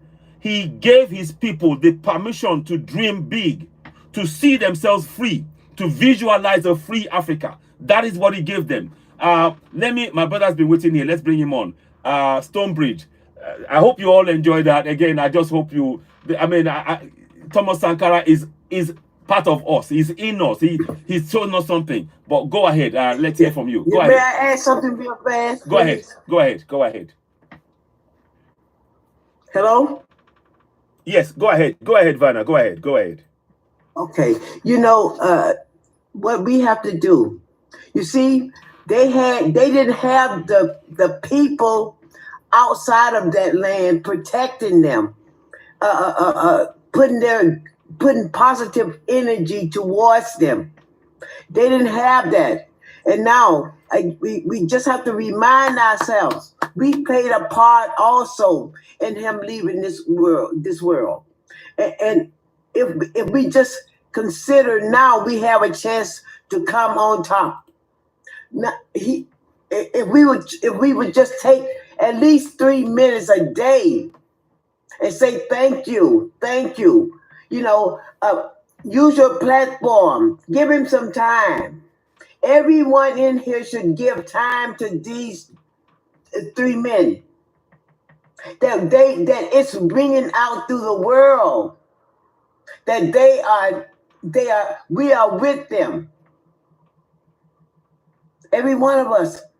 That should be the most important subject. That and the Constitution rights should be the most important subject at this time, because this is our time to rise. But please, don't see it as over there doing that. No, say that we are doing that. Let us all take a part in paying attention and sending energy to him, to those three. Thank you. Thank you. Well said, Vanna. Well said, Vanna. And I know you don't like me doing this. I'm gonna give you a round of applause. I'm gonna do that. But thank you so much. I have to do that because it is important. You see, our role in the days, and this is how true what Vanna said is. Listen to this. Listen, I'm just gonna add to it. In the days of Thomas Sankara, we weren't able to connect like this. We were not able to reach out and actually hear what he's saying and protect him. We were only seeing clippings. It was sometimes the news would come long after he'd been out there. We didn't see anything. We need, thank you very much, Potebumi. We need to be very aware that what we are doing on platforms like ours is so crucial. Because when we are spreading the message about them, we are keeping them in the news. The great work they're doing, we are protecting them. We are making sure that the mainstream media will no longer have the opportunity to silence us and go, oh, no, no, no, no, no. Don't worry about what they're saying. We know best. You have to listen to what we tell you. You know, we are taking control of our own destiny. When we do what we're doing, we are taking control of our own destiny because we are making sure that the information that we received is controlled by us, not by them. We are controlling the information that we receive into our minds, and we are able to now start controlling the reality that we are making. This is so important. Yeah. So you wanted, And yeah. it's so important that Go ahead. African children should know everything about these people. That should be their homework. That name should be mentioned in every home, and let them see what is happening. To give them hope, to give them a desire to be the same. We got to wake up and we got to do it now. We do not have time to keep on thinking about what's to be done, because inside of each one of us is what's to be done. We are all anointed and appointed. All we have to do is get out of everything around you that keep you from going inside of you. Each one of us going inside and just make yourself be the part that will do something all you can. You are here in this time to do all you can to help yourself and others as you help you. You have to change attitude. You have to see everyone that has less than you as a chance for you to become a crystal. In giving, we are responsible for people starving because we don't even see them. We hear now. We most people, the knowledge that we are going over, they don't have this opportunity. They're not interested in. So, and we out there still trying to bring them away from that lifestyle. No, everybody cannot. But the ones that have been chosen and appointed, wake up. Go inside of yourself. Speak with your ancestors. And just give thanks for being in this time, in this place. Thank you. Thank you so very much. Thank you so very much. Yeah, the men, they are absolutely great. Let me give Stonebridge. Thank you for waiting. You've been part of the broadcast. Stonebridge, welcome. Let's hear from you. What would you like to say? Would like to hear from you. If you also want to touch base on the central issue we brought initially of that the House of Representative member, if you have any thoughts on that, go ahead. If you want to talk about Ibrahim Traore and others, go ahead. So Stonebridge, welcome. Let's hear from you. Go ahead.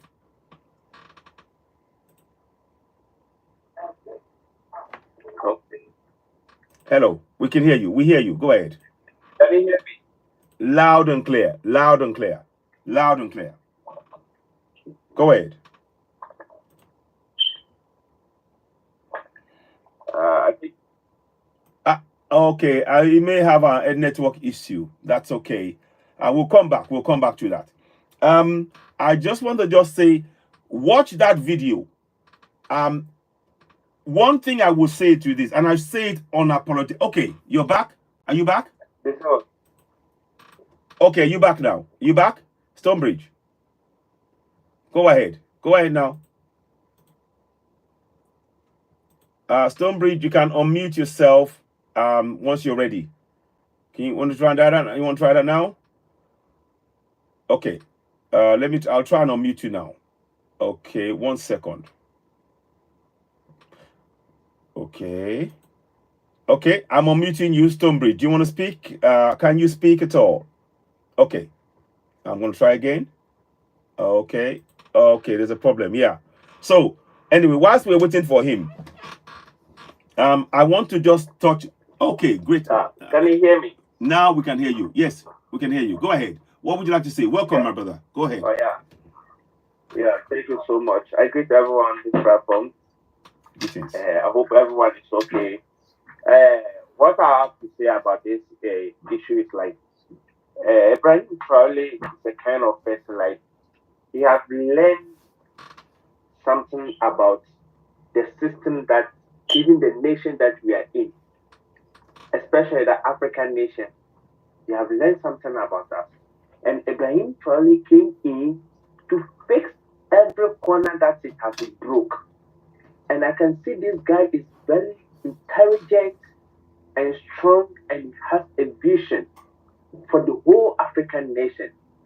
Mostly, I can see this guy always used to learn about those foreign leaders, those our leaders that they have passed and gone. I think he has read a lot about Africa and a lot about our leaders that they have passed and gone. But this guy has come out with a very big vision. He has a very big vision for the whole Burkina Faso, especially my country, Ghana. Most of we, the Ghanaians, a lot of people are saying Burkina Faso is coming up. Burkina Faso is coming up with the big things. What is going on in Burkina Faso? We, the Ghanaians, also we are happy about all these things. But we have no tongue, we have no mouth to say anything about it because we, the Ghanaians, are not ready to rise up. Always I used to say, so Ghanaians don't have any military leader or we don't have anyone like Ibrahim Traore in Ghana. We have it. But let's ask ourselves, how many of we the Ghanaians, how many of we the Africans are ready to stand up? How many of the African leaders are ready to copy from this young guy? None. Because they are selfish.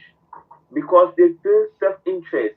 They feel like they are going to be the person that they are going to be big in the community, in the country, but they don't want anyone to be like go to race with them. They have become somewhat pompous every time. But Ibrahim Traore has become a person like he become a star for Africa. That's how I used to see this guy. He's a star of Africa. This guy has come out, him and the Mali president, he has become a star, and Niger president also, he has become a star. Why? Because these guys have got to something like something that I myself am expecting from them is like they are born with Africa. The Africa is born in them, and they are people like they really love Africa. They love their country, and they are ready to sacrifice themselves for their country. And Ibrahim Traore is ready 100%. As I used to say, sometimes I used to say, I feel like I'm from Burkina Faso. This guy is very, very cool. But what is going on right now, I know they have planned a lot about Ibrahim Traore. They want to put him down. Why? Because this is how they used to do. When you try to write yourself upon them, look at what they told to Thomas Sankara, like he has crossed the boundary. It's like he is trying to block his colonization masters. But that's not the way. The guy was fighting for his own country. He's fighting for his own people.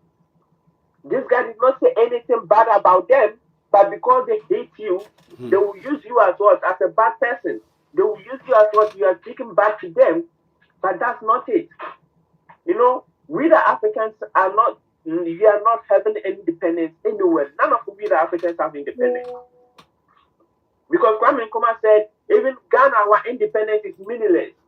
Why is it meaningless? Because now we can see that they are still controlling us.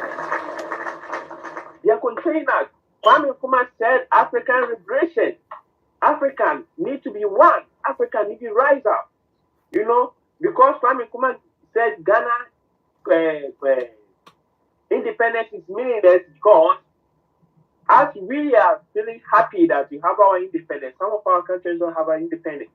Africans, it's a one nation. Africa, we are all having the same color, the same blood. You must have everything you want in common. Kwame Nkrumah wants Africans to join together, unite, come together and form one nation. That's why when Ghana got an independence, Kwame Nkrumah did not sit down there. He was trying to move to other African countries for them also to have their independence so that we can say we have our own independence as freedom because we cannot eat as our people are crying. Ghanaians are not only the Africans. Ghanaians are not the only Africans. If you say Africa, Burkina, Mali, Niger, Ivory Coast, Nigeria, Togo, all these countries are Africans. And we have only one mother, one star, one nation. So Kwame Nkrumah does not want to be a selfish leader. And I can say Kwame Nkrumah is not a selfish leader. Like these selfish leaders that you have. Kwame Nkrumah loves every African nation. Kwame Nkrumah loves every African country. He's deal within the people that already are in the country. He loves them. That's why Kwame Nkrumah was fighting for the African nation. That's why Kwame Nkrumah brought that he wants Africans to unite. But it couldn't come in this way. So if Ibrahim Traoré and these three stars have come out with a very good sunshine, we need to follow. Africa must wake up and watch these three guys because they are the light of Africa. Especially if these guys, none of them have even opened his mouth and say Kwame Nkrumah is not a good person. They all write Kwame Nkrumah's name in their country. Means Kwame Nkrumah came out with what? A candlelight. But because of our selfish and wicked colonization masters, that they don't want us to come out with a big light, that's what they want. They turn it down. So that's the reason why I would like to say, I really love Ibrahim Traoré, and whatever that he's doing, everybody must follow this man and give him the strength to support him for him to come out with a big star that we are in Africa. And that's a little what I have to say. I stay with you, and I'll continue. Thank you. Thank you so much. Thank you so very much. Thank you so much. Well said, Stonebridge. Well said. Well said. Can I ask King? Go ahead. Go ahead. Yes. King, can you tell me if you know who is the best for this election coming up in December in Ghana? Who do you think is the best to run the country? Okay, the best to run Ghana, I wish. There's two guys that I really love them, and they are whatever they say is very, very good, and it will help the nation. But Ghanaians have no more trust in anyone. We don't trust anyone, and we don't care about whatever you say. We don't trust you because what Akufo-Addo came and said that Ghanaians are rich, need of nothing. We are sitting on gold. And we are still crying for money. We are crying for development. As gold is in the ground, we have resources. Recently, Ghanaians have recovered oil, a lot of oil, and I can tell you there's a lot of resources in the western part of Ghana, where Kwame Nkrumah comes from, the western part of Ghana. There's a lot of oil, a lot of resources, gold and everything is over there. But why are we still crying? So Akufo-Addo lied to us that when he comes to power, he's going to rise the companies, everything to make the country to develop, to make the country high. He lied to us. For 8 good years, he lied to us. And now the hardship is too much. We vote for Akufo-Addo. Why? Because Mahama was killing us. Mahama was sending the country into darkness. Mahama was sending the country to down.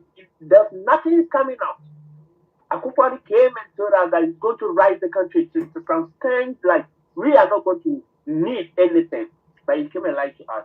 Now, these two people are still crying to come back to power again, to control our life for us to be in the hardship. I don't trust NDC and NPP anymore. For 37 good years, nothing. Since whatever factory that Kwame Nkrumah built for Ghanaians, they have collapsed. Our former president Jerry John Lawrence collapsed. Akufo-Addo parents also came and collapsed some. We the Ghanaians, we are collapsing everything, the good things that Kwame Nkrumah built for us, because you hate Kwame Nkrumah. Because you hate Kwame Nkrumah. You Ghanaians murdered Kwame Nkrumah. That's why they have destroyed everything that Kwame Nkrumah built. So I don't believe NDC and I don't believe NPP. But now, what I know is like, we need these two guys, Kofi Kranten and Sheda. But really, I really like Kofi Kranten so much because the guy is very strong to even to reject his own passport as American citizen. Ghanaians always crying to move to the United States. Why? because they consider there's something better in the United States. They want to live their life in the United States. But this guy was able to reject that thing to come back to Ghana and stay in Ghana. And he said he wants to change the country into some conditions. And I know this guy has a vision. Everything that Kofi Kwante is coming out with it. Okay. Can you write his name in the chat? Can you please write his name in the chat for me? Yeah? Kofi Kwante. Okay, Yeah, I'll write the one you think is best. You know, because I have land in Ghana. And I'm wondering, I want to know who the president's going to be before I decide to move there.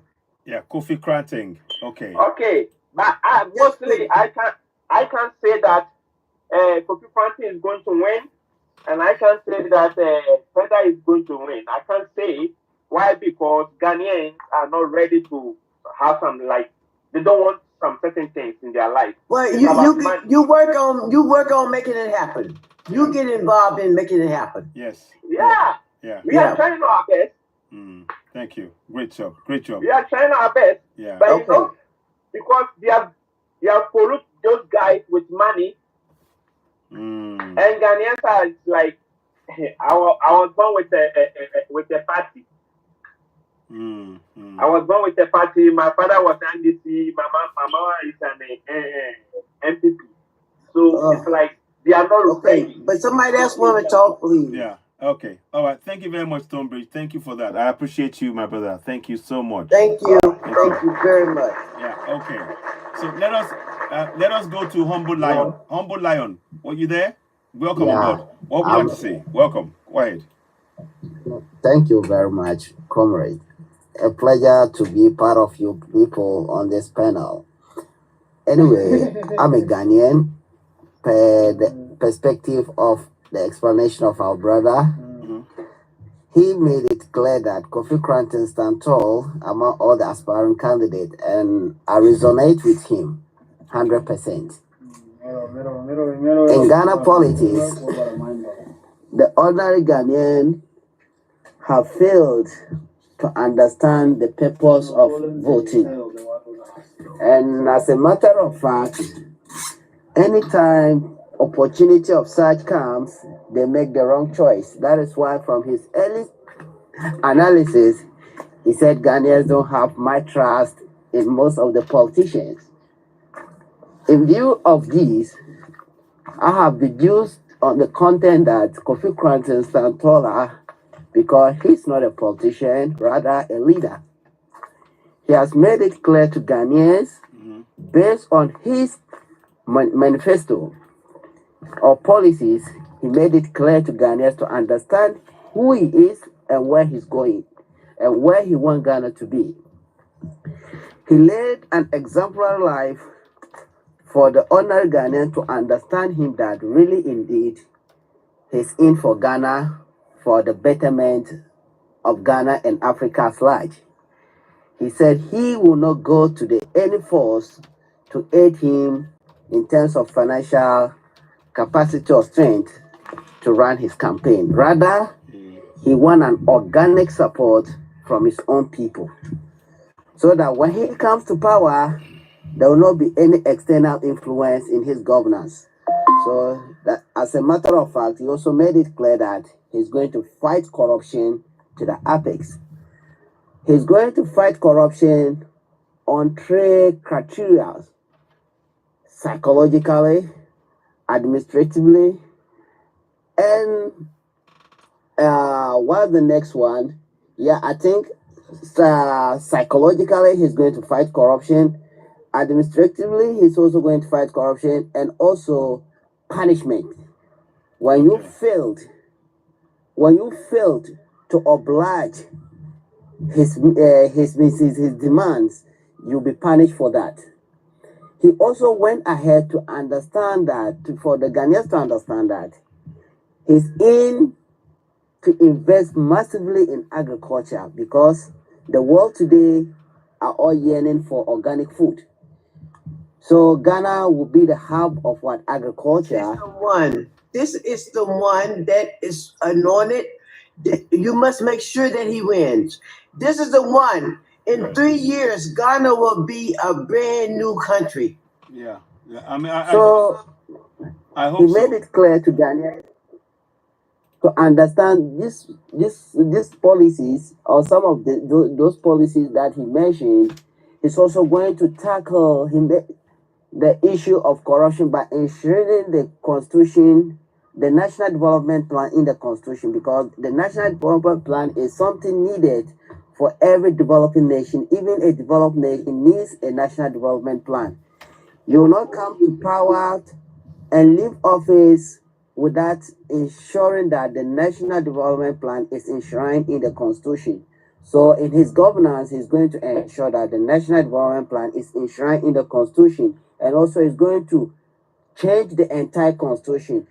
We have identified that the constitution gives much powers to the government to be corrupt. So as a matter of fact, there are a lot of loopholes in the constitution. Is going to change holistically so that he can run his governance with 10 ministers and 10 regions, because now the regional capital have been extended to 10 regions.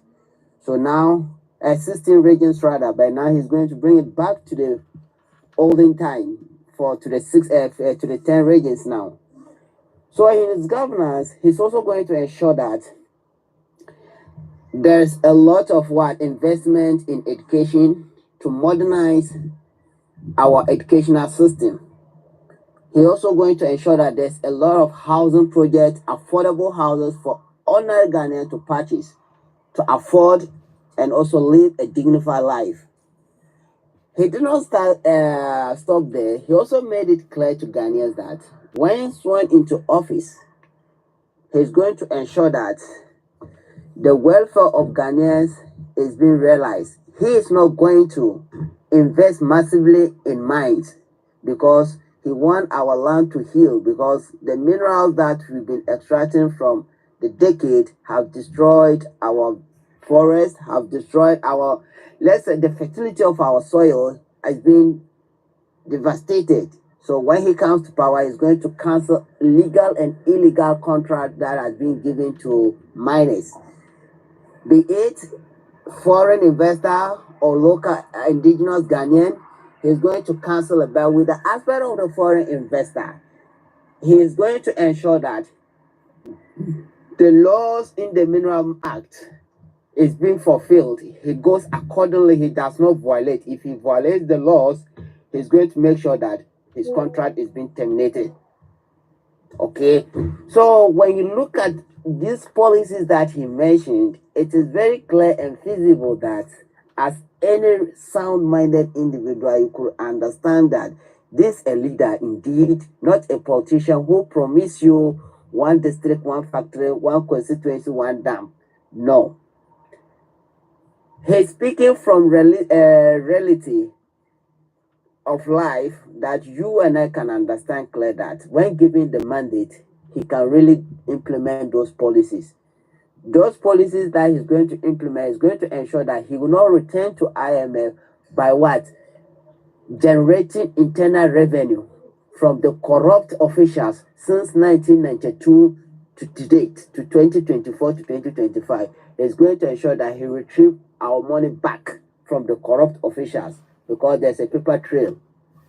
So all the looted money that has been gone is going to ensure that those money have been back to the coffers of the nation.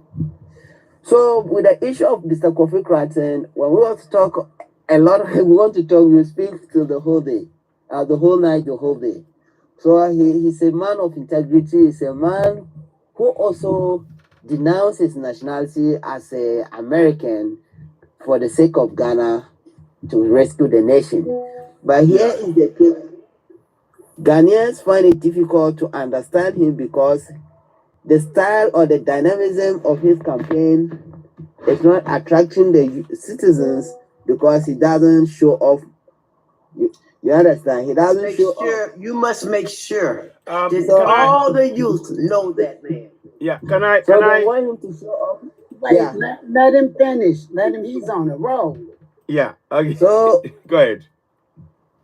You want to ask something? You let him ask. Yeah. You I was just gonna say, I did hear something about. I like what I saw. I've watched him on on several talks on TikTok and on YouTube, and it sounds very good. Now, the question I have, apparently there was recently he was supporting the government against the people that were protesting against the government because of the Galamsey, you know, the Galamsey, yes. He was supporting the government against those people who are protesting. How do you feel about that? Okay. He wasn't the one in support of the protest that was held last month, but rather he was in support of the protesters who were fighting the government for illegal mining. Okay. But there is another aspiring candidate called Chada, known as Nana Betiako, who came and condemned the protest as a violent protest. With the issue of Mr. Kofi Kwanten, he was in solidarity with the protesters when they came out to protest. But yeah, go ahead. So he made it clear to Ghanaians that indeed he wants Ghanaians in abroad or the diaspora in abroad to also have the opportunity to vote. And he won the case. That's when he won the case, they couldn't implement it. Like you'll be in America, you could be in UK, you can still vote. You go to your embassy, then you vote as a Ghanaian. But because the government know very well that when he allowed this to happen, they are going to lose their seat or they are going to lose vote. Can I add to that? Humble Lion. Well said. I want you to know that this is the same thing that is happening in Nigeria. We are not allowed to vote from abroad. And that is not just in Ghana, it's in many African countries. I am more inclined to think that that is what the colonials who are running them are telling them to do. They don't want us to influence what is going on as well. So we have to be aware of that and we have to challenge that. But carry on. Sure. Go ahead. Sure. So when Mr. Kofi Kwanten won the case, the government failed to implement. So as a matter of fact, 2019 that he came to contest for the presidential seat, but he was being denied. They concocted lies on him, all sort of lies fabricated on him. Then they disqualified him. So this time around, he fought harder and he's able to appear in a ballot paper. So in the ballot paper, it's number 10. So I'm urging all Ghanaians to understand that change will not come if you don't accept change. You don't think your mind to accept change.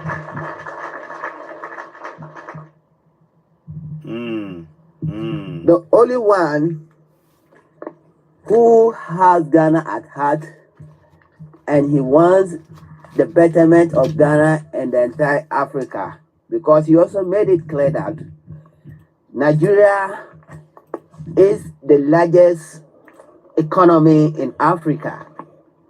So, years to come, the population of Nigeria will triple. Is 200 and something million, right? Is it 200 and 400 million? 240. Between 220 million to 240. It's between 220 to 240 million, yes. So subsequent 20 to 50 years to come, it will triple again. So with this, we have to make the economy of Ghana more like Dubai. More like Dubai to attract tourists. Those Africans who goes to Dubai for pleasure, for tourism, will rather stay at home because they are of the same color. They will not go and experience any racism in someone's land.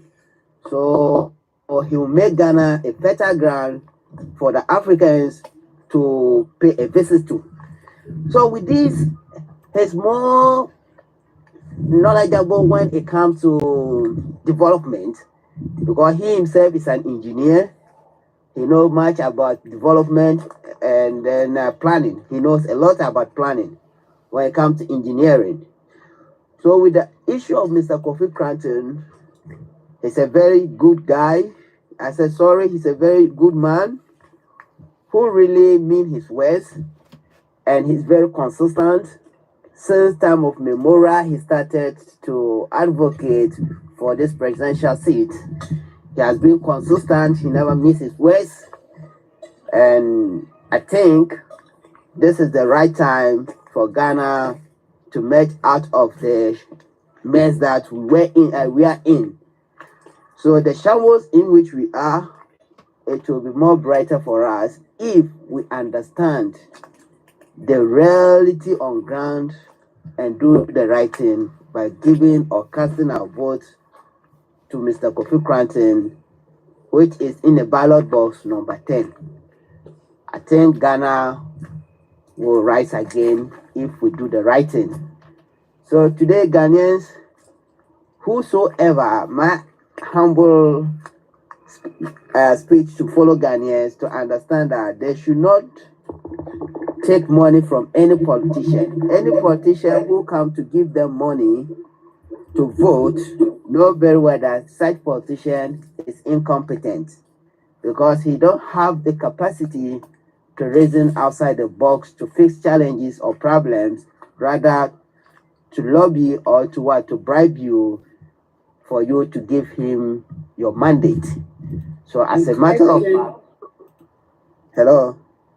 Yeah, go ahead. What is his name? I need you to say his name, repeat it. Mr. Kofi Cranton. Okay, Kofi Cranton. Thank you. Just because saying that he's number 10 on Number 10 on the ballot paper. But his name will also be there as well. He already gave it. It was written. Okay, well, I'm just asking him because I didn't hear it. Oh, okay. So if you could just let him tell me what the man's name is and honor my request, I'd greatly appreciate it. So, Humble, when you're talking about him, because you're doing some great talking points here, except for the part about not saying his name. If you could say his name more often, because I'm not that familiar with him, but now that you mentioned it, I'll go and look him up myself. And I, too, will mention I can link you. Also, I can link you for to you him. to subscribe to this channel. Yes, yes. Get into, yes. Okay, no problem. He has to come on this, King. He has to be here. He has to come on us. We have to have him on here. Yes. Well, now we're interrupting him for a long time because he was on a roll. Yeah, he's all right. Okay, He's all no right. problem. He's all right. Yeah, go ahead. You were going to say something. Go ahead. Go ahead. Yeah, if only you want to interact with him, I'll see through to it that you get the opportunity to interact with him. If only you follow me back. Yeah, okay, no problem. I'm already no problem. I'll do so. We're already following you. I'm already following you. We're so we will. Yeah. Okay. Yeah, just get it if anything, I'll contact you. I'll inbox you. Then you give me a response. Yes. Okay, that's so fine. Hopefully from now to Friday, you get a response from me. Okay, fantastic. Thank you so much. The name again. Say his name again one more time. One more time. Mr. Kofi Cranton. Cranton. I'll spell it down. Yes. Yeah. Put it in the chat. Thank you very much. Thank you. Really appreciate you, my brother. Appreciate your that commitment as well. Thank you very much. And thank you for really taking the time and discuss. Thank you. Thank you. Thank you. I think is the down one. Okay. Peace and blessings, Ghana. Peace and blessings.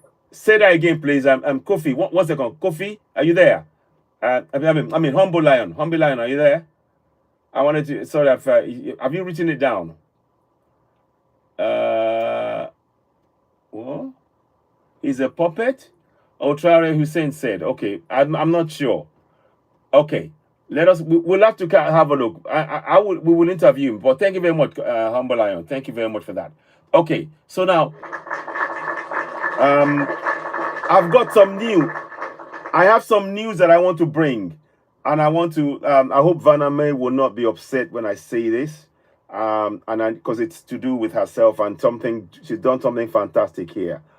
She's not. She's really taken this thing. She's put it where it should be, in terms of what we're trying to do.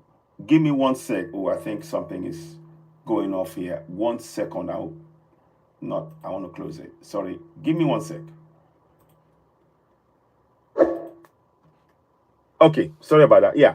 So I want to give some great news. Vanna May has actually done something here. I want to show you on the screen. I'm going to be putting it across. I want to see if I can get the paperwork to you. She's donated £100 to the GoFundMe. Now I'm going to be putting it in. You won't see it just here yet, but I'm going to show you paperwork. I want to say thank you very much to the GoFundMe for the Rescue African from Enslavement in Arab countries. And that's to go towards the funds they were going to use to get our sister Grace out of that place. I want to say, I know she probably wants me to keep it quiet, but this is something that she's done. Keep it quiet. Sorry? Please keep it quiet. I can't. I'm sorry. No, I have to tell him. Sorry, I have to tell him. She gave 100 euros straight up. I've seen if I and I want to thank her for that. I've just seen it on my paperwork, and I couldn't let this show go on without talking about it. You know, I'm not going to show the whole detail, but I want to just give you a bit of a, so you can see. And it's really important to actually appreciate that. So I'm really grateful for that, because it shows commitment, and she's giving. Honestly, she's a lovely, lovely woman, and I'm so glad that she's doing this. I mean, I don't know. Are you okay if I show it briefly? I'm not going to show all. I'll try not to show all of it, but I'm going to just show you. It's okay. Okay, good. Thank you very much for allowing that. I'm just going to show it on the screen. I'm going to pick it up tomorrow, because I've been busy, so I've not picked it up. But it's 100 euros that she sent, and it shows the commitment. So anything we can do, I'm not saying anybody should do the same thing or, give, the same amount, but whatever you find that you can give to help in this case, please do. Because we really do want Grace to make sure, I'm actually, I'm actually going to go call Grace as well in the middle of all of this, because I want to have that confidence. I want her to have that confidence. Let me see. Yes. I want her to have that confidence. So, oops, I don't want to show. But Yeah. I have to say something. Go ahead. Since you exposed it. There's an echo. I'll mute myself. 1 second. I'll mute myself. Give me 1 sec. I'm going to mute myself right now. Okay, go ahead. Last week we talked, it was a different amount. Remember that? In the end, you told me it was just half of it. It was. It was.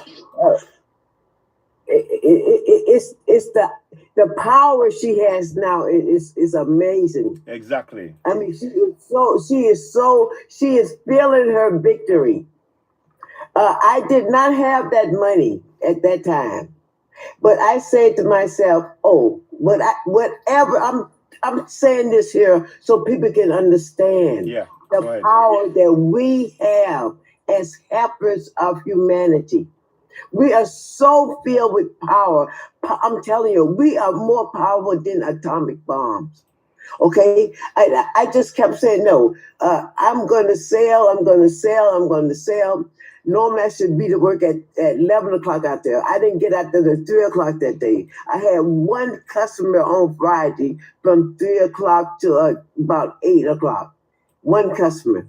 And you want to lose now. Okay, now I've already said I'm going to send 100. I'm going to send 100. And more if I have it. But I didn't have, when I had that one customer, there was an opportunity for me to now stop seeing that 100 that I was going to give.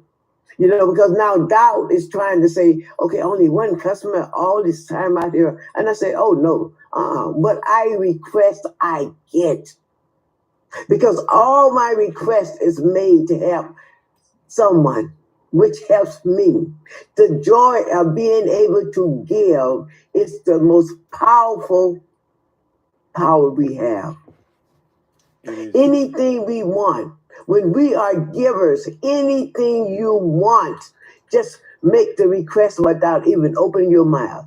Desire so bad to be that one to save your fellow people. Desire that so much. The power in all, you have the whole universe on your side. Okay? You will be given guidance. You will have money falling into you when you just start giving thanks. I'm good. When I make a request, I give thanks for it then, because I know I'm going to get it. So thank you. I just want to share that with you all. We have that power. Thank you so much. Okay, now let's use our fingers and tap to 100K. Thank you. Okay. Thank you. Honestly, not just for your great speech, and you're always present and really giving of yourself, and that is something we can learn from. It's manifesting. Werner is talking about manifesting the reality we wish to see, and that is really important, and we need to already be thankful for it. You know, we seek it, we demand, we visualize it, and we say thank you in advance. Very important point. Manifesting. That is the power of manifesting right there. She talked about it. I'm going to quickly show this briefly. I won't show it for too long because you know, I just want you to just see it. This is the funds you see there. 100 euros is there, and that's the funds. I say I'm a man of my word. If any funds come in, and people say, I will show it, because that is what we need to do. Whatever it comes to in pounds is what it comes to. I'll be picking up tomorrow, and I'll put it into the GoFundMe, into the fund, the pot for the whole fund. You see, we have a $230 there. That they've taken, give or take, I don't know, £2 or £3 away from it, plus whatever is in here will go straight in there, and that's again to help not only Grace, but Grace will be the first person, obviously, because that's the person we know, and we want those funds to go and help her. We want her out of there as soon as possible, and once we get that success story, who knows, it may create a snowball effect. That's what we're trying to do. So thank you so much, Vanna. Thank you, and that is the generosity of the heart. I'm really glad that you did this. It's not, you know, I don't like to be exposed like that. So I'm sorry. I had to just, you know, I just had to let people know, because you know, we cannot keep this kind of great news quiet, because you know, and you're so passionately, it's showing that your commitment to this struggle, commitment to the awareness, and I'm not just saying it as a throwaway comment. It is showing, and you know, and hopefully, please let all of us do what we can. You got the PayPal me there, you got the GoFundMe there, donate. The more you do that, who knows, we may even by the end of next week, we may be able to help 2 people. If people donate more, we may be able to. There are 15 women who are in jail right now that we want to get out of there. And wouldn't it be great if we were able to say we got 15 people out from this platform through all our collective effort? Now that is manifesting what we want to see. Now, because when we're doing this, we're not trying to fix Africa. We want them to go back to an Africa that is renewed, that is empowered, that is now working under the steam and the power and the vision of the Ibrahim Traore of Burkina Faso, Assimi Goïta of Mali, General Chani of Niger, that they are making us now have a self-belief that Africa, we are going to reach our true greatness collectively on that continent. So these are the kind of things we're talking about when we come to this show. And I'm really grateful to call Vanna a dear friend of ours of this platform. And long may that continue. And all of us, I can envisage us meeting up on ground. There's no doubt. I'm serious when I say it. I really want to be on ground with many of us in Burkina Faso, in Niger, in Mali, to experience what the people are experiencing. Because you see, what we want to do is we want us to take a sip of that greatness in those countries, and then go back to the other African countries and begin to manifest that greatness, that great feeling of accomplishment on the continent of Africa. We can do this. We are doing it. and we can continue. We must continue down that road. So it is really powerful. Thank you. Thank you. Look, you see, it's the perfect timing with your constitution. It is. See what's happening? Yeah, yeah. Everything. It's around that. We are accomplishing the mission. Yeah, yeah, indeed. Very true. So thank you. So those of you watching, again, we salute and we say thank you. Thank you. Thank you so much. You're not just saying it, you're backing it up with action, and let us be that way. Whatever, please don't, this is whatever you can give, whatever you feel in your heart you can give, do so, because it will really help. I imagine if, like I said, if we were able to get 10 people out of there through the efforts we're doing, and like I said, I'm showing you everything that is coming. So it's not a question of any of the funds going anywhere missing. No. We're not doing it on this platform. We are here. When we say something, we do it, because that is one of the tenets of our ancestors. To always be honest, to always be truthful, to always achieve, to always think of the common goal, common good, the common good, and achieve that and focus on that. That is what we want to do. We want to bring that energy back into our communities. That is what we need. So please, please, please, do what you can. If you can dig in £2, euros, whatever, PayPal me. So thank you again on that. I want to show you something that I saw whilst we were talking again. And yeah, go ahead. If the ones on the panel tap on your face or on the host, they get a lot. You get more. It'll go faster. So you're allowed to do that, and it helps also. It helps the algorithm. Yes. Okay. So you're allowed to tap on the face of the host, and so we can get these numbers. Okay. Thanks for that. I didn't know that, but thank you for that. Thank you very much for that. Thank you. So those of you watching, please tap away, share. Please don't forget, subscribe to the platform. Help us grow this platform. We want to be giving you news that you can rely on. We want to empower you. We want news. We want to give you news that will nurture you, that will inspire you, that will empower you, that will make you, draw you closer back to your source, back to Africa, and make you great, produce greatness from Africa, protect Africa, be part of Africa, be in Africa, evolve from this enslavement and free ourselves collectively. It is it is something we need to continuously work on. So I'm really grateful for that. Let me see. I've got a video that I saw just now. I don't know if I've got it up. I was about to play it, but I think I moved off for a second. 1 second, please. Give me a minute. I want to make sure I've got it back. Is that there? No, it is there. No, it's not there. I will find it. I'm just looking for it right now. I had a video that I was going to play to you guys, but I cannot find it just yet. Okay, got it. Now, the power of the three is what you're about to see right now. I want you to see the power of the three. They work together to neutralize some terror people just the other day, and it is fantastic to see. They worked together. And listen, I want you to read this. They put a bounty of 5 million on the whereabouts of okay, let me see. I want you to read this now. The US put a bounty on his head, offering him 5 million for the whereabouts. Ami Hofeza was a foreign nationality with reports indicating it could be Sahrawi Hofeza group. Yes.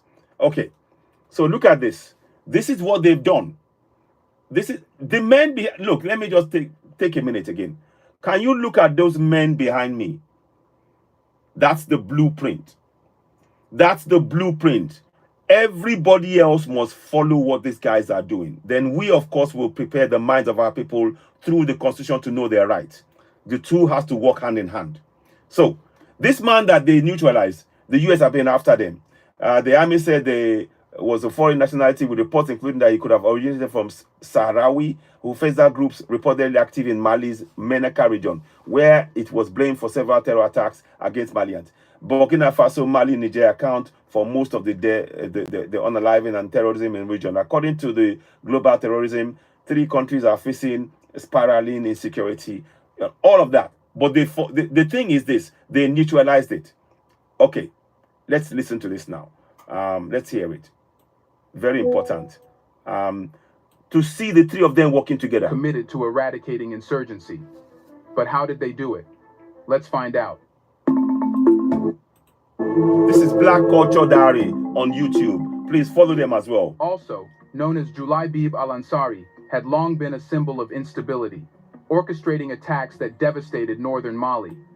His neutralization is an important step toward restoring security in the region. It marks the second high-profile success for the Sahel Alliance within 4 days, following a similar victory in Burkina Faso. But how was the neutralization of Al-Izza Yahia achieved, and what makes it so significant for the Sahel region? The fall of Al-Izza Yahia represents one of the most significant counterinsurgency victories in recent years. His role as a militant leader made him a critical target for the Malian military, which has been grappling with the insurgent groups that plague the northern regions of the country. Al-Ansari was a mastermind behind multiple insurgent operations, responsible for orchestrating brutal attacks on both military and civilian targets. His neutralization came as part of a joint military operation involving Mali's armed forces, Turkish Bayraktar TB2 drones, and Russian Sukhoi Su-25 fighter jets. This operation was meticulously planned. Malian intelligence had been tracking Al-Ansari for months, gathering crucial information about his whereabouts. The use of Bayraktar TB2 drones, a critical part of Mali's recent military acquisitions, allowed for real-time surveillance of the militants' movements. These drones, equipped with precision-guided munitions, played a vital role in the initial phases of the operation, providing intelligence and offering the capability for targeted strikes. The culmination of this operation came when Russian... I just couldn't help this. I hope Nigeria in particular is taking note. This is what they need to do against Boko Haram. Nigeria must take note. Respectfully, I say, of course, they must take note. If the three great guys, Alliance of Sahel States, Burkina Faso, Mali, and Niger are doing this, so can Nigeria, and they can also get those. They don't have to wait on the West. They can do this. This is what they are achieving, and this is why we are all supporting Alliance of Sahel States. Salute to you all. Sukhoi Su-25 fighter jets launched a series of airstrikes on Al-Ansari's hideout, eliminating him and several of his top commanders. These close air support missions, executed with precision, represented the effectiveness of the newly formed military collaboration between Mali, Turkey, and Russia. The significance of Al-Ansari's death extends beyond the battlefield. His removal cripples the insurgent network he led, which had long exploited Mali's porous borders with Algeria and Mauritania. It represents a broader effort to cut off key figures in the insurgent hierarchy, weakening their organizational structure and disrupting their ability to plan and execute attacks. While the neutralization of Al-Ansari is a monumental victory, it raises a bigger question. What technological advancements and military strategies have allowed Mali and its allies to achieve such rapid success? Or more simply, what provided leverage to Mali to achieve this? Here's a reminder to please like and share the video and subscribe to our channel to watch more videos on Black culture, history, civilization, and identity. Let's continue now. To understand how Mali and its Sahelian allies achieved such rapid success in their fight against insurgency, we must first look at the technological advancements and strategic military shifts that have redefined the region's defense capabilities. One of the most important developments in recent years has been the introduction of advanced drones and the strengthening of regional cooperation. As we have already mentioned, the use of Turkish Bayraktar TB2 drones has provided Mali and its neighboring countries with a critical advantage in their efforts to combat militant groups. But let's not miss out on details. The Bayraktar TB2 is a versatile unmanned aerial vehicle UAV capable of conducting both surveillance and precision strikes. Its long endurance, up to 24 hours of flight time, allows for sustained aerial monitoring of areas previously inaccessible to ground forces. This technology has been instrumental in tracking the movements of insurgents across the vast, difficult terrain of northern Mali, where traditional methods of surveillance and reconnaissance had often failed. The drones can carry various munitions, including laser-guided bombs, which enable highly accurate strikes with minimal collateral damage. The graduation of 11 AES students from pilot school just 4 days before al-Ansari's neutralization has also played a pivotal role. These newly trained drone pilots have taken over the operation of most of the drones patrolling the skies above Mali, Burkina Faso, and Niger. Their ability to swiftly master the technology and execute precise aerial missions has dramatically increased the strike efficiency of Sahelian forces. This new generation of pilots represents a fundamental shift in the region's approach to warfare. Again, sorry for interrupting. I just need to say this. This demonstrates that for Africa to truly be free, we will need to use our talents, our youth. Our youth are the ones manning and running these drones after training. And they said they are very quick learners. That means that everything that we want, like I keep saying it, Africa has everything it needs.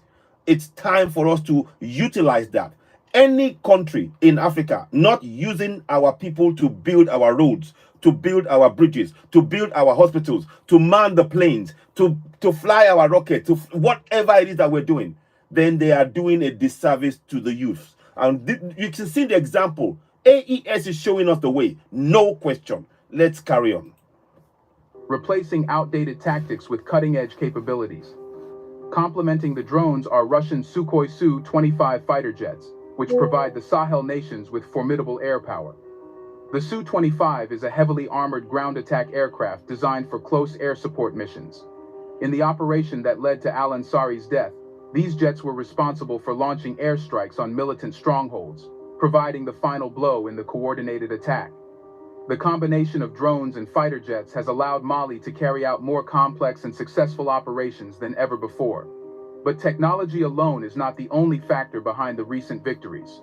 There has been a major strategic shift in how the Sahel nations approach their defense challenges. The formation of the Sahel Alliance, which includes Burkina Faso, Mali, and Niger, has allowed these nations to pool their resources and intelligence, improving their capacity to combat insurgent groups that operate across borders.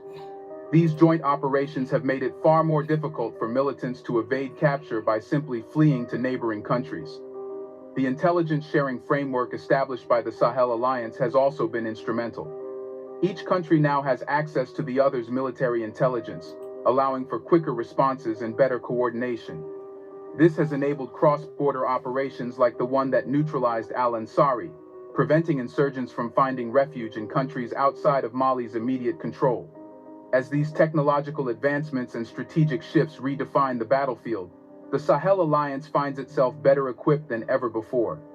But what does this victory mean for the future? The recent successes in neutralizing high-profile militant leaders like Al-Isa Yahya have raised hopes that the Sahel region might finally be turning the tide in its long battle against insurgency. However, sustaining these victories requires more than just tactical wins. It demands a comprehensive long-term strategy that addresses both the military and socio-economic dimensions of the conflict. One of the keys to sustaining these military successes lies in the continued use of advanced technology and regional cooperation. The Bayraktar TB2 drones and Russian Sukhoi fighter jets have given the Sahel nations a much-needed edge, but these tools must be backed by a solid infrastructure for maintenance, logistics, and training. The recent graduation of the AES students marks a positive step in this direction, ensuring that the region's military capabilities remain sustainable and effective in the long run. Moreover, the victories achieved through the use of drone technology and airstrikes must be complemented by ground operations to consolidate gains. The Malian military has already begun deploying forces to regions previously held by insurgents, securing territory and preventing militants from regrouping. These efforts will need to continue, with a focus on strengthening local governance and ensuring that liberated areas do not fall back into insurgent hands. However, while the military aspect is crucial, the fight against insurgency cannot be won through force alone. The root causes of instability in the Sahel, poverty, unemployment, and political marginalization, must also be addressed. Many of the militant groups operating in the region have been able to recruit from disenfranchised populations, offering financial incentives and a sense of purpose to young people who feel neglected by their governments. Without addressing these socio-economic issues, the Sahel nations risk perpetuating the cycle of violence. This is Joshua. So, I don't know what that is, but I don't want them to come up with a game here. Let me just check that. I don't want to be playing anything like an ad, because I don't want them to be using us as some kind of a face of whatever it is they're doing. So give me a minute. Just want to check that out. Africa does not need aid. Thomas Sankara said it. I am vehemently against anything promoting or trying to give you this impression that Africa needs we need aid or something. We don't. So I'm against that. So let me go back again. I think we're back. I'm just going to skip that. Okay. Designed to undermine the appeal of insurgency, giving young people an alternative to joining militant groups. But progress has been slow, and much more needs to be done to create meaningful opportunities for Mali's youth. International support will also be critical in ensuring the long-term success of these efforts.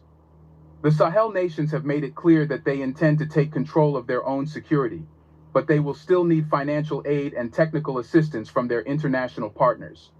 The recent successes provide a window of opportunity for the United Nations, the African Union, and other international organizations to step up their support for the Sahel, offering not just military aid, but also assistance in the areas of governance, infrastructure development, and conflict resolution. With these military victories offering a glimpse of hope, the Sahel region is gaining momentum. But how does the withdrawal of Western forces, particularly the French military, play into this new dynamic? What will this change mean for insurgents? The withdrawal of French troops from the Sahel region in 2022 marked a significant turning point in the region's security dynamics. For years, France had been the primary foreign power involved in counterinsurgency operations in Mali and its neighbors, through its Operation Barkhane initiative. However, as the limitations of Western-led interventions became apparent and anti-French sentiment grew, the Sahel nations began to look for alternative partnerships to fill the void left by France's departure. This shift has led to a new era of non-Western alliances, with Turkey and Russia emerging as key players in the region's security landscape. These countries have provided the Sahel nations with the advanced military technology and just want to interrupt again, just to let you know. It's important to understand what was really going on with the French.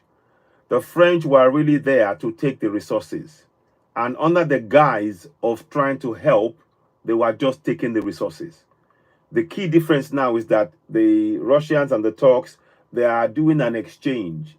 I have resources, I need your expertise, we swap, we trade. Strictly trade by trade base, issue by issue basis. Whereas the French just said, no, we're going to protect you, and they were looting. And then you saw that there was the rate of unaliving was just going up. Now they are controlling it. It's a key difference. This is something that we must ensure the entire African continent understand, that the AES, they have got the blueprint that we must all follow. And I cannot overemphasize that. Thank you for listening, and let's carry on. Training they need to combat insurgencies, but without the political conditions that often accompany Western aid. But what will replace Western help? The answer to this question is found in the growing partnerships Mali has forged with Russia and Turkey. These two nations are quickly stepping in to fill the vacuum left by the West, offering a more tailored strategic form of assistance that better aligns with Mali's needs and aspirations. And how are they better than the West? What makes Russia and Turkey better alternatives to the West is not just the nature of their aid, but the philosophy behind it. The West has often been criticized for using aid as a tool of control, imposing neoliberal economic policies, and meddling in the internal affairs of African nations. In contrast, Russia and Turkey approach their partnerships with respect for Mali's sovereignty. Their assistance is less about reshaping Mali according to foreign interests and more about helping Mali strengthen its foundations. Furthermore, both Russia and Turkey are emerging powers that view their partnerships with African nations as part of a broader strategy to balance Western dominance on the global stage. This geopolitical shift means that Mali, by aligning itself with Russia and Turkey, is positioning itself as part of a new world order, one in which it has more agency and control over its destiny. This growing alliance provides a sense of freedom from the restrictive aid packages that Western nations have long used to exert influence. In short, Russia and Turkey offer more than just military and economic aid. They offer a partnership built on mutual respect, shared interests, and a vision for Mali's future that is free from Western control. This partnership has the potential to not only replace Western help, but to surpass it, giving Mali the support it needs to build a more independent, prosperous future. While Russia and Turkey have become prominent partners for Mali, China is increasingly influential, offering substantial economic, military, and diplomatic support. China has been involved in various infrastructure and development projects in Mali, including the construction of vocational training centers, university campuses, and agricultural demonstration centers. These initiatives aim to enhance job creation and skills development and improve living conditions. China's military engagement in Mali has grown notably. Since 2013, China has contributed combat troops to the United Nations Multidimensional Integrated Stabilization Mission in Mali, MINUSMA, marking a significant shift in its peacekeeping policy. Additionally, China has provided military aid to Mali, including donations of equipment to support counterinsurgency efforts. In September 2024, Mali's transitional president visited China and signed arms contracts with the Chinese defense company, Norinco. This visit underscores Mali's commitment to strengthening its defense capabilities through strategic partnerships with Chinese firms. China's involvement in Mali is part of a broader strategy to expand its influence in Africa, often providing support without the political conditions typically attached to Western aid. This approach has made China an increasingly attractive partner for Mali. As the Sahel nations forge ahead with their new alliances and military capabilities, the question remains: can these recent victories lead to a more secure and stable future for the region?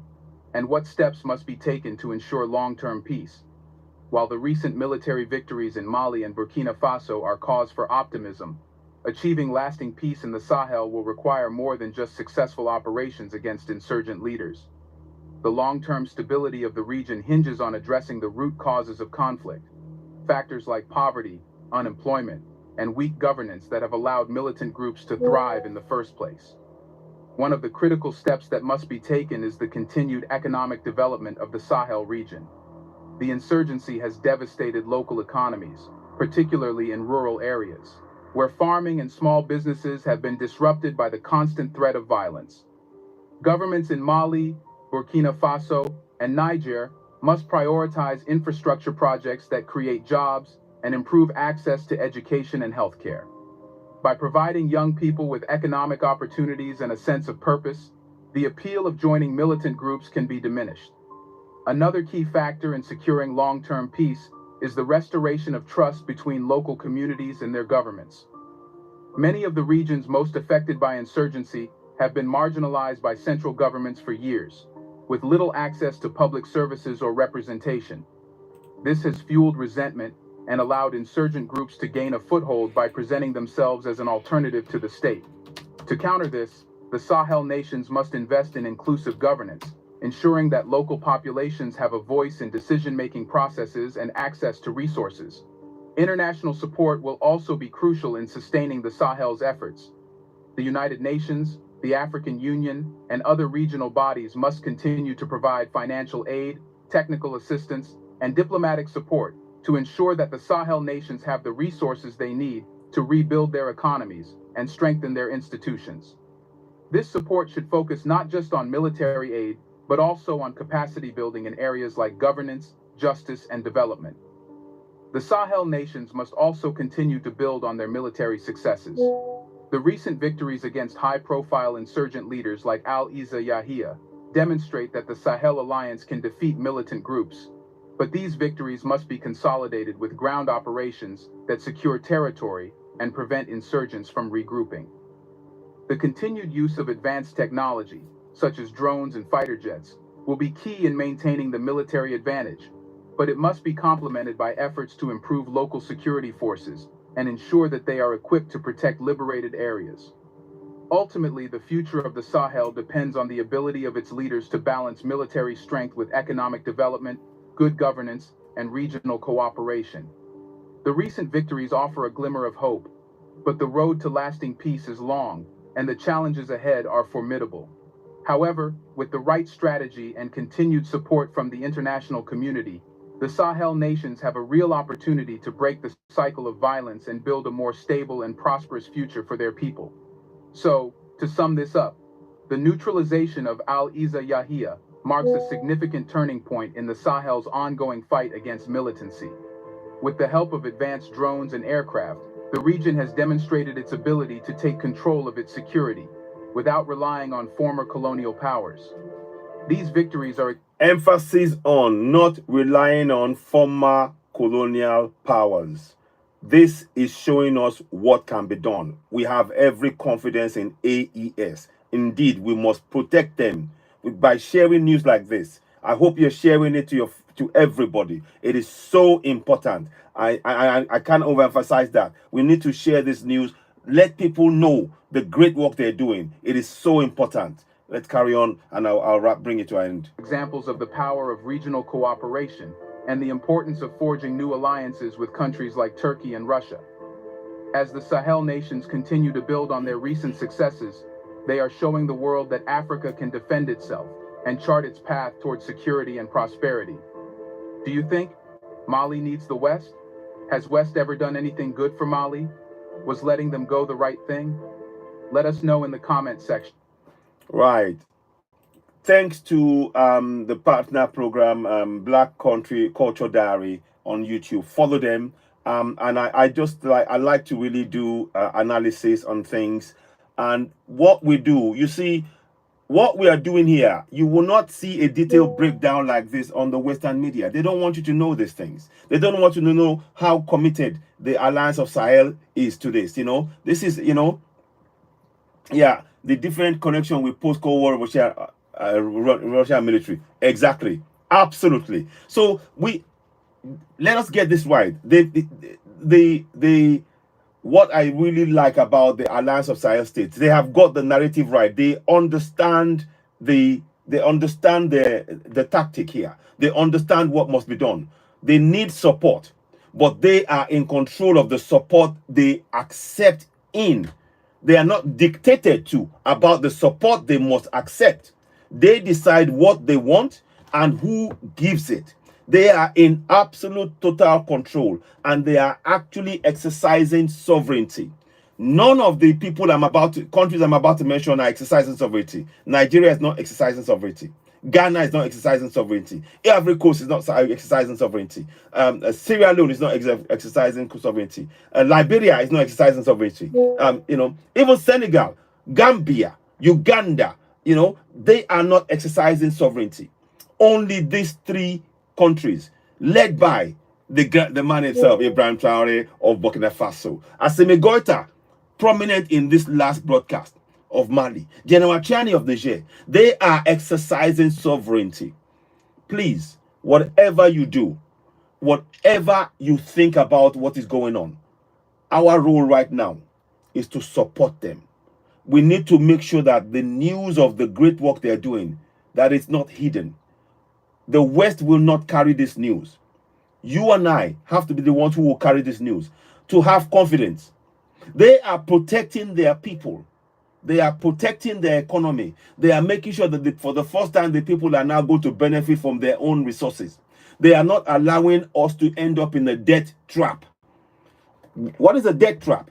IMF, World Bank, they are debt traps. And these are things that we need to talk about. Let me bring somebody on. So thank you so much for listening to this broadcast. I hope you found it useful. Bobby Dankwa, let's hear from you. Go ahead. Go ahead, my brother. Greetings. Can I ask a question here? Go ahead. Okay. My panic is about the... Oh, hold on. Sorry. Humble, 1 second, please. Bobby Dankwa, wait. Humble, go ahead. Sorry, I muted you by accident. Humble, can you unmute yourself? Humble Lion. Yeah, go ahead. Can you hear me? Yes, I hear you now. I hear you. Yes, go ahead. Yeah, you said you have a question. How are they going to sustain this their sovereignty until the end in the long term?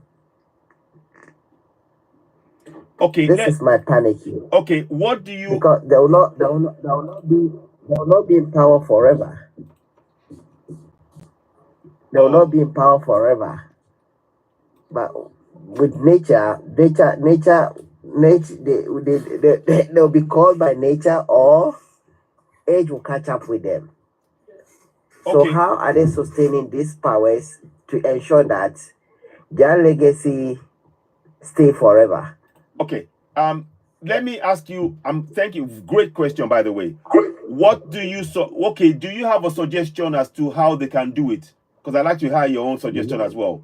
Do you have any suggestion how they can do it? Go ahead. They have to train through education. They have to train the people on how to govern themselves. Aside that, also, the leaders must also understand the plight of the people by doing the exact bidding of their people, to also throw their maximum support to them. Through that,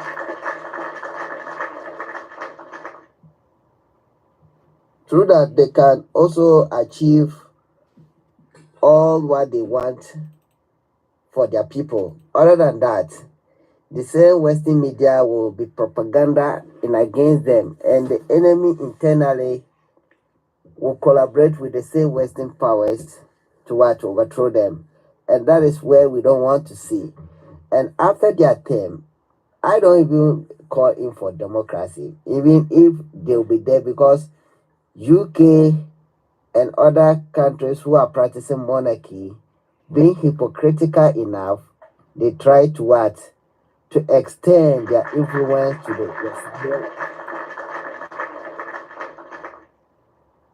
Sahel regions. Thus, they practice monarchy, and no one dare to question them, their style of governance. But they get the powers to question us, to determine how to govern ourselves.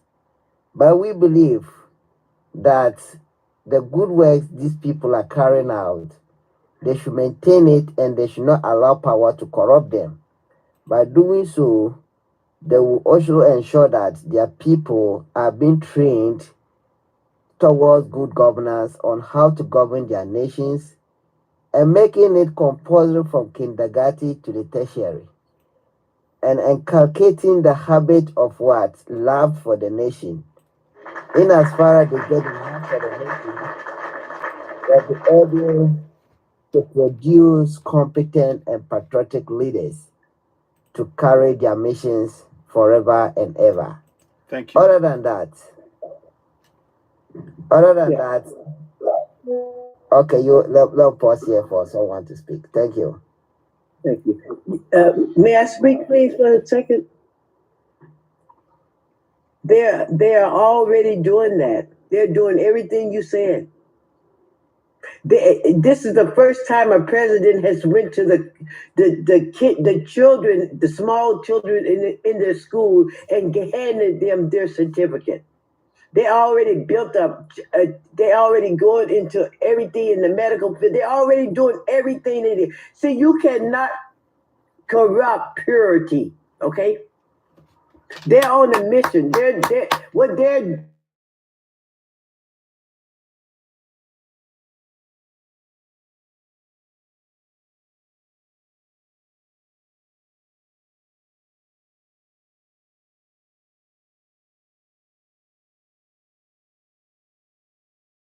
now they don't know them. They may have heard about them, but they don't know them. They don't see it. They don't see what's really seeing it. But now these young people are seeing what's happening, and he's training his people to be able to have a country, make a great country.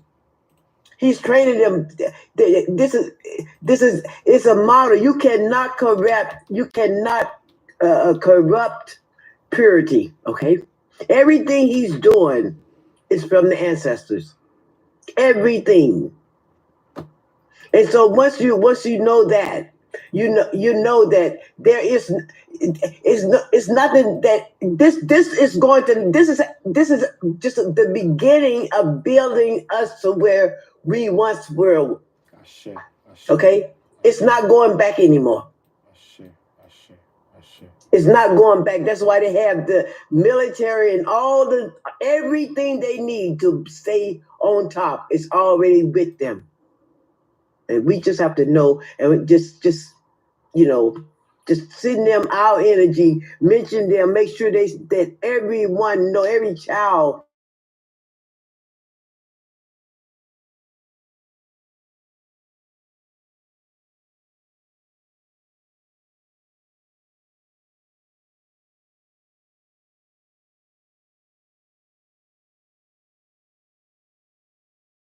You're saying, one of the things, and also get this, the people of Burkina Faso, Mali, and Niger, in Burkina Faso, they've said they want him in there for over 5 years, meaning that they just want a stable government that he is providing, and the people have confidence in him, and everything he's doing is showing that he wants good for his people. For the first time, the people are now going to benefit from their resources. So we don't have to worry. The people are actually protecting him. So he's got layers of protection. The people of Burkina Faso and many people, social media like ours, we are protecting him. And many others are ready to go down or go on the field to protect them. So there are layers. And the more we bring out the information about the great job they're doing, the more protection we afford them. And the great things they're doing must spread across Africa, without a doubt. So that's my take on it. I don't even have a doubt. But this is why it's important. When we talk about things, we are showing you exactly the things they're doing. They're providing security that has never been. The French has been in all of those countries for over 40 years. It has never been secure as it is right now. And like what Vanna said, this is the time. They got everything they need. Everything. Everything. Hello, they've been there since the Berlin campus. Exactly. Exactly. They've been there since the Berlin campus. Exactly. Well said. You're right. You are absolutely right. That's in fact, that is really important. So that's how long. And now we're now showing the way. And this is our time. So please have that confidence. Share the message. Humble, great question. We're going to move to the next guy. I go to Bobby Dankwa. Thank you very much. Let's hear from you. Thank you for waiting. Bobby, go ahead. Oh, wait. What? Huh? Oh, thank you. Can you hear me? Sorry, 1 second. Okay, give me 5 minutes. Sorry. Okay, guys, give me. Coming up. Hello. Can you do something for me, please, Vanna May? Are you? 1 second. 1 second, my brother. Can you take over the Vanna May? Can you take to hold the fort for me, please? And I'll join you again. Is that okay, Vanna May? Is Linda here? I'm gonna get her back Linda in. Here? I'll get her in. I forgot how to do something, and I completely forgot how to go and do. She's better. She's better at. Okay. Let her do it. Vanna, Linda, are you there? Linda, can I get Linda back up? So let me just get Linda back up, and I'll come. So because I don't want to bring it to an end, or else I have to bring it to an end, and I don't really want to do that. 1 second, because this is very important topic. I just completely. If I can't do it, there's someone else in here that can do it also. I can't see anybody else other than yourself at the minute. Okay, let me do it this way. You know what? You stay there. I'm gonna be in and out of it. I'll just come back in. You stay there, and I'll come and join. I'm gonna do something right now. Just give me a minute. So, guys, Bobby, you will speak in a second. Give me a second. Give me a second. Okay, carry on. You carry on. I'll sort it. Carry on. Okay, go ahead.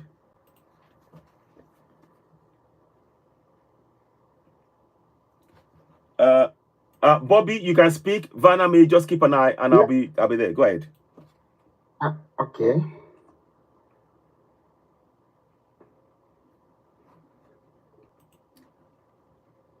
Go ahead, Bobby. Can you hear me?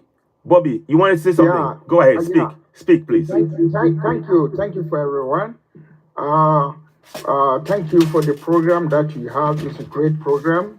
And what I want to say also is that since the youth and our kids, they knew that now things is changing, we try to educate them so that they understand the reality of the black and their dignity.